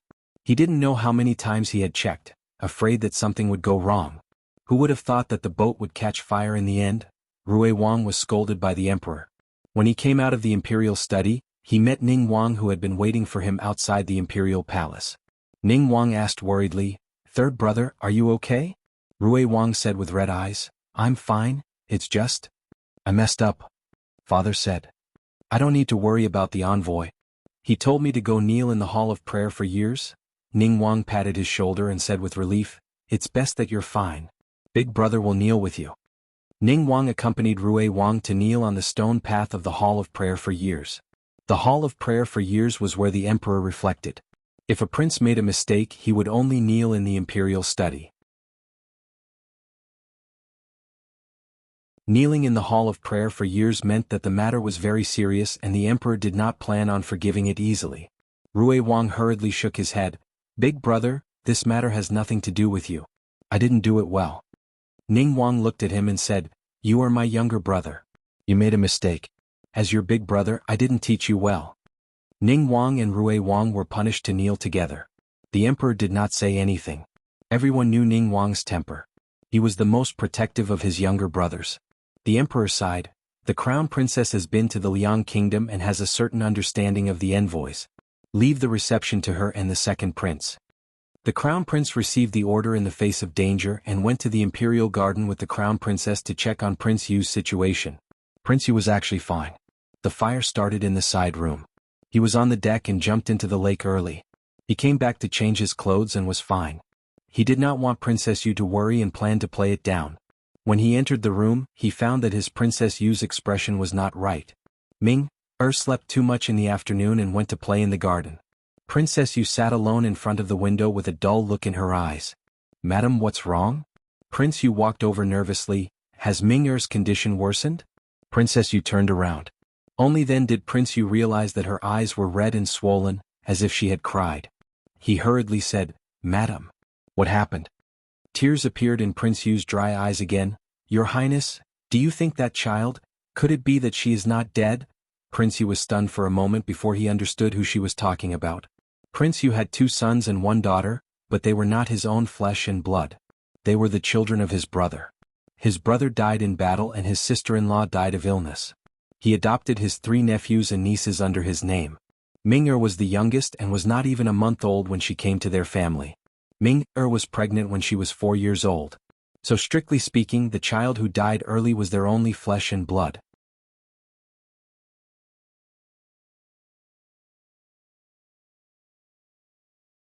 Chapter 240. There are novels with connotations that cannot be found online here. Prince Yu understood that his wife had been wronged these years. Although his brother had announced to the public that he had died in battle, he had actually committed a great crime. The monarch, who was their father, was so angry that he wanted to banish his entire family to the frontier fortress and demote his grandchildren to commoners. In order to protect his children, he had asked for an imperial decree to adopt them under his name. She had treated them as her own, especially Ming-er. She had really raised her with a lot of shit and urine. He had also wanted to give her a child. Unfortunately, they were unlucky. They had finally gotten pregnant, but unfortunately they had died. He knew that she had never recovered from the pain of losing her son. Prince Yu and his wife were talking when an eunuch came to report, "The Crown Prince and Crown Princess of Zhao country have come to visit." Only then did Princess Yu look at Prince Yu with a puzzled expression. "Why are they here?" "Visit what? About Ming-er's illness?" "But I did not say Ming-er was sick." "Could it be that the news had leaked when she went out to treat her illness today?" "It's not Ming-er, it's me." Prince Yu evaded the important details and told his wife about the boat catching fire. The boat caught fire, but everyone is fine. Princess Yu was still afraid that she had been targeted. This was not a good feeling. Fortunately, it was not. "Are you really fine?" Princess Yu looked at her husband. Prince Yu smiled and shook his head. "I'm really fine. If you don't believe me, I'll let you check at night." Princess Yu gave him a displeased look. With such a tease, Princess Yu was not as grief-stricken as before, but she was not in the mood to see guests. Princess Yu stayed in the room to rest. Prince Yu went to see the Crown Prince and Crown Princess. The imperial family of Zhao country was not bad-looking. At least the princes were all good-looking, unlike the imperial family of Liang country. Other than Ming-er, who was unbelievably beautiful like his mother, the rest could not compare to the imperial family of Zhao country. The Crown Prince was the heir to the throne of a country. His mannerisms, words and actions were most similar to the emperor of Zhao country. There was also a sense of maturity in his youth, but he did not lose his scholarly elegance. Actually, at the very beginning, Prince Yu had the intention of marrying his daughter to the Crown Prince of Zhao country. When he came to Zhao country 5 years ago, he had seen the Crown Prince and felt that this child was not bad. The age was also suitable, and it just so happened that the 2 countries had plans for a marriage alliance at the time of the monarch. However, after the death of his youngest son, he was no longer in the mood and this matter was delayed. When he came to arrange his daughter's marriage, he heard that the Crown Prince of Zhao country had already been betrothed by the emperor. In the end, the 2 countries did not have a marriage alliance. This did not affect the country of Liang much. After all, the country of Liang was superior. In comparison, the country of Zhao needed the country of Liang more. The Crown Prince, his wife and Prince Yu were seated in the reception pavilion. The Crown Prince brought along an imperial physician and had the imperial physician take Prince Yu's pulse. Prince Yu waved his hand. "No need, this prince is fine." The Crown Prince said guiltily, This time it was third brother's negligence that almost caused a disaster. Fortunately, Prince Yu is fine. Hey, your third brother's negligence? Prince Yu pretended not to know that the Crown Prince's line and King Ning's line were in a mess. He took a sip of tea and did not speak. The Crown Prince originally planned to get close to Prince Yu. After all, the Crown Princess had been to the country of Liang and met Prince Yu. However, Prince Yu did not have much interest in the Crown Princess at all. The main reason was that he really did not have any impression of the Crown Princess. Back then, the Crown Princess followed the envoys to the country of Liang because her teacher, Zhuang Xianji, was one of the envoys. The second reason was that she was a talented girl of the country of Zhao, and the country of Zhao was counting on her to win glory for the country. However, the status of the country of Zhao was too low. At that time, the envoys to the country of Liang were also from the Jin and Yan countries, both of which were superior countries. They did not need to prepare any geniuses and the glory was theirs. The Crown Princess could not use her fists and feet. She could only watch as the two fools from the Jin and Yan countries messed up the questions that she knew how to solve. She did not even have the chance to pick up a pen. 10 years ago, when Lin Lang was only an 11-year-old girl, she couldn't be expected to dress up so beautifully at that age that it would be unforgettable. Now, she was really so beautiful that it was suffocating. Unfortunately, Prince Yu was not lustful either. The scene was awkward and the Crown Prince braced himself to chat awkwardly. A child's voice came from the courtyard, and the Crown Princess suddenly said, "Is the young master outside?" Prince Yu nodded. "Yes, it's my son." The Crown Princess smiled. "I'll go accompany the young master." Prince Yu doted on his son, and this was one of his weaknesses. He did not object to the Crown Princess's words. The Crown Princess went to the courtyard. Ming-er was playing on the swing alone in the courtyard. She was not like this a few days ago and was very listless. Gu Jiao's medicine must have taken effect. The child did not know how to pretend and began to play around when she was comfortable. However, even when she was playing, Ming-er was quieter than ordinary children. Qin Chuyu, on the other hand, wouldn't sit quietly on the swing. He would either climb onto the pole or curl up on a rope like a monkey. Ming-er. The Crown Princess came to his side and called him softly. Ming-er turned her head strangely. "Who are you?" The servants and palace maids bowed to the Crown Princess. The Crown Princess smiled. "My surname is Wen. You can call me Sister Wen. Do you like to play on the swing? Or do you want to play something else?" "There's nothing here," Ming-er muttered. The Crown Princess smiled and reached out her hand. There was a crystal-clear bead in her palm. "This is for you." Ming-er hesitated and reached out to take it. However, the moment he was about to touch the bead, the Crown Princess clenched her hand. When she opened it again, the bead turned into a red flower. Ming-er's eyes widened. The Crown Princess threw the red flower up and a miracle happened. That red flower actually turned into a little bird and flew away with a flap of its wings. Ming-er was dumbfounded. "Wow! Aya, your hair." The Crown Princess reached out to stroke Ming-er's hair. Her fingertips circled behind his ear. When she brought it to Ming-er's eyes, her fingertips happened to pinch the first jade bead. Ming-er, who was always reserved, couldn't help but clap. "Amazing. Is this an immortal spell?" She smiled and said, "It's a trick." In truth, it was just a smokescreen. The item was hidden in her sleeve. The technique had to be fast and beautiful. Only then could people not see through the trick. Ming-er was deeply attracted by the Crown Princess trick. "Do you still want to see it?" the Crown Princess asked. Ming-er nodded like he was pounding garlic. The Crown Princess said, "Then let me play with your swing. In exchange, I will perform a magic trick for you." Fun that came with a price was always more cherished than fun that came with no effort. Ming-er played very happily. Prince Yu and the Crown Prince finished their awkward conversation and walked out to see this scene. A look of surprise flashed through their eyes. Prince Yu was surprised because Ming-er was not an easy child to get close to. He was naturally intelligent and had seen a lot. Normal people could not attract him. The Crown Prince was surprised because he had never seen such a child like Wen Linlang. She was always dignified and reserved in front of him. She did not overstep her boundaries, but she also lacked some spirit. But he found that when she was coaxing the child, she also smiled like a child. It was as though he saw the Linlang from many years ago with Ahun. It was getting late. The Crown Prince and his wife bid farewell to father and son. "Sister Wen, are you also coming to play tomorrow?" Ming-er called out to the Crown Princess.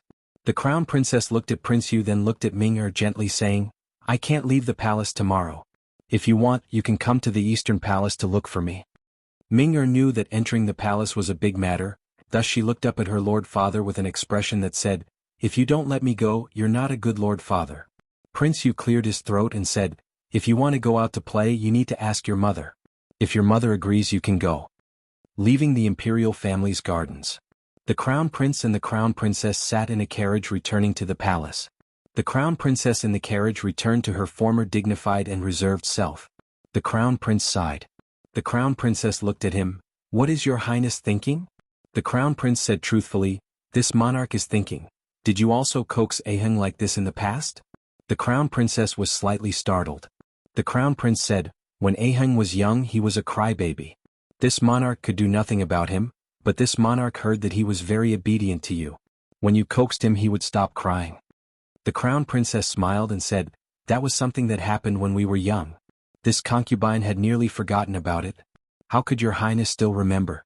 Your Highness is someone that will become the Emperor. Your Highness cannot keep thinking about such useless things." The Crown Prince thought for a bit, then nodded, holding the Crown Princess' hand. "Lin Lang is right. This monarch will not do it in the future. You have done very well this time." Prince Yu and his wife have a deep affection for each other. For the sake of their son, their attitude toward the Eastern Palace will not be too bad. The Crown Prince's expectations were correct. The next day, when the envoy from the country of Liang came to the Imperial Palace to discuss the matter of technology and trade, Prince Yu's attitude toward the Crown Prince was much better. Princess Yu was worried about her son entering the palace alone, so she personally brought Ming-er to the Eastern Palace. In truth, she was worried about the child that she had met at the medical clinic. She kept thinking, could it be that her child did not die that year and they had made a mistake? After the child was buried, he was dug out of the coffin by someone. It was not as though this sort of situation had never happened before. A few hours after a child was buried, he would let out a weak cry. Could it be that some kind-hearted person passed by and heard the child's cry? Could that fatherless and motherless little monk be? Princess Yu could not wait to see little Jing Kong again. "Mother, mother?" Ming-er shook Princess Yu's shoulder.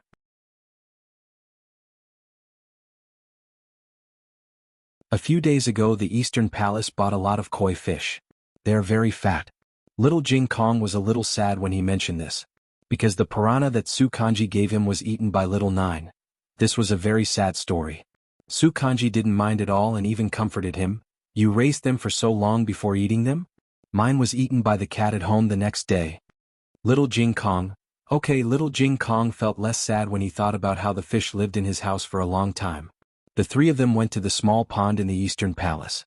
At this time, the Crown Princess and Ming-er were also at the small pond. There were only two palace servants beside them. One was the Crown Princess's maid, and the other was Princess Yu's eunuch. Ming-er was no longer interested in fishing because the Crown Princess was telling him a story. The maid saw Qin Chuyu and whispered to the Crown Princess, "Master, His Highness is here." The eunuch didn't know Qin Chuyu, but he knew that there was an 8-year-old prince in the imperial palace of the Zhao state. His gaze wandered between Qin Chuyu and Su Kanji. They were about the same age and were both wearing the imperial college uniform, so he couldn't tell who was who. The Crown Princess turned her head and saw Qin Chuyu and his two classmates. She smiled and said, "Little Qi is here? You're little Qi too?" Little Jing Kong tilted his head and looked at Qin Chuyu. Qin Chuyu explained, "I'm the seventh son in my family." Little Jing Kong widened his eyes and said, "What a coincidence. My chicken is the same." Qin Chuyu? He felt offended.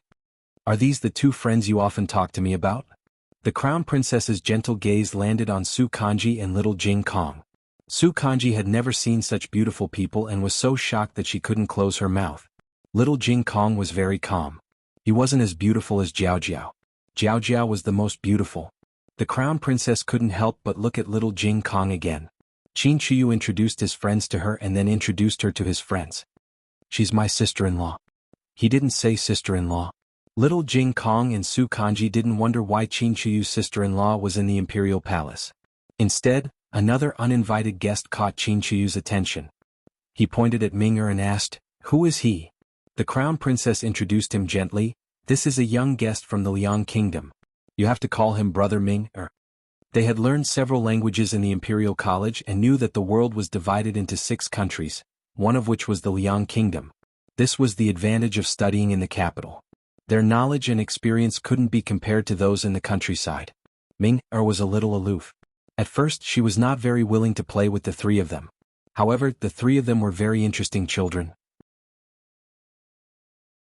Ming-er was gradually attracted by their interactions. In the end, no one knew who called who first, but they played together. The four of them fed the fish, caught the fish, and played with the top. They even blindfolded themselves to catch the fish. The three of them had a lot of fun. Of course, Ming-er was also very happy. The crown princess showed a satisfied smile. The female official said, "His Highness is much more sensible than before. It seems that he has been teaching you well." The crown princess smiled and didn't say anything. She was having her period today and wasn't feeling well. She said to the female official, "I'm going to the washroom. Keep an eye on him." "Yes," the female official replied. But who would have thought that the four children would start fighting while she was in the washroom? To be exact, it was the three little kids who ganged up on Ming-er.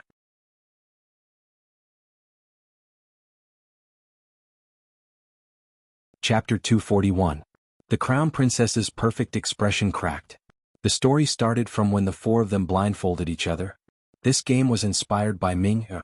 When he was in the state of Liang, he often saw his grandfather and concubines play this game, so he remembered it. The four of them played rock paper scissors to decide who would be the first to be blindfolded, and it was Qin Chuyu. After Qin Chuyu blindfolded himself, he started to catch people. Little Jing Kong and Su Tangtsung didn't know the rules of the game, so they laughed out loud and were successfully caught by Qin Chuyu. Ming-er didn't get caught because the first person caught would start to count until 100. If the blindfolded person couldn't catch the other three people within 100, they would lose. The first person caught would be the blindfolded person for the next round. The second person was Su Tangtsung. Qin Chuyu couldn't help but laugh out loud and was successfully caught by Su Tangtsung. Little Jing Kong was a wrestling kid. He fell and made a lot of noise, so he was successfully caught. Ming-er continued to win. This repeated several times, but Ming-er wasn't caught even once. Finally, it was little Jing Kong's turn to be blindfolded. He caught Ming-er first. Ming-er thought little Jing Kong was cheating. "I didn't." Little Jing Kong pulled down the cloth and said seriously, "Ming-er, then how did you know I was here?" "You made a sound." Little Jing Kong meant that he heard his voice. "I didn't." Ming-er was confident that he didn't make any noise. Little Jing Kong was furious. "You did. You did. You breathed out. You breathed out 5 times. 3 times in one light." Little Jing Kong practiced his basic skills every day. He could even hear the rustling of a leaf, so how could he not hear people's breathing? But Ming-er didn't believe it at all. He said arrogantly, "You are cheating." Su Tangtsung and Qin Chuyu stood on their good friend's side. Su Tangtsung, "Jing Kong is very smart." Qin Chuyu, "Yes. He knows everything. If you don't believe me, test him." Just like that, the topic was diverted by the two protective teammates. The two of them started a recitation competition, from the 3-character classic to the 1,000-character classic, and from the 300 ancient poems to the 4 books and 5 classics. In the beginning, the two of them were on par with each other. However, as time went on, Ming-er gradually became exhausted while little Jing Kong was still at ease. Because the palace servants saw that they were just comparing notes and reciting books, they didn't think it was a big deal, so they didn't stop them in time. Little Jing Kong easily finished the sentence for the 3rd time. Ming-er suddenly lost his temper. He reached out his hand and pushed little Jing Kong to the ground. It was a grassland, so it did not hurt. Little Jing Kong was a little confused. Su Tangtsung could not stand it anymore. "How dare you bully my friend? I'll make you walk on your knees today." Su Tangtsung pounced over and punched Ming-er to the ground. The maid and eunuchs hurried forward to pull them apart, but they were too late. Little fatty Qin Chuyu also joined in the beating. Little Jing Kong was too small to squeeze in, so he hugged one of Ming-er's legs to prevent him from kicking Su Tangtsung and Qin Chuyu. In short, the 3 little kids were very strong. When the 4 of them were separated, Ming-er's face was swollen. The 3 little kids were completely fine. Princess Yu had fallen asleep in the sun, so she didn't hear the commotion immediately. When she arrived, Ming-er's face was already swollen like a bun. The crown princess hurriedly explained the situation to Princess Consort Yu. She did not embellish or deliberately conceal anything. The crown princess thought that Princess Yu would be furious and avenge her son, but unexpectedly she calmly said to the eunuchs, "Take Ming-er away to change his clothes." Yes. The eunuchs took Ming-er away. Princess Yu never punished servants in front of her son. Ming-er looked back at Princess Yu as he walked. But to his surprise, his mother didn't punish the little kids who bullied him. Instead, she squatted down in front of the youngest one and took out a handkerchief to wipe his face. He didn't hear what his mother said to the little kid, but his mother was very gentle to him, which made his heart ache. After such a big incident, the crown princess naturally had to strictly educate Chinchuyu. Chinchuyu used to be so timid, but now he knew how to sacrifice himself for his friends. If this matter spread to the emperor's ears, he would blame the crown prince and crown princess for not teaching their brother well. As for Su Tangtang, the minister of war was already scared out of his wits. He trembled as he entered the palace to take his grandson out. Only little Jing Kong was left. He didn't inform his family when he came, so no one came to pick him up. He drooped his little head and stared at his little toes gloomily. For a moment he felt like he was abandoned by the whole world. He wanted to jiao. His nose was sore. Suddenly, a tall shadow enveloped him. "Are you crying?" A teasing and magnetic voice sounded above his head. "I'm not crying." As little Jing Kong spoke, he looked up and saw a handsome face. It was the face he saw at the courier station and himself. The most handsome uncle. Marquis Xianping hooked his little clothes with one finger and lifted the little guy up. Little Jing Kong landed firmly in his arms. The palace maids and eunuchs guarding little Jing Kong were stunned. They were just about to bow when Marquis Xianping raised his hand to stop them. They thought it was shocking enough that Marquis Xianping appeared here, but they didn't expect him to carry this troublesome little kid. This child was said to be a commoner's child, and his sister was just an ordinary female doctor. Was this lowly commoner worthy of Marquis Xianping's treatment? Little Jing Kong didn't feel wronged at first. He just missed his family and Gujiao a little. But after being carried into Marquis Xianping's arms, he suddenly felt wronged. There was a familiar aura on the handsome uncle, but he didn't know it was very similar to his bad brother-in-law's aura. This aura made him feel at ease. Being like Shi made him feel wronged. He would only feel wronged in front of people who cared about him. He sat on Marquis Xianping's strong forearm, grabbed his clothes with his small hands, and lowered his eyes to prevent Marquis Xianping from seeing his red eyes. Marquis Xianping clicked his tongue. "Cry if you want. Don't cry." He shook his head. Tears rolled down her cheeks. Marquis Xianping carried him to the carriage.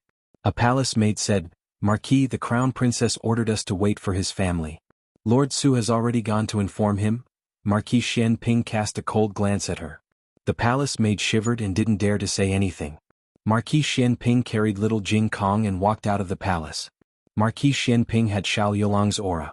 It was the bloodline, the aura that came from his bones. Little Jing Kong also had Xiao Yulong's aura, but because they slept together every night, he was tainted with his aura. Marquis Xianping carried this little guy and felt at ease. Because they were the same person, they felt a little closer to each other. After getting on the carriage, Marquis Xianping asked the little guy what happened. Little Jing Kong didn't say anything. Marquis Xianping chuckled. "If you don't tell me, I won't help you hide it from your family later."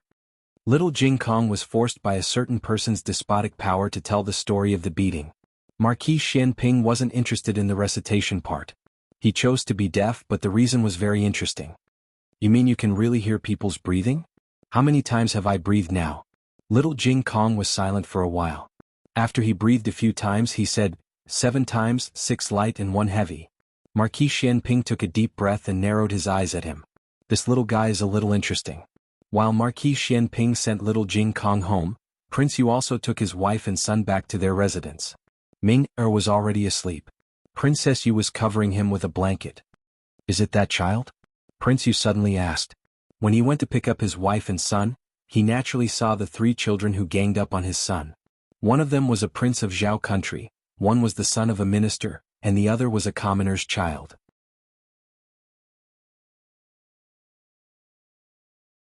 He was 4 years old and looked very clean and cute. If he didn't stop her, his wife might have brought the child back on the spot. "It's him." Princess Yu nodded while choking with sobs. "You saw it too, right? He's our son. I've asked. He was born in Lao. Our son too." Prince Yu's firm heart suddenly wavered. That child was fair and cute and he liked him at first sight. Could it be that the child really came back to life? It wasn't difficult to prove this point. He just had to go to the place where the child was buried and dig out the coffin. But this was a very difficult decision. However, in order to prove the child's identity, Prince Yu gritted his teeth and went. He came to a place with good feng shui that he had chosen and ordered the guards to dig out the coffin. When the guards were about to open the coffin, he suddenly stopped them. Wait. Your Highness. The guards looked at him in confusion. Prince Yu said with a complicated expression, "This prince will do it personally." He reached out and slowly touched the coffin. He closed his eyes and took a deep breath. With a click, the coffin opened.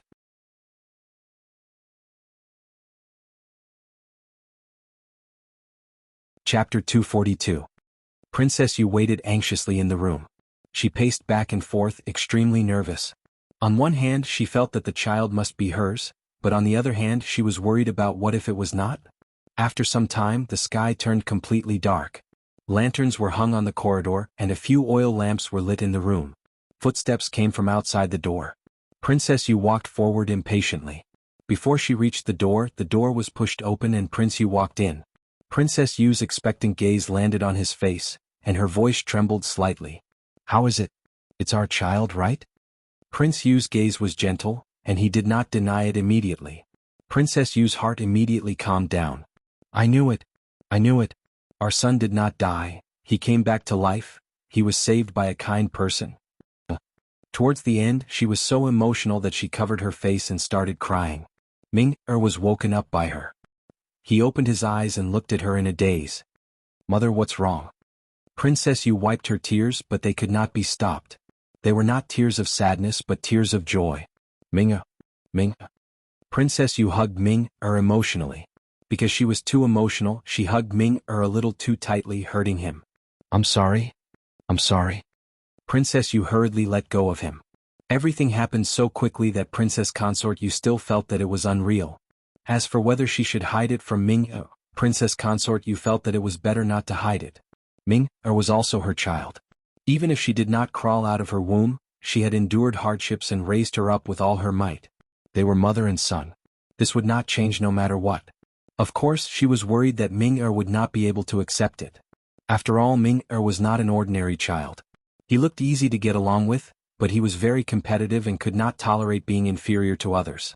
Otherwise, he would suddenly become irritable, just like in the palace today. Princess Yu was not sure if Ming-er could accept that child who was smarter than him as his younger brother. After hesitating for a while, she still said it. Ming-er, you actually have a younger brother. Mother gave birth to him 4 years ago. Mother thought that he had passed away, until a few days ago, Mother met him again. Princess Yu tried her best to choose her tone and words so that Ming-er could understand and accept this fact. Ming-er only remembered that when she was 4 years old, her parents went out for a year, but she didn't know what happened to them during that year. He has a younger brother. This was truly a miraculous thing. He was used to being the youngest son in the family. Now that he had suddenly become the elder brother, there was a huge difference in his mentality. This meant that from now on, he was no longer the one who was held in the palm of others' hands. His younger brother was. No matter how his brothers and sisters gave in to him, he had to give in to his younger brother just like his brothers and sisters. His mother's embrace no longer belonged to him alone. His younger brother was even younger. Not only could he be carried by his mother, but he could also sleep with her. Anyway, he slept with his mother when he was 4 years old. Then, "Who is your little brother?" he asked nervously. Clearly, he already had some guesses in his heart. That heart-wrenching scene kept flashing through his mind. He desperately screamed in his heart, No, it can't be him. You've seen him before. Prince Yu held Ming-er's face and said gently. The string in Ming-er's heart snapped. The 4-year-old little bean that he had seen in Zhao country, other than that hateful little dumpling, there was no one else. Why did it have to be him? Princess Yu did not deliberately avoid the conflict between the two. She said firmly, Mother knows that there are some misunderstandings between the two of you, but you are a very good child. Mother believes that one day he will discover your good points and you will also discover his good points. These words were better said. If she blindly said, he will be a good younger brother. You will understand after spending some time together, then Ming-er would be even more disgusted and jealous. But Princess Yu spent a lot of time saying that after spending some time together, the other party would discover Ming-er's good points. This made Ming-er very happy. At least he didn't feel that his mother didn't love him because he had a younger brother. However, he still couldn't get over it in his heart. How could he lose to a little bean? He was angry. On the other side, after Minister Su picked up his troublemaker grandson, he sent the manservant who usually took care of his grandson to the medical center to inform little Jing Kong's family. The manservant of the Su family didn't know where little Jing Kong's family was. He only knew that the three of them often played in the medical center. Little Jing Kong's sister seemed to be a female doctor in the medical center. The Su family manservant's horse was naturally not as fast as Marquis Xianping's horse. He was stopped halfway by Marquis Xianping. "All right, you can go back," Marquis Xianping said lightly. The Su family manservant looked at Marquis Xianping and then looked at little Jing Kong, who was sitting beside Marquis Xianping and holding snacks with both hands. He was so shocked that an egg could be stuffed into his mouth. What was going on? Yes. Did the crown princess ask Marquis Xianping to handle this matter personally? The Su family manservant didn't dare to guess that little Jing Kong's family was related to Marquis Xianping. Compared to this, he would rather believe that the Eastern Palace asked Marquis Xianping to teach this child's family a lesson. But wasn't this child too careless? He dared to eat beside Marquis Xianping? Not only did little Jing Kong eat, but he also habitually put his mouth over. Wipe it. Just when the Su family manservant thought that Marquis Xianping would definitely slap him, he saw Marquis Xianping carelessly pick up a clean white handkerchief and carelessly wipe little Jing Kong's mouth. The Su family manservant thought, "Am I stupid or blind?" After little Jing Kong finished eating, he burped and swayed his short legs. He looked very cute. When Marquis Xianping was young, he was either fighting outside or training in the military camp all year round. He didn't have much time to accompany his son. But when he wasn't paying attention, all of them had secretly grown up. After people spent a long time with each other, they would easily be influenced by each other's aura and even get used to it. Little Jing Kong naturally had some of Xiao Yulong's habits, such as his expression when he frowned and his disdainful sneer. But these were Xiao Yulong's habits, not Xiao Heng's. Xiao Lulang didn't have Xiao Heng's shadow, not even a little bit. Marquis Xianping couldn't help but wonder if he was thinking too much. Xiao Lulang was the illegitimate son of him and Qin Yun's mother, not Xiao Heng, not his legitimate son. Marquis Xianping's thoughts drifted away. Suddenly, a small head bumped into him. Little Jing Kong had fallen asleep. Marquis Xianping went directly to the Imperial College. He waited outside for a long time until Xiao Lulang came out. He carried the sleeping little Jing Kong out of the carriage. He had already thought about it. In a while, he would tell Xiao Lulang that his brother-in-law had a good aptitude and he planned to take him as his disciple. In this way he could successfully enter the enemy's, the son's inner circle. Whether he was a legitimate son or an illegitimate son, he would be exposed after a long time. But unexpectedly, Xiao Lulang just gave Marquis Xianping a cold look. Without saying a word, he carried little Jing Kong and left. He didn't even give Marquis Xianping a chance to act shamelessly. Marquis Xianping was so angry that his teeth itched.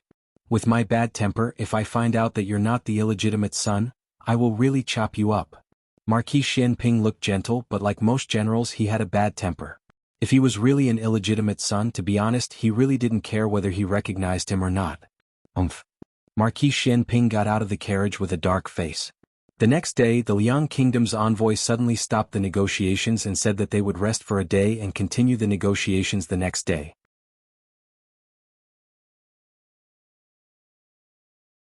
The ministers of Zhao Kingdom were very surprised, but when they thought of how Prince Yu's son was beaten up by the seventh prince and his classmate, they understood. Prince Yu was angry. The ministers really misunderstood Prince Yu. He knew what kind of character his son was. He was the one who attacked first, no wonder he was beaten up.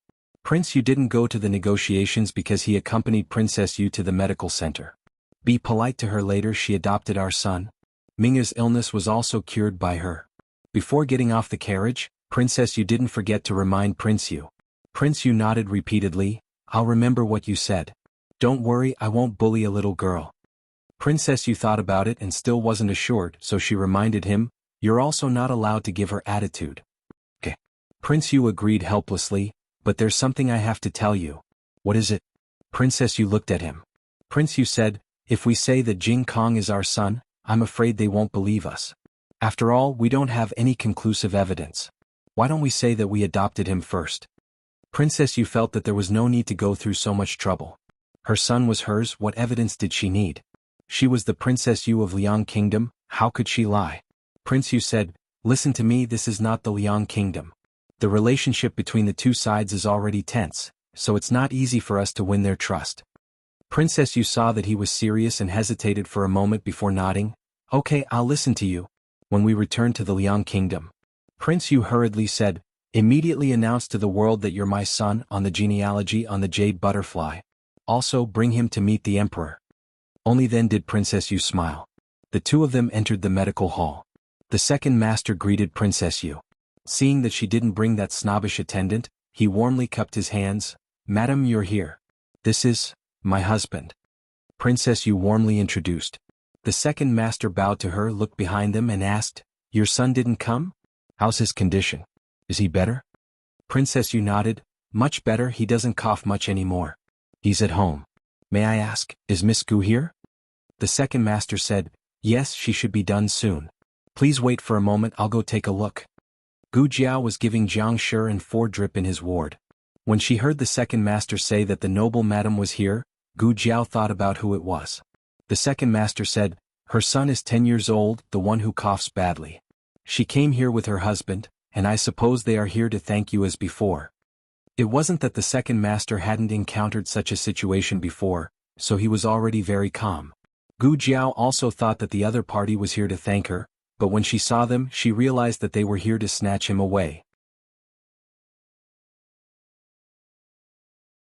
Since Princess Yu wanted to find a place to talk, Gu Jiao brought her to her small courtyard. At this moment, the 3 of them sat in the reception hall of the small courtyard, and the atmosphere was terrifyingly quiet. Prince Yu had seen countless people, and wasn't someone who judged people by their appearance. He didn't care about Gu Jiao's appearance, but he vaguely felt that this little girl's aura was different from her peers. Princess Yu broke the awkwardness. Miss Gu, I know that I'm a little abrupt, but I really hope to meet your parents and discuss with them about little Jing Kong. We sincerely want to adopt little Jing Kong as our son. Gu Jiao asked, You don't want to take him away? Princess Yu choked, We want to take him back. Gu Jiao didn't even ask where they wanted to take him back and flatly refused. Impossible. Princess Yu's face turned pale. Miss Gu, Gu Jiao interrupted her, there's no room for discussion.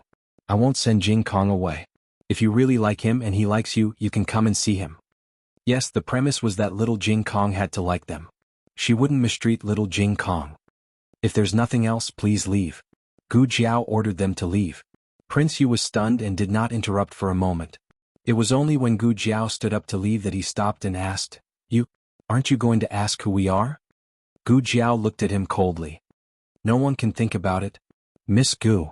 Princess Consort Yu stood up, and Prince Yu could not stop her even if he wanted to. She took a few steps forward and said to Gu Jiao, Jing Kong is our son.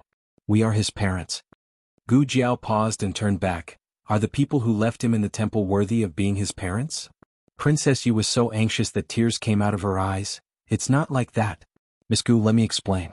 I never thought of leaving him. We thought he died. Is that so? Gu Jiao's gaze fell on Prince Yu's face. This woman didn't seem to be faking it, but the man's expression was very calm from beginning to end. Prince Yu calmly met Gu Jiao's gaze, but Princess Consort Yu was too excited and fainted before she could catch her breath. Prince Yu quickly supported her. Gu Jiao pulled her hand over, checked her pulse and let go of her hand. It was nothing serious and she wasn't faking it. She really fainted. Prince Yu hugged his wife in his arms, no longer showing the gentleness he forced in front of his wife. He looked at Gu Jiao. How much do you want? Name a price. Don't refuse a toast only to be forced to drink a forfeit. Girl, you're still young and don't know the immensity of heaven and earth. No one in the capital can protect the person I want. Gu Jiao, then you can try. Prince Yu looked at Gu Jiao coldly, and left the medical center with his wife in his arms. That night, Prince Yu's confidant went to the palace and conveyed his prince's intentions to the emperor. The Liang state could compromise on the terms of the peace talks, but the condition was that child.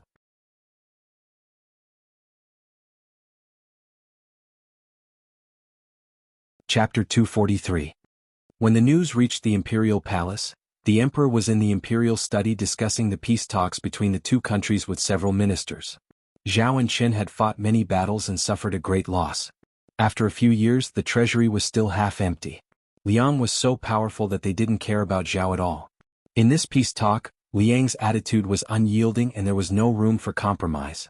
The emperor and the ministers were so worried that their hair was about to turn white. But suddenly, Prince Yu sent someone to say that Liang could compromise on the condition of a child? What child? The emperor asked. The minister said, it's an orphan. My prince and princess consort hit it off with that child and want to adopt him. In return, my prince will try his best to make concessions in the peace talks. How much? Grand Tutor Zhuang asked. The trusted official smiled and took out a list from his wide sleeve.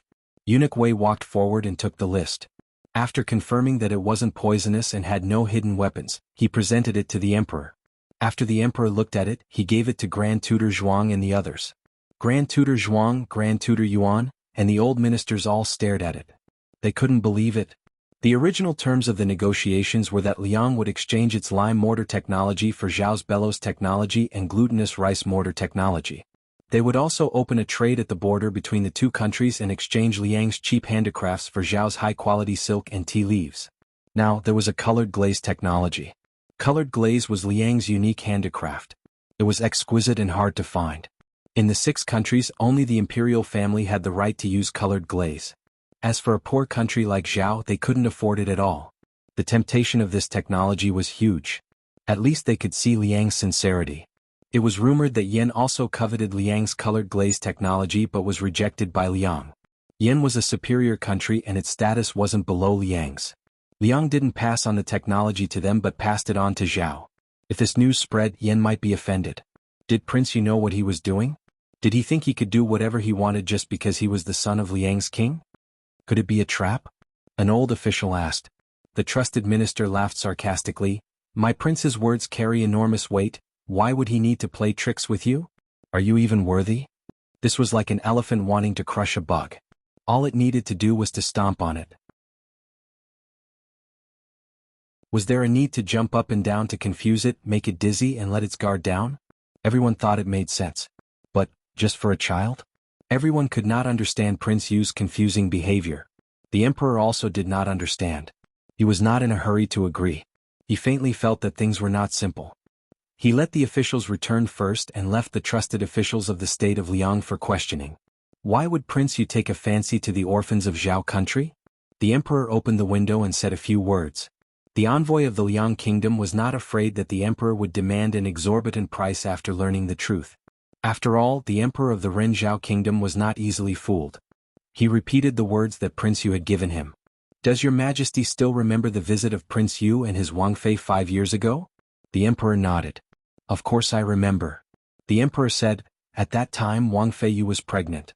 She stayed in the state of Zhao for several months and did not leave until she gave birth. It is said that the child died prematurely. When I heard it, I was very distressed. As the emperor spoke, his brow furrowed. Is this matter related to that child? The envoy of the state of Liang smiled. My Wangye accidentally discovered that the child did not die. That year he might have been rescued from the coffin. Considering that your state of Zhao had raised the Wangye's son for many years in return, my Wangye made concessions in the peace talks. If it was like this, then everything made sense. The emperor nodded. Soon he asked with suspicion, is it really the son of Prince Yu? The envoy of the state of Liang said, is it possible that my Wangye would pay such a high price for a fake son? The emperor also felt that it was not possible. He asked again, where is the child now? The envoy of the state of Liang smiled. He was adopted by a young female doctor at a medical hall. Hearing the words medical hall, a faint sense of unease rose in the emperor's heart. Which medical hall? The return of Spring Hall? The envoy of the state of Liang smiled. Ah no, it's the miracle hall. The emperor's expression changed. After 2 classes in the afternoon, little Jing Kong was released from school. Gu Jiao went to the Imperial College to pick him up. Little Jing Kong thought that Uncle Lu was coming to pick him up. He sighed and walked slowly. When he reached the door, he realized that it was Gu Jiao. He instantly felt that he had missed out on 1,000,000 yuan. If he had known earlier, he would have run faster. It was rare for him to spend so much time with Jiao Jiao. Jiao Jiao Jiao Jiao. He ran towards Gu Jiao with his short legs. Gu Jiao bent down slightly and wiped the sweat on little Jing Kong's forehead with a handkerchief. Recently, the temperature difference was huge. It was very cold in the mornings, so he wore a little too much when he went out. But in the afternoon, the sun was shining brightly, and the little guy was sweating profusely. Gu Jiao touched his back. Fine, his underwear was drenched. Did you have a race this afternoon? Gu Jiao asked. No, there was no race. Little Jing Kong shook his head. The teacher taught us how to play kuju. Was it fun? Gu Jiao asked. Was fun. It was little Jing Kong's first time playing, so he found it very novel. Some people played it better than me. They have played it before. Little Jing Kong was not a competitive child. It was normal for him to win first place. If he did not win, he would not be depressed for too long. Especially when it came to fields that he had not dabbled in, he usually learned with an open mind. This was also the reason why, even though he and Xiao Lulang were clearly at odds with each other, the knowledge Xiao Lulang taught him would still be absorbed like a sponge. Gu Jiao took little Jing Kong directly to the medical center. "Miss Gu, the patient is here." Xiao Sanzi came to the courtyard and urged Gu Jiao. Gu Jiao had just found little Jing Kong's clothes. Little Jing Kong said obediently, "Jiao Jiao, you go ahead. I can change my clothes by myself." Gu Jiao said, "It may take a while." Little Jing Kong patted his small chest. "It's okay. I can take care of myself. I will do my homework after I change my clothes." How could there be such an obedient child? Gu Jiao smiled and touched his little head. "Okay. There are snacks on the table. Eat first if you are hungry." Little Jing Kong said cutely, "I will wait for Jiao Jiao to eat together." This child. Gu Jiao's heart melted from his cuteness. Gu Jiao went to the medical center. She really thought it was a patient, but unexpectedly it was Eunuch Wei who served the emperor. Eunuch Wei already knew that the emperor was a prostitute, but he didn't know that Gu Jiao also guessed that the emperor was a prostitute in the county. Of course, Gu Jiao would not say it out. Eunuch Wei smiled embarrassedly. "Miss Gu, I came here today because I have something to confirm with you." Gu Jiao looked at him. "What's the matter?" Eunuch Wei laughed dryly. "You are the only female doctor in your medical center?" "Yes." Gu Jiao nodded. Eunuch Wei cursed inwardly. It was over. His Majesty's guess had come true. What he was afraid of had come true. Prince Yu could have taken anyone's child, but why did he have to take the little divine doctor's head? "Why do you ask this?" Gu Jiao noticed that Eunuch Wei's expression was not right. Eunuch Wei sighed helplessly. "Miss Gu, you are in trouble." Eunuch Wei told Gu Jiao the whole story of Prince Yu asking the emperor for his son. There was nothing to add. The matter was too big and there was nothing to add. Gu Jiao suddenly realized. No wonder his tone was so big, saying that the entire capital could not protect her. It turned out that he was the prince of Liang country. Eunuch Wei said sincerely, "His Majesty is also in a difficult position. It is not that he covets the conditions he offered, but it is natural for father and son to recognize each other. He can't stop him from bringing his own son back. Miss Gu, don't you think this is reasonable?" Gu Jiao's eyes turned cold. "Is it his son just because he said so?" Eunuch Wei said, "Isn't it obvious? With Prince Yu's status, it was not wrong to call a deer a horse, not to mention recognizing a son. There was no need for evidence for this kind of thing. The terms that he offered for peace talks were the strongest evidence. From the civil and military officials of the court to the people of Zhao country, there was probably no one who would not believe and agree. This was the benefit of having absolute power. No matter how powerful a person was, he was still an individual. Prince Yu had a strong country behind him. Eunuch Wei sighed. "Miss Gu, don't blame His Majesty. His Majesty has no choice. He can't stop the father from bringing his son back." "I know." Gu Jiao nodded slightly. She stood up and did not say anything. She opened the door of the consultation room and walked out. Little Jing Kong had changed into a set of clean clothes. He was sitting at the small wooden table in the courtyard and doing his homework. His small body sat upright and his expression was extremely serious. There was a box of freshly baked desserts on the table. The aroma filled the whole courtyard. It was his favorite date paste osmanthus cake. But he did not eat a single bite. He wanted to wait for Jiao Jiao to eat it together.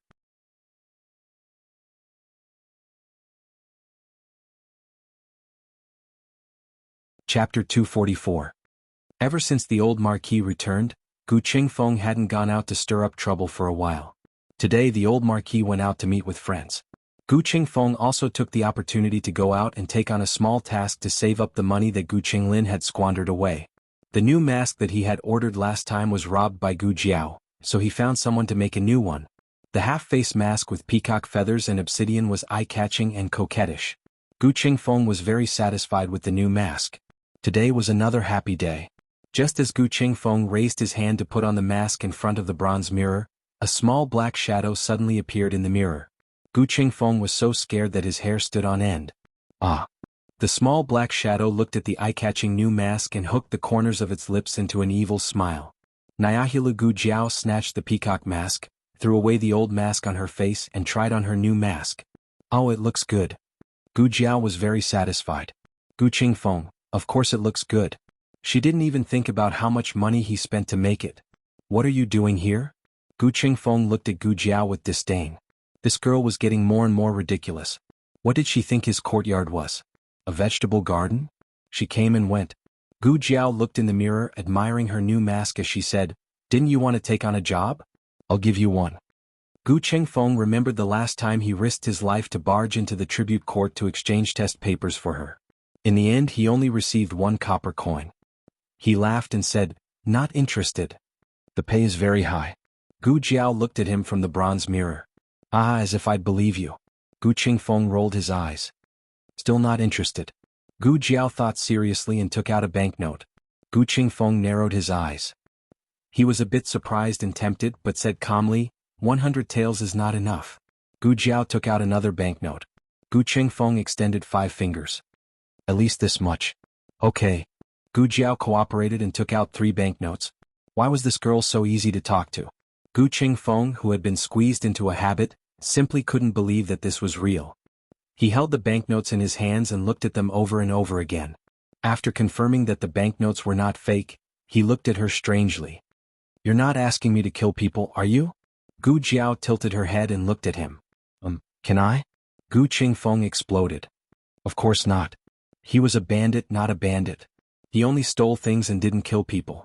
Of course, if someone wanted to kill him, it would be a different story." In short, he did not accept assassination missions. Gu Jiao shrugged. "That's great." Gu Qingfeng was even more worried now. He had a feeling that nothing good would come out of meeting this girl. "So what exactly do you want?" "Gu Jiao, I want to steal something." When Prince Yu came, he did not mention what had happened. It was Eunuch Wei who mentioned it when he came over. Prince Yu's consort gave birth to a child, but the child died not long after. Prince Yu then found a coffin to bury the child. Eunuch Wei said that there were 2 theories at the time. One was that the child died after being born, and the other was that she gave birth to a stillborn child. After all, it was a sad matter and not many people knew about it. Only a few people in the imperial family knew about it. Gu Qingfeng was thoughtful. "So what they mean is, the child did not actually die. After being buried, he cried and was heard by a kind person who was passing by and dug up the child. That child is your younger brother? That little monk? Who is the person who wants to adopt him?" Gu Jiao calmly said, "Prince Yu and his wife." Gu Qingfeng sucked in a breath of cold air. He knew that nothing good would come out of meeting this girl. He even stole from the prince of the Liang kingdom. Was he going to become an international bandit in a second? Gu Jiao looked at him sternly. A bandit who does not want to be an international bandit is not a good bandit. Gu Qingfeng. "I don't want to do it. It was too dangerous. If he was discovered, he would lose his life." "Add another 500 taels."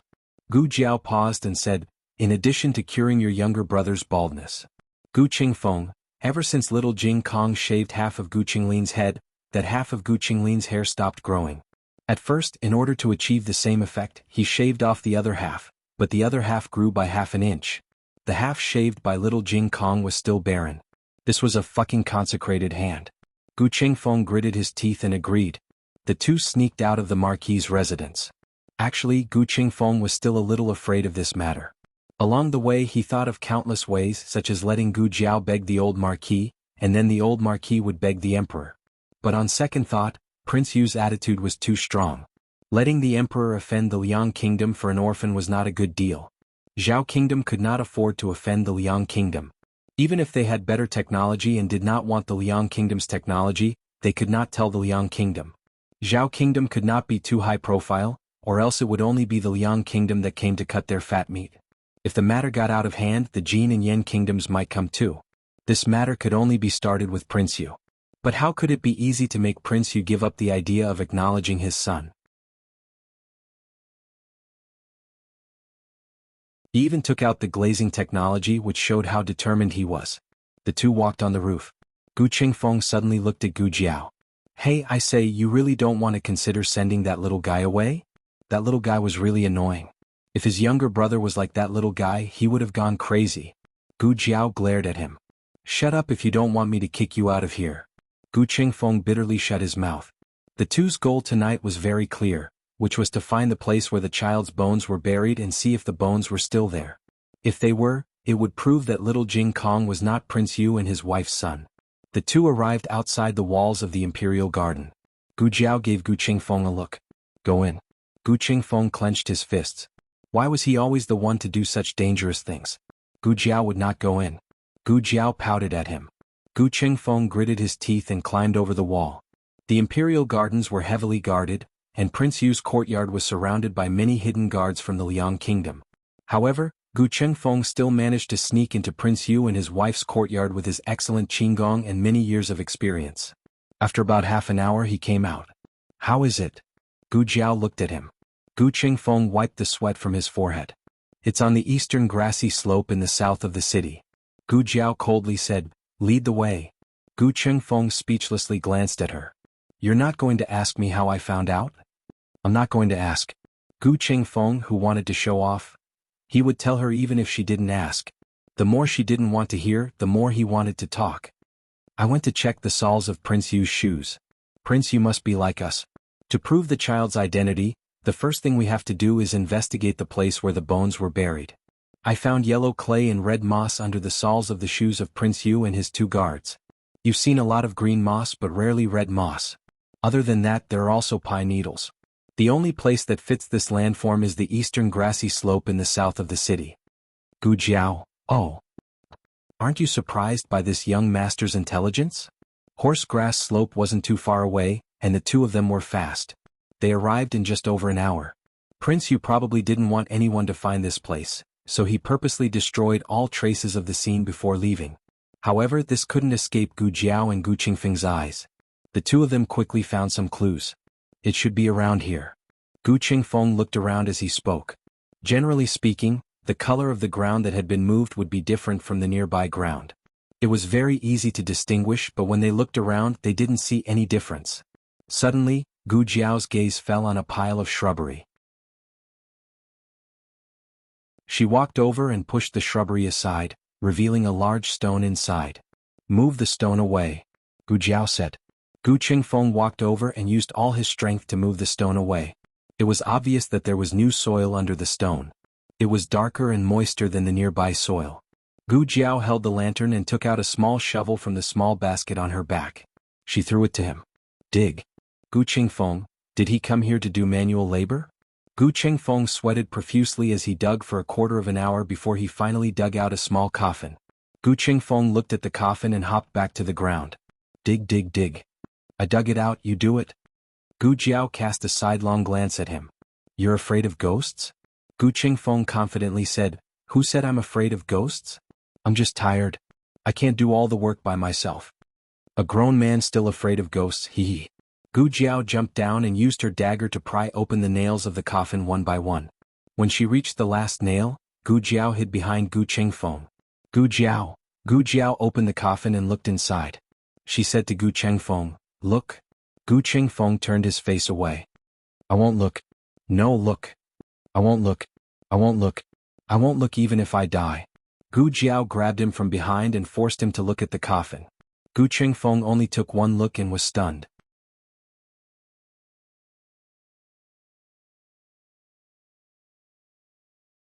Chapter 245. Gu Jiao and Gu Qingfeng were busy the whole night. Gu Jiao only let him go when the sun was about to rise. Gu Qingfeng worked hard and was scared the whole night. He was tortured to the point that his eyes were not his eyes and his nose was not his nose. But when he thought of the 1,000 taels he earned, he felt that it was worth it. Right, he still hadn't told third brother that his baldness could be cured. Gu Qingfeng was tired but excited as he returned to the mansion. Gu Qinglin still lived in his courtyard. He didn't bother to change his clothes and strode to Gu Qinglin's room. Third brother. He was just about to knock on the door when he heard the door creak open from the inside. Gu Qinglin was wearing a hat. He looked at Gu Qingfeng with a startled expression. Eh? Second brother? So early? Gu Qingfeng frowned. Why are you so early? Gu Qinglin cleared his throat. I'm going to the clinic. Gu Qingfeng. Why are you going to the clinic? Gu Qinglin. Cure hair growth. He didn't say the word baldness, no matter what. Gu Qingfeng frowned strangely. That's not right. He didn't seem to have told third brother about curing baldness. How did third brother know? Could it be that the two brothers have telepathy? Gu Qinglin said, second brother, I'm leaving. You're leaving just like that? No more instructions? Gu Qinglin didn't understand what he meant and thought that he was worried about him. He thought about it and said, don't worry about the money. I've already given it. Gu Qingfeng was puzzled. Gave it to who? How much did you give? Gu Qingfeng curled his lips. Who else could it be? That girl, 1,200 taels. Wait, this number was a bit familiar. Gu Qingfeng looked at him suspiciously. Where did you get 1,200 taels? Gu Qinglin said, oh, you took it from your room. Gu Qingfeng almost spat out a mouthful of blood. That was all he had, idiot. He thought that he had earned 1,000 taels. But in the end he lost 200 taels. Ah. He really wanted to die. Having cheated Gu Jiao of a new mask and 200 taels of silver, Gu Jiao returned to Jadewater Alley in satisfaction. Inside the kitchen, Nanny Fong was already busy cooking. After Madame Yao and senior servant Fong moved in, Gu Jiao had a lot less work to do. She saved time to make breakfast so she could exercise by herself or practice martial arts with little Jing Kong. Xiao Lulang had to attend the morning classes at the Imperial College, so he left before dawn. Little Jing Kong was practicing in the backyard. Gu Jiao practiced with him for a while. Her body was much more flexible than when she first arrived. She could do a split with ease. There were no classes at Qinghai Academy today, so Gu Yan and Gu Xiaoshan were both sleeping in their rooms. Gu Jiao did not wake the two up. After eating breakfast with Yao Shi and little Jing Kong, she sent little Jing Kong to the Imperial College. When she walked into the alley, she ran into Master Zhao's eldest daughter-in-law, Madame He, and his grandson, Zhao Xiaobao. Madame He chased after Zhao Xiaobao all over the courtyard to feed him. Xiaobao. Little Jing Kong passed by the door and greeted him. Brother Jing Kong. Zhao Xiaobao greeted him and then ran away to hide from his mother. Gu Jiao had never mentioned this topic to little Jing Kong before because she felt it was a bit sensitive. However, the arrival of Prince Yu and his wife made her have to pay attention to this issue. Jing Kong. Jiao Jiao? Little Jing Kong looked up at her cutely. Gu Jiao asked, do you want to have parents? Little Jing Kong said, Jing Kong has parents. Jiao Jiao's parents are Jing Kong's parents. Gu Jiao paused, I mean your parents, your biological parents. Little Jing Kong stopped and looked at Gu Jiao with hurt. Jiao Jiao doesn't want me anymore? This sentence made Gu Jiao's heart feel as if it was pierced by something. She was too abrupt and forgot that he was actually a sensitive and fragile little guy. Gu Jiao patted his little head. How could that be? You are so cute, I can't wait to like you. I knew it. Little Jing Kong jumped up and down happily. After sending him to the Imperial College, Gu Jiao did not go to the medical center, but went to the Imperial Garden. Today Prince Yu still did not enter the palace. He stayed in the garden to accompany Princess Yu. Princess Yu thought that she would be able to bring her son back soon and was so excited that she did not sleep the whole night. She made a pair of shoes for her son overnight. She was a princess and this kind of thing was left to the servants to do. Therefore she was not familiar with the craftsmanship and the shoes she made were not very good. She held the ugly shoes and asked her husband shyly and happily, Your Highness, do you think he will like it? Prince Yu looked at the shoes in his wife's hand. You made it very well. You will like it. He is a sensible child. I mean us. Princess Yu looked at him nervously. We have not been by his side for so many years. What if he doesn't like us? What if he is not willing to go back with us? Prince Yu held his wife's hand, his eyes deep. Don't worry, we will definitely bring him back. Princess Yu's heart sank back into her stomach. I want to build a small courtyard for him. He is still young and can sleep with us for the time being. But he should have his own courtyard and not be looked down upon. Can you build your sword practice platform later? Princess Yu chattered on, her eyes full of longing for bringing her son back to the Liang kingdom. Prince Yu looked at her quietly and responded from time to time. Suddenly, a servant came to report. Your Highness Princess Yu, there is a person outside who claims to be Miss Gu. Miss Gu? Is she a sister from Jing Kong? Did you tell her who we are? Princess Yu fainted from excitement yesterday. When she woke up, she had already returned to the garden. She knew that Prince Yu and Gu Jiao must have talked about something, because her husband assured her that everything was settled. Prince Yu frowned slightly. He did not reveal his identity. After a quarter of an hour, Gu Jiao appeared in the reception pavilion. Prince Yu looked at Gu Jiao. This time, there was an additional look of inquiry and scrutiny in his eyes. He realized that even though Gu Jiao's face was damaged, she did not show any signs of weakness. Her actions were calm and natural, not at all like a lowly female doctor. Princess, you had a good impression of Gu Jiao. She smiled and went up to her. Miss Gu, you have come so early. Have you not eaten yet? I will get someone to set the table. No need, I have already eaten. Gu Jiao flatly refused. I am here today because I have something to say to you. She glanced at the couple. You cannot take Jing Kong away. Princess Yu was stunned. Why? Is it because Jing Kong does not agree? Gu Jiao said bluntly. He does not agree and I do not agree. Prince Yu said coldly. I am afraid that this matter is not up to you to decide. The Emperor of Zhao country will make his own decision. Princess Yu saw that the two were about to quarrel, so she quickly stood between them and said to Prince Yu, speak properly. She then said to Gu Jiao, Miss Gu, don't be angry. It is our fault for not giving you enough time to prepare. If Jing Kong does not agree, I can wait for him. I will stay in the capital. I will bring him back when he agrees. If you really cannot bear to leave Jing Kong, and if you are willing, Prince Yu's residence welcomes you at any time. I will treat you as my own daughter.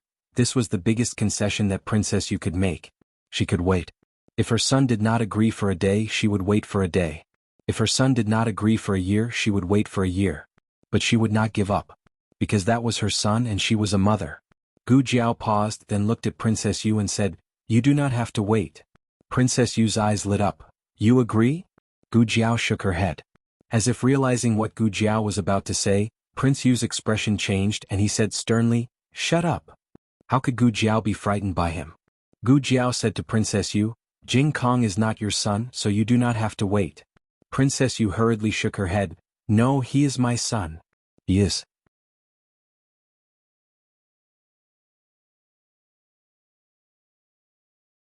Prince Yu could no longer pretend to be calm. He flew up and tore apart the swaddling cloth that was on fire, revealing the small skeleton wrapped in swaddling cloth. The skeleton fell to the ground and broke into pieces.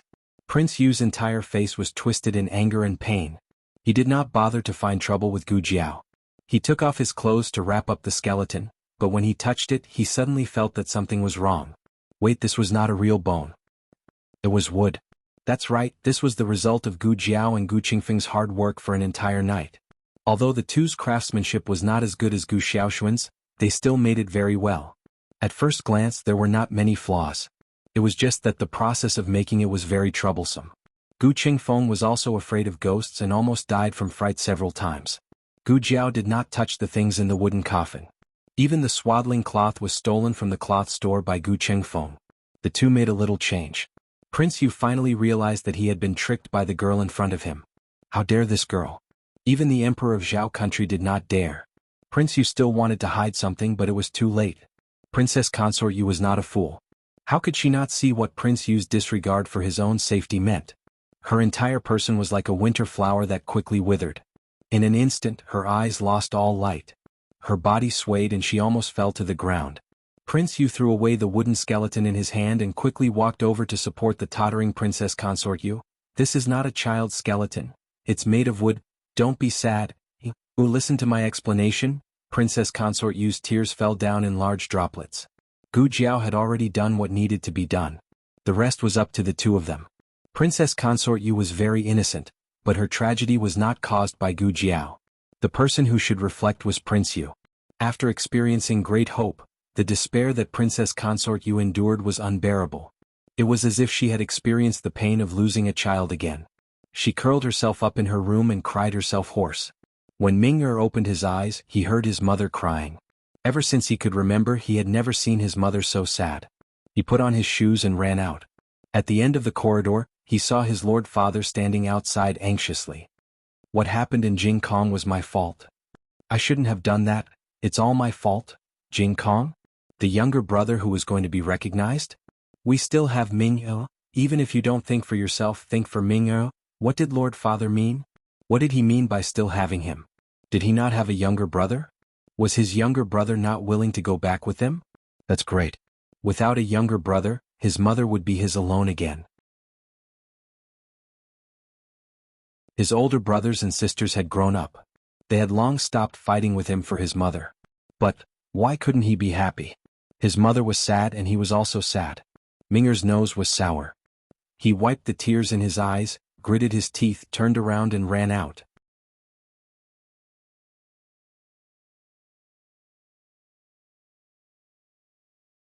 Chapter 246. Ming-er knew how to avoid the guards in the garden. He rushed out of his residence and came to the busy street. He saw a carriage waiting by the side of the road and walked over, panting. Go to the Miracle Hall. The driver looked at him strangely. He pulled a jade pendant from his waist. Here. It was a high-quality mutton fat jade. Although the driver did not know whether it was real or fake, there was a gold ingot hanging from the pendant. It was real gold. The driver was suddenly happy. Okay, little brother, come on up. Miracle Hall, right? The one on Xuanwu Street? I promise I'll send you there. You have to be fast. Ming-er said to the driver. The driver smiled. Okay. Hurry up. Ming-er was lucky. This was indeed a carriage for running errands and not a private carriage of a rich family. Otherwise they would not be doing business with Ming-er. Moreover, the driver was not a pawnbroker. The carriage arrived at the Miracle Hall. Ming-er jumped out of the carriage. His throat was itchy, so he coughed twice. He left in a hurry this morning and forgot to take his medicine. The people in the clinic recognized this young patient. A young medicine boy came forward and asked, "Young master, are you here for a follow-up visit?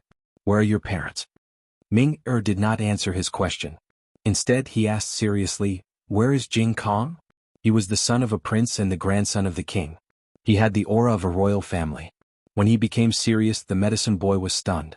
The medicine boy said blankly, "Are you talking about Miss Gu's brother?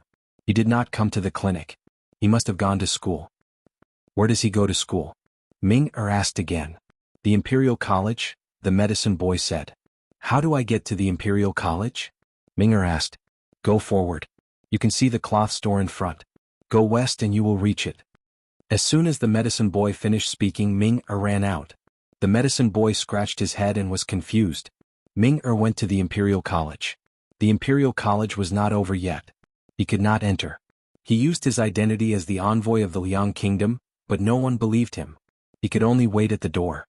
He had forgotten to put on extra clothes when he went out, so he was wearing casual clothes at home. His clothes were a little thin. It was a sunny day today, but the wind wasn't weak either. It was chilly and made him shiver a little.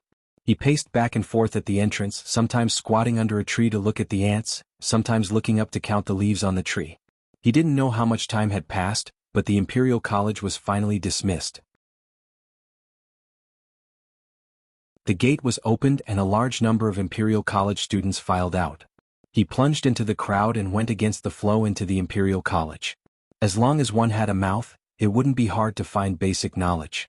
Little Jing Kong slowly walked out of the elementary school. The elementary school children all went to the cafeteria to eat. They ran very fast. Among the large group of 7, 8, and 9-year-old children, only the 4-year-old little Jing Kong was particularly eye-catching. Ming-er saw this glutinous rice ball at a glance.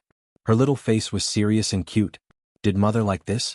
Ming-er felt that this little fellow was not that annoying after all. He strode over. Jing Kong. Little Jing Kong was startled by the sudden appearance of the huge creature. He raised his head to take a look. That's right, he raised his head. Because he was too short, he had to raise his head to look at everyone. How annoying. It's you? Little Jing Kong's little face became serious again. Do you want to fight again? No. Ming-er felt that there were too many people here, so it was inconvenient for him to fight. He grabbed little Jing Kong's hand. Oh my God, what a small hand. Ming-er was afraid that he would break this little hand. But why was this little hand so soft? Ming-er pinched it, then pinched it again. Oh, it was so fun. What do you want? Nyo Hulu, Grandpa little Jing Kong, asked in disdain. He almost forgot about the important matter. Ming-er was embarrassed and said to little Jing Kong, "Follow me." After that, he dragged little Jing Kong out of the Imperial College. Little Jing Kong exclaimed, "Where are you taking me? I still have to go home to eat." Today, Ming School started class a little early, and Hun Xingtang ended class a little late, so Xiao Lulang and little Jing Kong missed each other perfectly. This situation had happened before. Little Jing Kong wouldn't run around. He would obediently wait for Xiao Lulang at the entrance of Ming School. Today, little Jing Kong was dragged out by Ming. Ming-er dragged little Jing Kong to a corner where no one was around.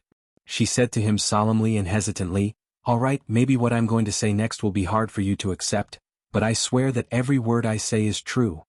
He was indeed a child from the prince's mansion. His words were so eloquent. Little Jing Kong looked at him strangely. What are you going to say? Ming-er took a deep breath and said resolutely, You're my brother. Little Jing Kong rejected him. You're not my brother. Ming-er had an I knew it expression.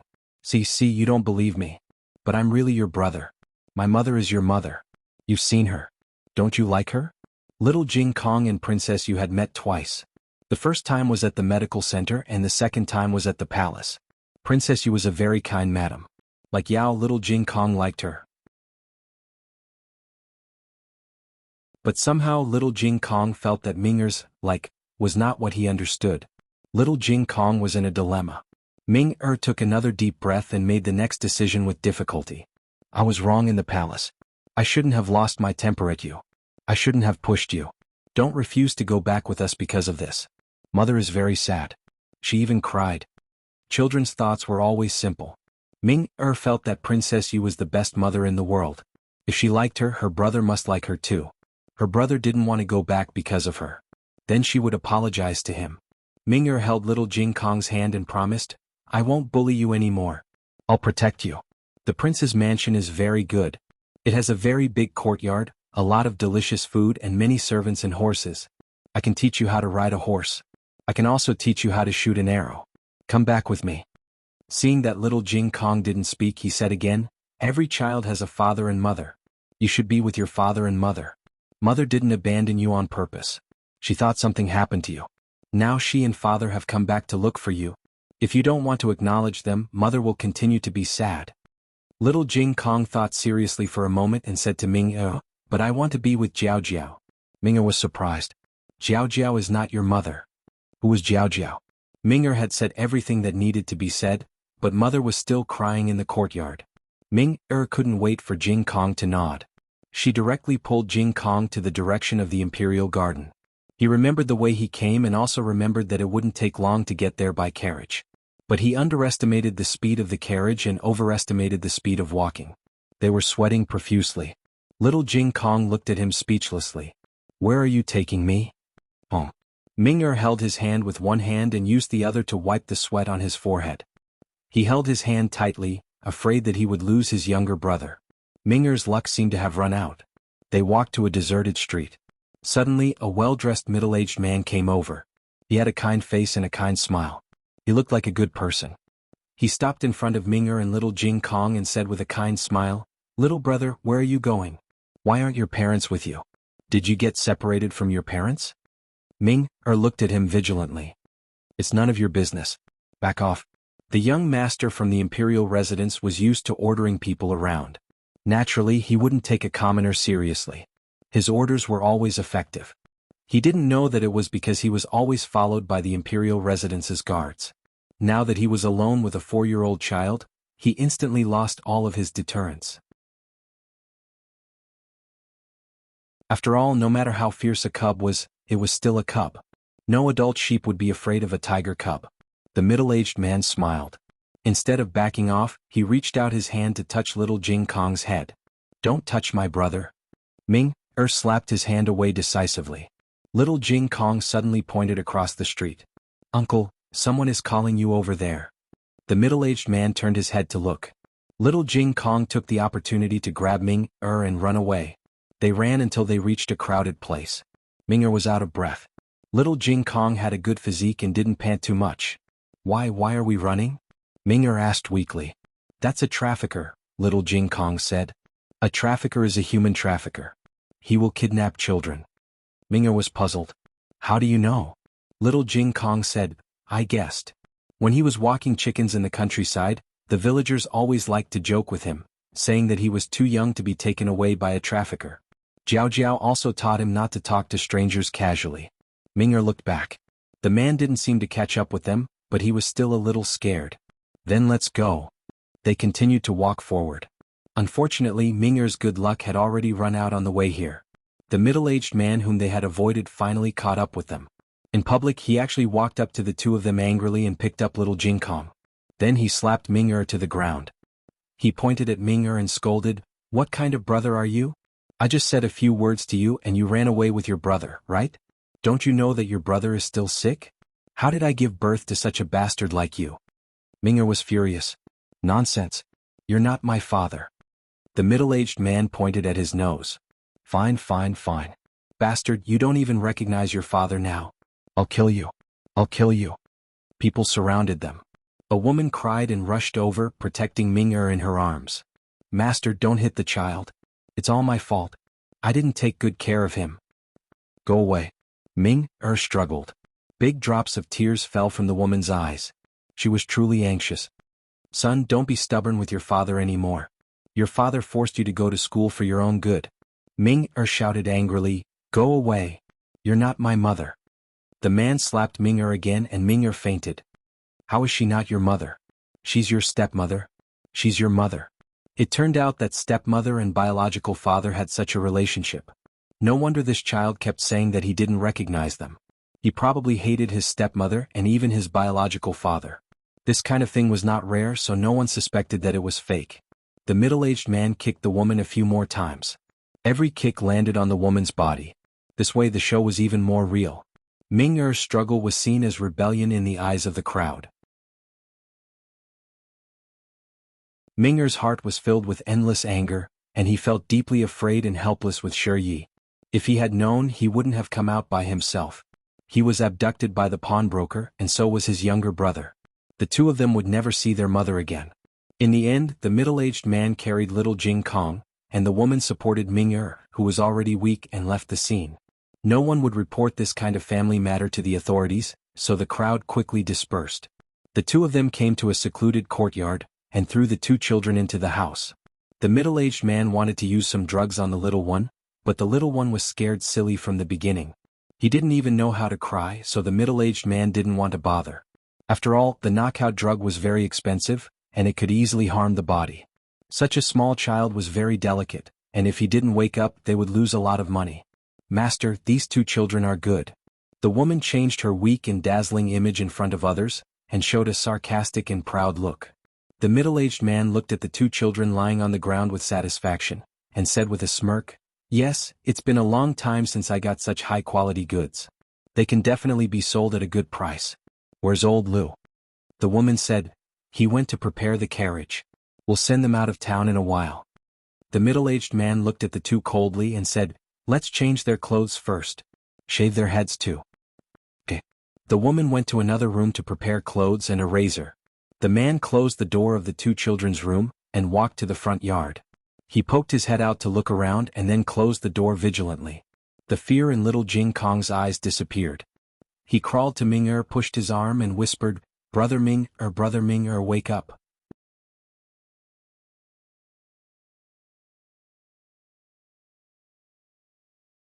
Chapter 247. The man's two slaps were ruthless. Ming'er was injured and dizzy. Little Jing Kong took out a peanut candy from his pouch and put it in his mouth. Have some candy first. Jiao Jiao said that eating candy will give you strength. I'm sorry? Ming'er said weakly. What did you say? Little Jing Kong didn't hear him clearly.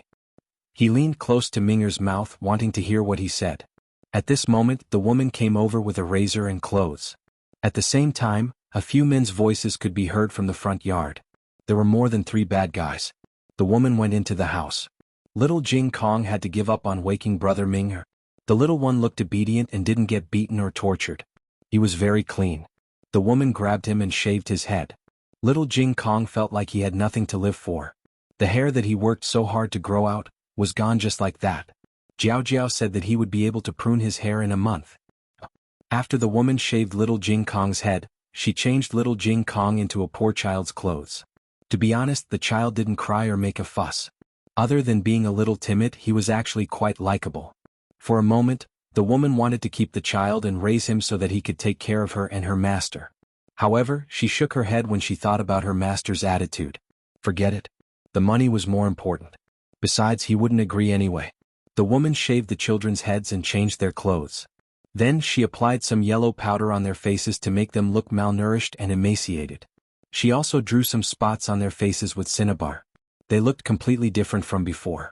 Even their own parents wouldn't be able to recognize them at a glance. Are you done? The middle-aged man urged from outside. Yes.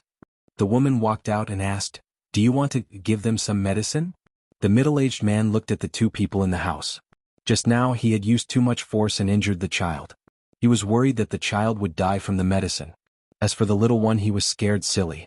What medicine should he use? No need. You and Old Lou send them out of the city. Old Lee and I still have 2 jobs to do. This was a new business opportunity. His luck today was simply too good. The woman smiled like a blooming flower. All right. The woman and Lao Lu carried the 2 children into the carriage. They had to leave the city before dark, but they could not take the main street because it was easy to run into patrolling city guards. They took small paths and twists and turns, all of which were sparsely populated alleys and hutongs. After walking for some time, the candy in Minger's mouth melted completely and flowed into his stomach. He actually regained some strength. He slowly opened his eyes and realized that one of his hands was tightly held by little Jing Kong. He opened his mouth and was about to speak when little Jing Kong beat him to it. Mother, I want to drink some water. The woman trembled. What did you call me? Mother. Little Jing Kong said in a silly and adorable manner. Was this child an idiot? He actually called her mother? The woman looked at the beautiful little face and was completely mesmerized. You, I want to drink water, little Jing Kong said coquettishly. The woman's heart suddenly softened. She greedily held little Jing Kong's shoulder and said softly, What did you call me? Call me again. Mother, little Jing Kong said softly. The woman was overwhelmed by little Jing Kong calling her mother. She quickly took a water bag and gave it to little Jing Kong. This was clean water. She had not drunk it yet. Little Jing Kong gulped down a few mouthfuls and returned the water bag to her. Thank you, mother. The woman was grinning from ear to ear. Even if it was just a short moment, she still enjoyed the moment in front of her. Mother, I want to pee. Little Jing Kong suddenly covered his little buttocks and said. The woman was shocked. She lifted the curtain and looked outside. Then she looked at little Jing Kong. You can pee in the carriage. I can't pee in the carriage. Little Jing Kong's face turned red. When a person compromised on one thing, it was not difficult to compromise on the second thing. The woman hesitated for a while and asked Old Lou to stop the carriage. Old Lou said, He wants to pee. Just ask him to pee in the carriage. Don't bother. The woman said, I want to pee too. Do I have to pee in the carriage too? Old Lou cursed a few times. In the end, he stopped the carriage in an alley and said impatiently, Hurry up, don't let anyone see you. The woman glared at him and got off the carriage with little Jing Kong. Of course, the woman would not bring little Jing Kong to a restaurant or tea house to use the toilet. At most, she would find a corner for him. It's here. The woman pointed at a dirty corner. Little Jing Kong lowered his head to untie his belt. I can't untie it. Why don't you know how to untie your belt? You're such an idiot. The woman thought the child was cute, but in the blink of an eye, her patience ran out. Just as she bent down to untie little Jing Kong's belt, little Jing Kong suddenly raised his hand and threw a handful of sand into her eyes. There was a small sandbag in his pocket, and he had secretly opened it when they were in the carriage. The woman was blinded by the sand and screamed, Little bastard! Old Lou, catch him. He ran away. Old Lou, who was in the carriage, heard the noise and quickly jumped off the carriage. He rushed towards little Jing Kong. Little Jing Kong tried to run, but in the end he fell and rolled to Old Lou's feet. Old Lou was speechless. Little Jing Kong was speechless. Would you believe me if I said I didn't do it on purpose? Haha. Old Lou picked the little guy up. Calm down. Little Jing Kong touched his little bald head. I got it. Iron head technique. Watch my iron head technique. Squeak. Little Jing Kong used his little bald head to hit Old Lou's head. It was a very forceful hit. Both of them were stunned. Little Jing Kong was the first to react because he was in pain. Didn't they say he wouldn't feel pain after he practiced the iron head technique? Little Jing Kong touched his little bald head with his 2 little hands. He was confused. Where's my iron head technique? Where's my iron head technique? Iron head technique. I don't have the iron head technique. Little Jing Kong, who finally remembered that he didn't have the iron head technique, suddenly broke down. Wah! Old Lou was so scared that he threw away the child in his hands. Little Jing Kong fell to the ground, got up and ran away. He shouted, Help! Help! Help! No, he couldn't shout like that. Fire! Fire! What a big fire! The house is burning down. We'll be burned to death if we don't come out. Sure enough, the residents who didn't care about what was happening outside ran out of their houses one after another. and the number of people on the street suddenly increased. At this time Ming-er also got down from the carriage. He had recovered some of his strength and the two of them ran forward desperately. The bandit had never seen such a cunning child. How did he think of shouting fire? There were too many people and old Lu and the woman were blocked halfway. They successfully escaped from the clutches of the two people. However, they didn't expect that although they got rid of the two people, they met the other two people. The middle-aged man held a wooden stick and walked towards them sinisterly. What are you shouting for? Why aren't you shouting? Little Jing Kong, of course I'm shouting at the top of my lungs. Little thing, you've been pretending to be stupid and spoiling my plans. He had a new goal, but it was ruined by this child's shouting. The middle-aged man couldn't take it anymore. He raised the wooden stick in his hand and hit little Jing Kong to vent his anger. Seeing that the wooden stick was about to fall on little Jing Kong's head, Ming-er suddenly took a step forward. With his back facing the man, he used his weak body to protect little Jing Kong tightly in his arms. Ming-er couldn't feel anything after the wooden stick fell on him. He slowly fell to the ground and looked at little Jing Kong, who was gradually blurring, and shouted with the last of his strength, "Hurry! Go!" When Ming-er woke up, he was lying on an unfamiliar bed. The ceiling was made up of strange beams. He couldn't see the beams in the prince's mansion because of the Qingqian. Ming-er had been unconscious for so long that he forgot that he wasn't in the Liang kingdom. Ming-er, you're awake. Princess Yu's tear-filled face entered Ming-er's sight. Mother? Ming-er said weakly. His voice was so soft that he almost couldn't hear himself. Mother is here, mother is here. Princess Yu wiped her tears, held her son's hand and kissed it. She choked with sobs and said, "It's good that you're awake. You scared mother to death." Ming-er felt that something was missing. He suddenly remembered everything. He turned to look at Princess Yu and asked, "Brother? Is he all right?" Princess Yu didn't expect that the first thing this child asked was about his brother. Of course, she knew why he asked this. Little Jing Kong had told her everything. She choked and shook her head. "He's fine? Jing Kong is fine." Ming-er raised his hand weakly and wiped away Princess Yu's tears. I found my brother. Mother, don't cry anymore."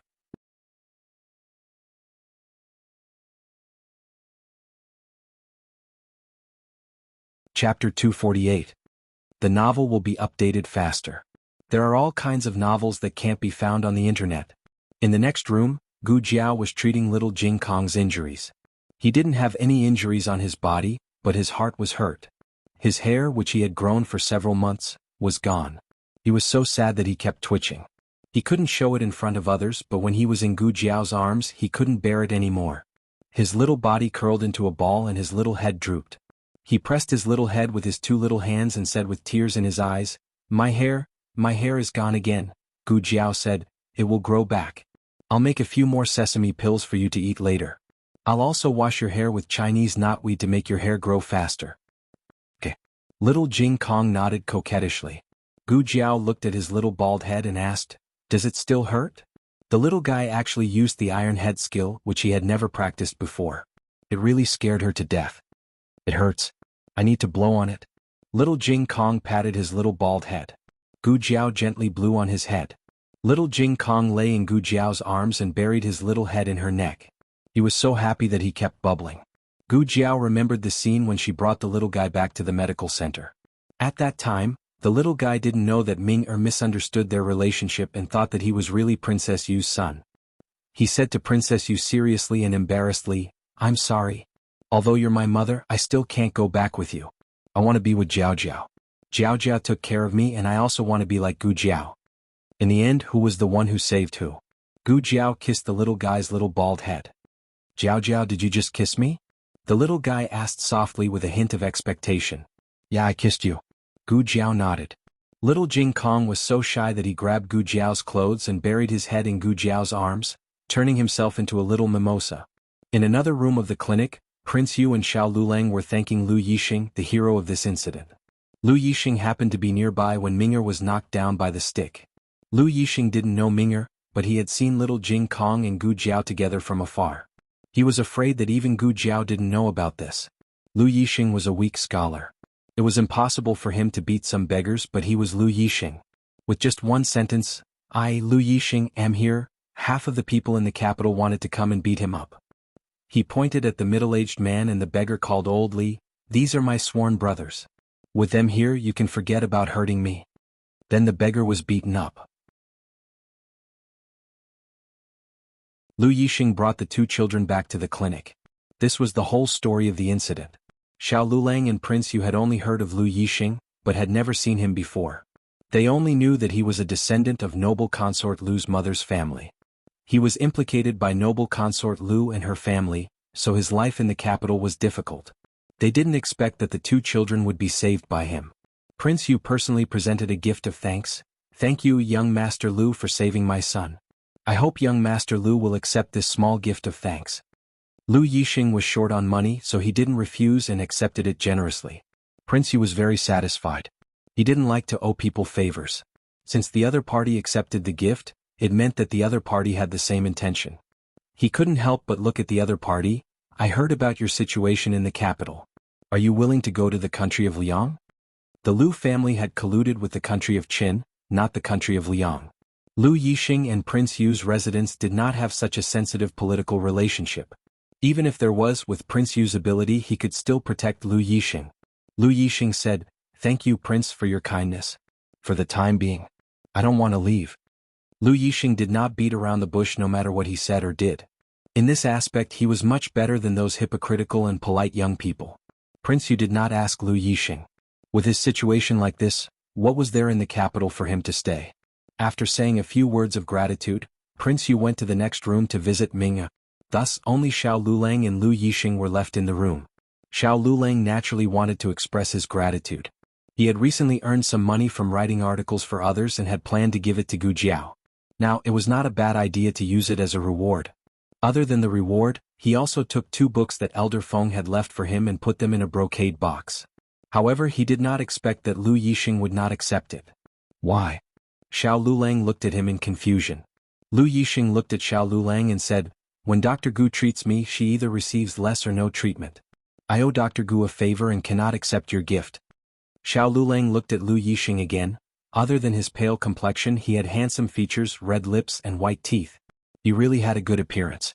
So, one royal prince and was not enough, and now there was another Lu Yixing? Xiao Yulang's eyes suddenly became cold.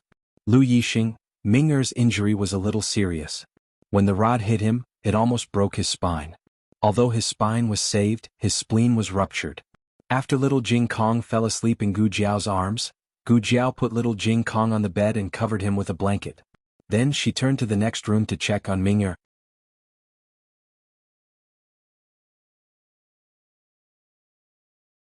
Prince Yu was an excellent politician. He would never act on impulse. The glazed glass technology was already his biggest concession. If he acted first and reported later, he would be scolded by the monarch when he returned. To be honest, the emperor was quite surprised by this result. There was no doubt that Liang State was here to cut their meat. In the past, they exchanged the drainage technology for 3 large and small mines in Zhao State. In comparison, they were quite merciful this year. The world was divided into 6 countries.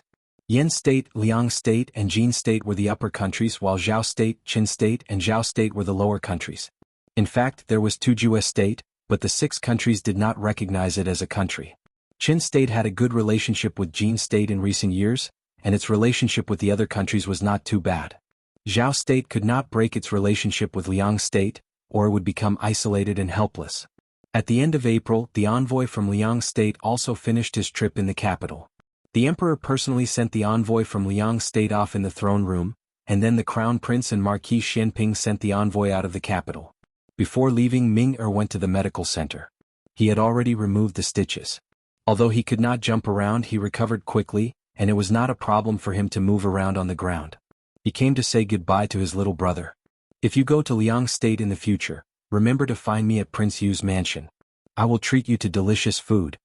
After knowing that little Jing Kong had a boundless appetite, Ming-er categorized little Jing Kong as a foodie.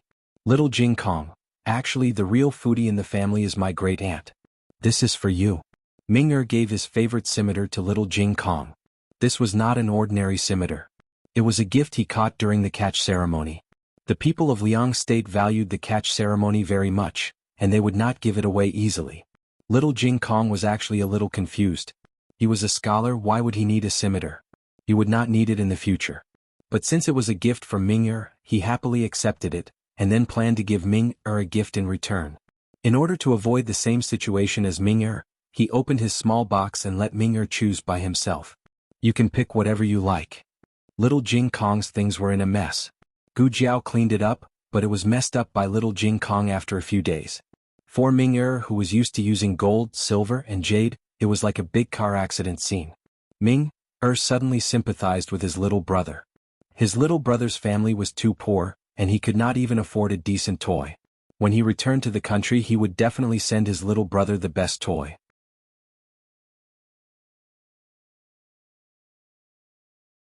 In order not to hurt his little brother's self-esteem, Ming-Er resisted the urge to quickly close the box, and chose the most inconspicuous small box. He did not take the big pieces of junk inside. Maybe his little brother could exchange them for some money in the future. Ming-Er felt that a scimitar was not enough, so he asked the eunuch, "Do you have money with you?" "Yes," the eunuch said. "Give it to me. Give it to me." Ming-Er robbed the eunuch of his money, and took out an old yellowed paper from the box and put the banknotes in it. He also kept the box for his little brother in case the box could be sold for some money. After that, Ming-Er reluctantly bid farewell to little Jing Kong. After that, the family set foot on the road back to Liang State. The visit of the Liang State's envoys had a huge impact on Zhao State, but for the people, it was just something to talk about. Of course, in the near future they might feel this change personally. Zhao State had the imperial examination in spring this year, and the two sides inevitably talked about the imperial examination. The imperial examination system of Liang State was much more complete than that of Zhao State, not only because Liang State did not test the military examination, but also because Liang State did not test the 8 parts of the body, but added mathematics, law, agriculture, and astronomy. To a large extent, this broadened the comprehensive ability of talents. If it was changed to Gu Jiao's words in her previous life, it would be like taking the liberal arts and science examination together, and not only liberal arts students would have a way out. Of course, the 4 books and 5 classics were still the most important. The emperor felt that this kind of imperial examination was very good. He liked astronomy and mathematics, and maybe Zhao State could imitate it in the future. On the surface, the old duke had resigned, so he did not have to worry about receiving the envoys. He had been recuperating in his mansion these days. Last time, when he got drunk and woke up, the old duke remembered what he had promised at the dinner table. He regretted it. How could he be hot-headed and say that his son should call the other person father? That little brother was really too much. At such a young age, how could he have such a strange hobby? But a gentleman's word cannot be taken back. Gu Chao was a person who kept his promises. He would not go back on his words. Therefore, on the first day that Marquis Gu recovered, the old duke stepped into his room with a cordial expression. Ever since Marquis Gu had been beaten up by his father, this was the first time he saw his father, and he was pleasantly surprised. He cupped his hands and bowed. "Father." "Yes." The Marquis cleared his throat and asked, "How's your injury? Have you recovered?" His father was here to show concern for him? Marquis Gu was flattered. "I'm much better. I made father worry, it's my fault." "There was no need to worry about you." The old duke coughed again and said, "I came to tell you something. I found a father for you." Marquis Gu was confused. "No, I can understand you finding a mother for me, but what do you mean by finding a father for me? Have you become so hardcore as you get older? What's wrong with not respecting your elders?" The old duke also realized that he had said something wrong and hurriedly corrected him. "I found a father for you." This sentence was no better than the one just now. Why else would military generals be said to be dumb with words? If the old chancellor was here, there would definitely be 100 ways to explain it beautifully and clearly. "It means that I have become sworn brothers, sworn brothers. According to seniority, you are also his son, so you have to call him father." The old duke simply brought him to meet his brother. Gu Jiao told the old duke that her surname was Gu. She used this surname when she was in the martial arts club, so it was not convenient to change it. Moreover, Gu Jiao was too lazy to change it. There were many people with the surname Gu in the capital. Not only did the old duke not suspect, but he also felt that the two of them were fated. They both had the surname Gu and even became sworn brothers. This kind of fate was hard to find. The old duke and Gu Jiao contacted each other through Taihe Martial Arts Club. They would leave letters and replies in the martial arts club. The old duke left a letter for Gu Jiao, inviting him to meet at the tea house tomorrow evening. He would bring his unfilial son. Gu Jiao quickly replied to him. There was only one word on the letter. Okay. After Gu Jiao finished her work in the medical center, she changed into a gongzi outfit, put on a coquettish peacock feather mask, and happily went to the tea house. Today someone was going to call her father. Gu Jiao waited quietly in the room of the tea house. Because she was a little excited, she swayed her legs in front of the chair a few times. The old duke was a punctual person, so he didn't let Gu Jiao wait for too long. He took Marquis Gu to the second floor of the tea house. Master Gu is here, the waiter said with a smile. Go. Father? Your sworn brother's surname is also Gu? Marquis Gu inexplicably felt strange. The old duke glared at him. Don't offend him later. I know. How would I dare to offend your sworn brother? The old duke had been saying this all the way, as if he was afraid that he was insensible and would do something to the other person. What a joke. He was a marquis after all and had been in the bureaucracy for many years. How could he not know how to deal with people? Wasn't it just calling him father? Godfather and godfather were both fathers. It wasn't a loss to call him father's brother. Creak. The old duke pushed the door open and said in a refreshed manner, Little brother Gu, big brother is here. Little brother? Shouldn't he call him little brother? Marquis Gu's mind was thinking of an old man about the same age as his own father. Who would have thought that when he entered the room, he would see a young man as white as jade? The young man was even wearing a coquettish peacock feather mask. Marquis Gu was completely dumbfounded. He was going to call this kid father? Gu Jiao couldn't hide her excitement any longer. She sat upright and still with her eyes wide open, looking at Marquis Gu. Hurry up and call him.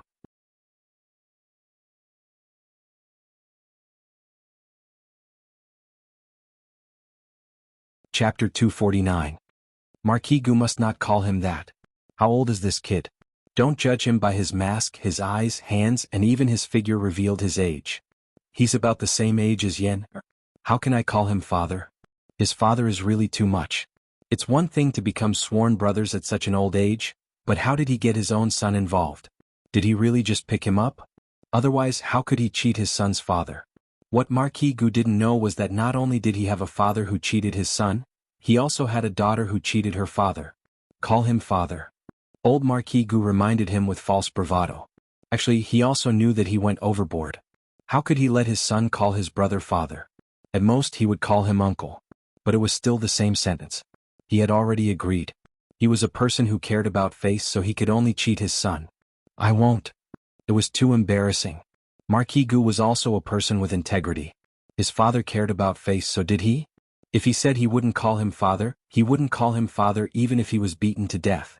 Old Marquis Gu couldn't back down and really raised his hand to slap him.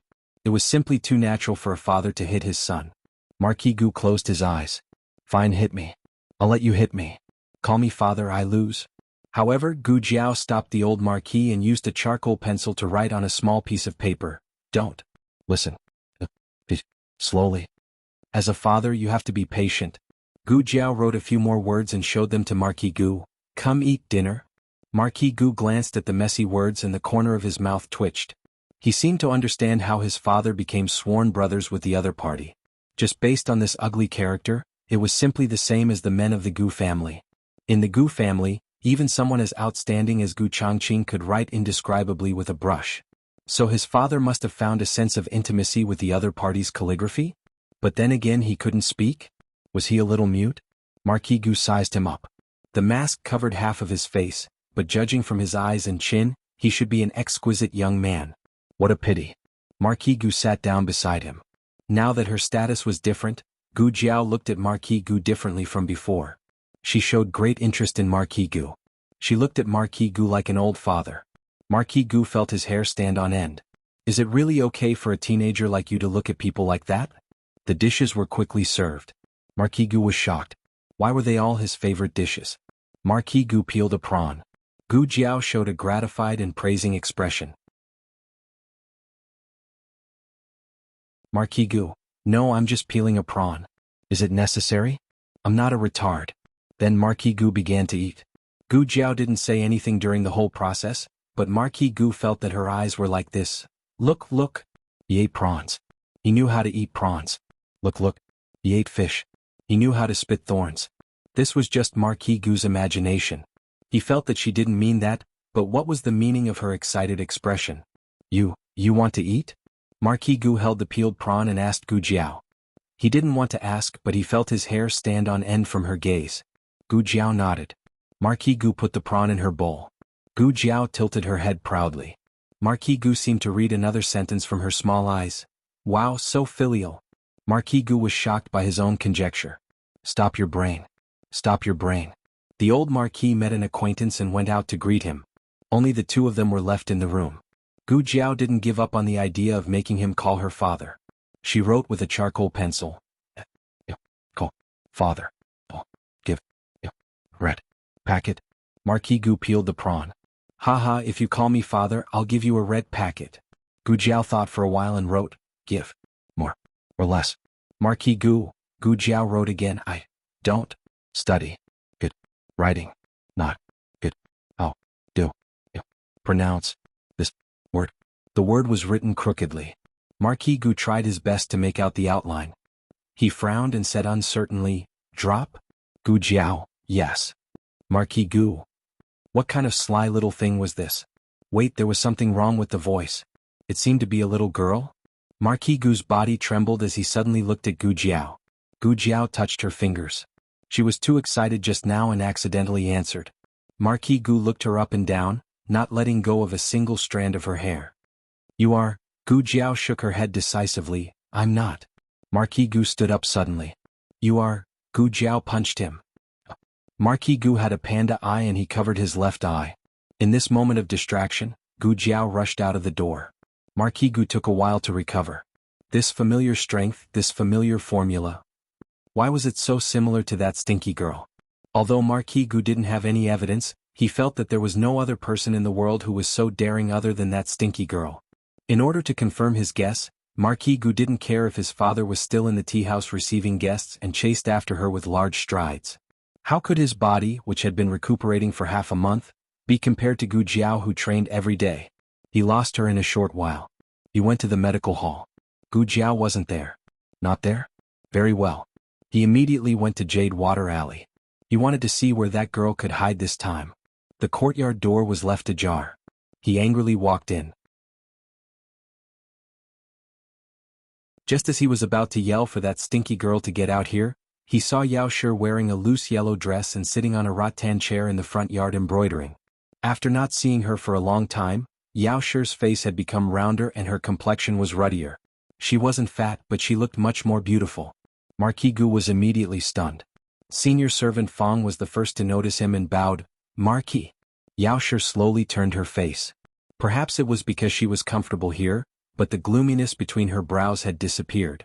Her eyes were clear and her entire body exuded a motherly gentleness. Marquis Gu had never seen Yao Shi like this before. Yao Shi put down the needle and thread in her hand. Marquis, why have you come? I came to see you.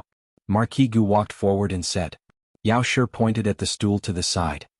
Marquis, please sit. I'll go make a pot of tea for you. Senior servant Fang said and left.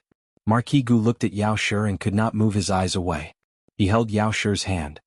It was my fault for not coming to see you these days. It's fine. Yao Shi asked, is Jinyu doing well? Ever since Yao Shi moved out, she had not returned. Jinyu had come to see her at first, but he had not come recently. He's doing well. He just misses you a little. After Marquis Gu said this, his gaze fell on her slightly plump figure. He wanted to ask if she had gotten fat, but when the words reached his lips, he felt that this was a suicidal question. He changed the topic. That's right, is Jiao Jiao home? Yao Shi gently said, she hasn't woken up from her afternoon nap. You're looking for her? Marquis Gu muttered, what time is it now? She's still taking an afternoon nap? Yao Shi said, she slept late. Do you need something from her? Marquis Gu cleared his throat and shook his head saying, nothing, I'm just concerned about her. Has she been home all afternoon? Yao Shi nodded, there's nothing going on at the clinic today. She's been at home the entire time. Could it be that it wasn't that girl? Was he thinking too much? Yao Shi would not lie to him. It seemed that he was thinking too much. The dates for the court examination were out. The minor exam was set for the 15th of the 4th month, while the main exam was set for the 17th of the 4th month. The minor exam was a test before the court examination. It was held in the Imperial Palace. The purpose was to let the examinees familiarize themselves with the examination environment and listen to the rules. This was to prevent them from losing their composure in front of the emperor. The minor exam did not count towards the results, but they could not blindly take the exam as it would offend the examiners. On the 11th and 12th day of the 4th month, the examination hall would give out matching cards and examinations to all the examinees. The matching cards were used to enter the palace, while the examinations were used to enter the examination hall. The examinations and matching cards had to be personally received by the examinees. Early in the morning of the 11th day, Feng Lin and Lin Qingye came to Baishui Alley to find Xiao Lulang. The three of them brought their examinees' documents and went to the examination hall to exchange for matching cards and examinations. The documents had to be kept at the examination hall. After the examination, they had to return the matching cards and examinations to exchange for the examinees' documents. The three of them met Du Ruhan at the entrance. In the examination, Feng Lin was ranked 176th while Lin Qingye was ranked 123rd. Both of them were ranked towards the bottom. Du Ruhan was ranked 15th and was just a few places away from entering the top 10. He was a seeded candidate that everyone had high hopes for. Feng Lin patted Du Ruhan's shoulder. "Good luck, little belly. Do well in the court examination and strive to rank alongside Lulang." Du Ruhan snorted. "Why should I go with him?